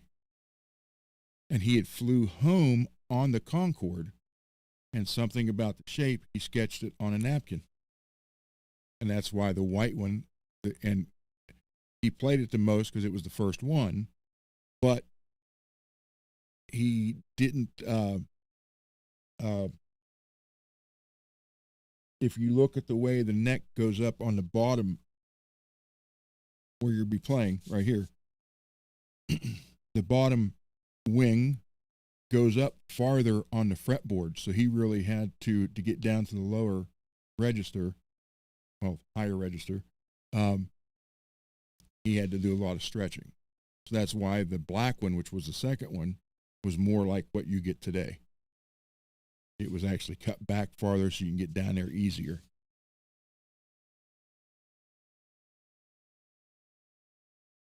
And the first Concorde, the white one, also had the three-way switch on the very top of it. So you can go like this, where the Sandoval is on the top wing. But it's weird because they're Gibson-style knobs,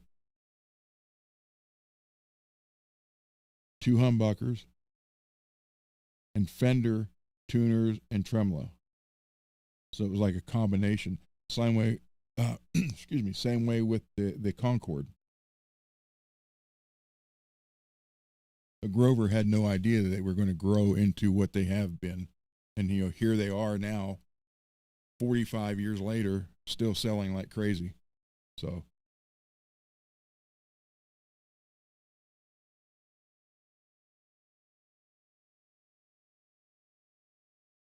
Yeah, the first one, it was just, Randy and Grover actually, Randy drew it out and all they did, there's stories. Grover tells a story, him and Randy standing there and they like had it drawn out.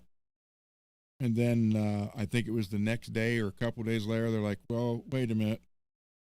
Can we cut more of this off and do this? And Randy came back and they said Randy had to leave the room when Grover literally took it to the bandsaw and cut more of the bottom fin off. So he said Randy left the room. He didn't even want to watch it.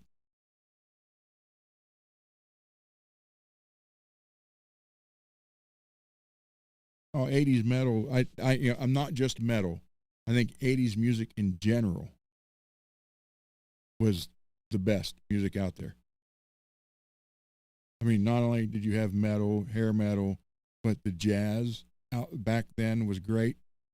You had the Tom Rotella band, the Yellow Jackets, bands like Cyndi Lauper. There was such a variety in the 80s, and it was all good. I just happen to prefer the metal side of it, and then some jazz and of course classical, but classical wasn't new in the 80s. So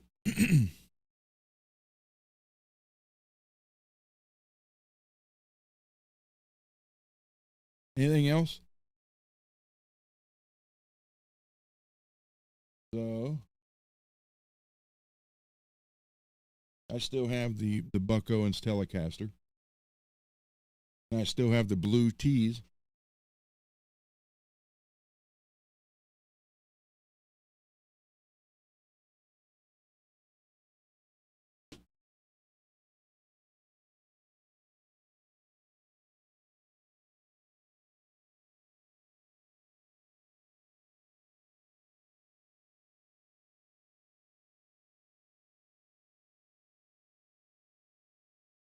Although I do need to change this because I had the neck off and I grabbed the wrong plate and I put it on and left it on. This Fender.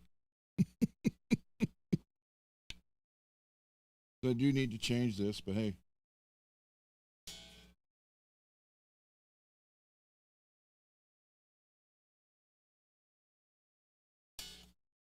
Gotta have fun.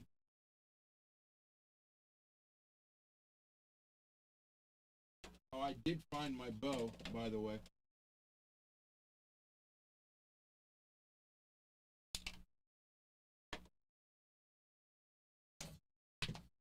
Right there on the floor, right where it just fell again. So yeah, I did find it.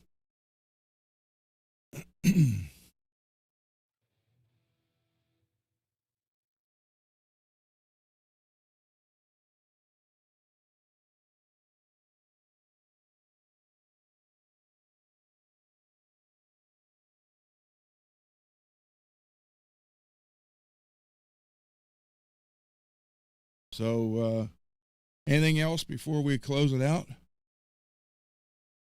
Coming up on 4.5 hours.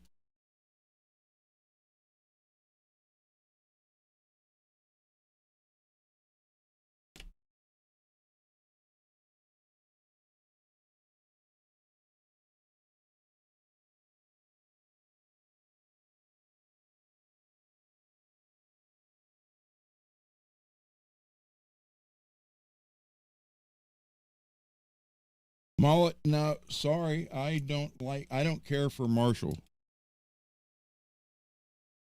Never did. I know that sounds weird, but I just never did.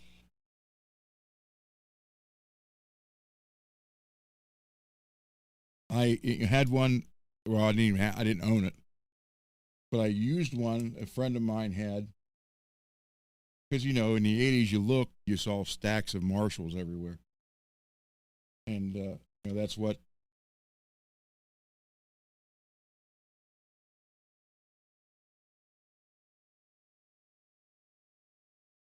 everybody wanted.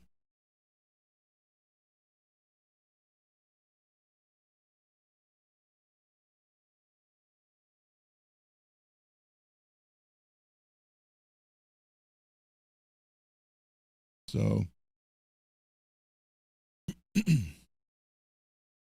so any other questions?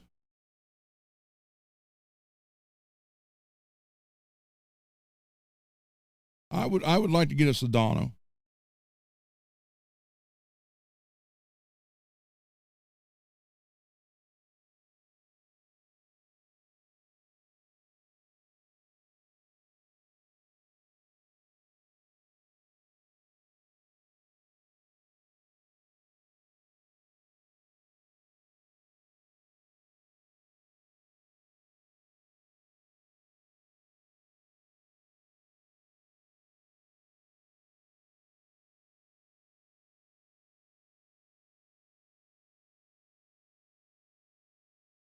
Oh, by the way, that's the music to One Night Eternal.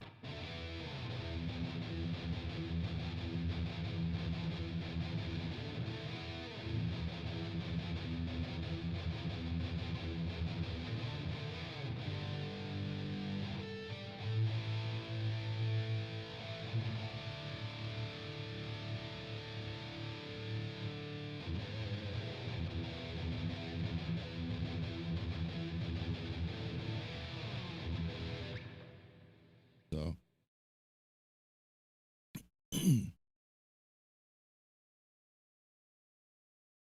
Marshall seemed, in your opinion, yeah. I mean, I just there was something about, and it's weird because being a Randy fan, used 1959 Marshalls. Um, except he put the Alnico, the he changed the speakers to something that sounds like that.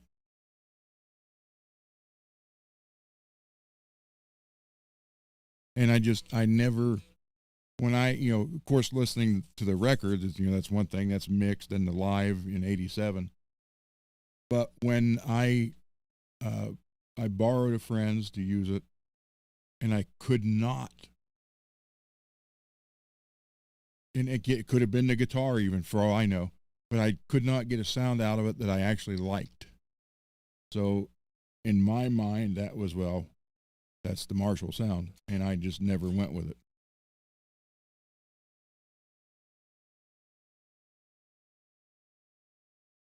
And it may, I could have been really wrong.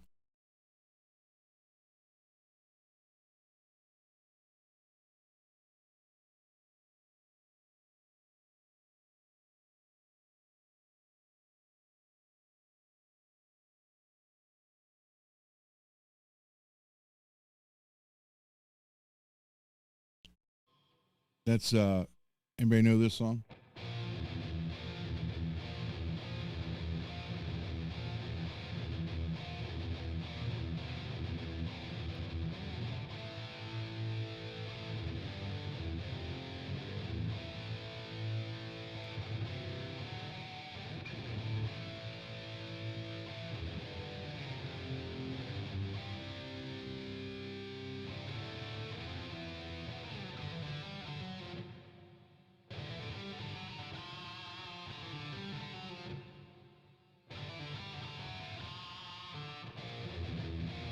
No.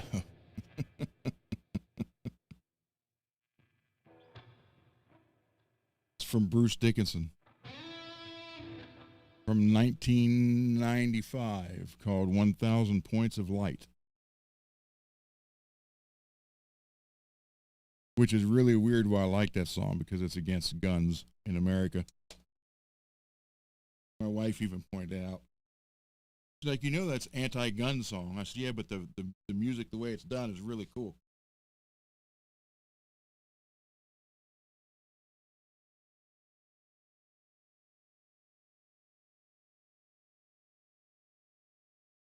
So, all right, we are at 3:30 or 4 hours and 30 minutes. My God.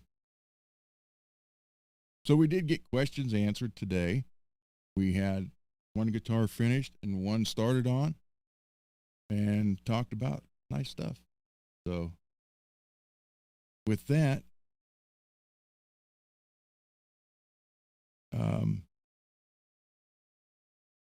we'll call it a night, everybody.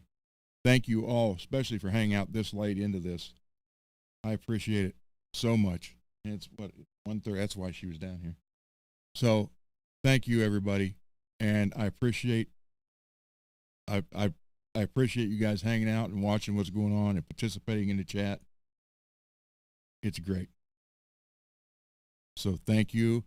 And I will play the intro, outro out the door. And I want to thank Mr. Mike Wood again for this. I thought it was such a great job. So everybody, I will see you. What's tomorrow? Wednesday? Yeah, I'll do. Well, I'm trying to do every day except for Sunday.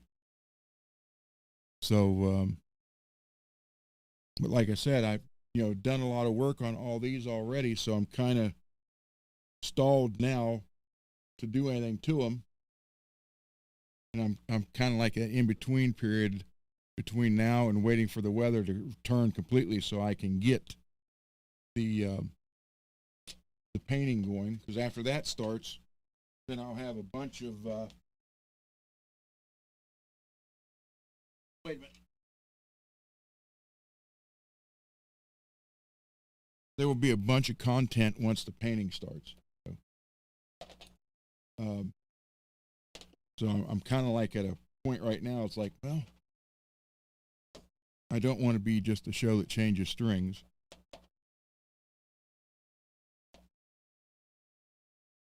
And even if I was, I'm to the point now where they've all been changed, except for the baritone. I got to do that. Those have been on there for probably 2 years. I do have to change the ones on the baritone. So, but, I mean, I have, hold on.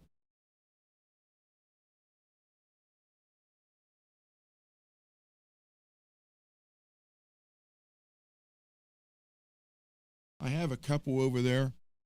I do, dang it, come on. I do need to tear this apart.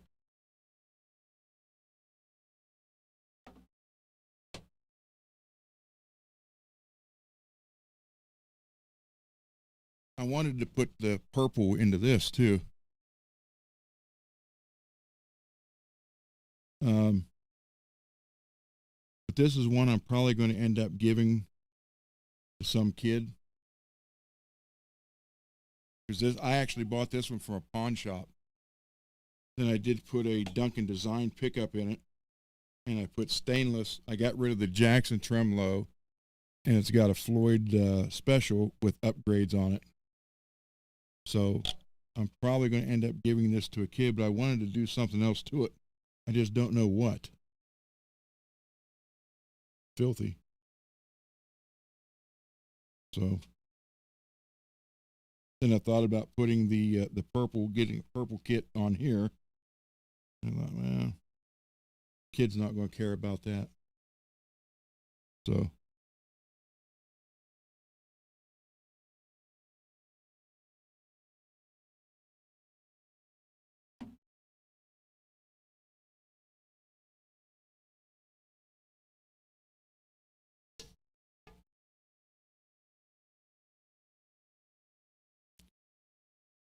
it goes through the 60. Well, there's actually 100. I don't even know now. Somewhere between 140 and 150 something total. But only 63 or 64 are here.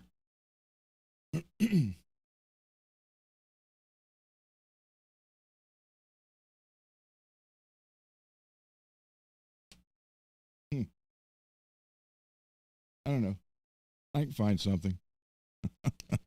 All right, everybody. With that, we will play the intro outro. Again, thank you, Mr. Wood, for a fabulous job. Everybody, honest to God, thank you for hanging out. I love it. As Dio would say, you're all the biggest stars in the world, and Ozzy says, I love you all. Sharon!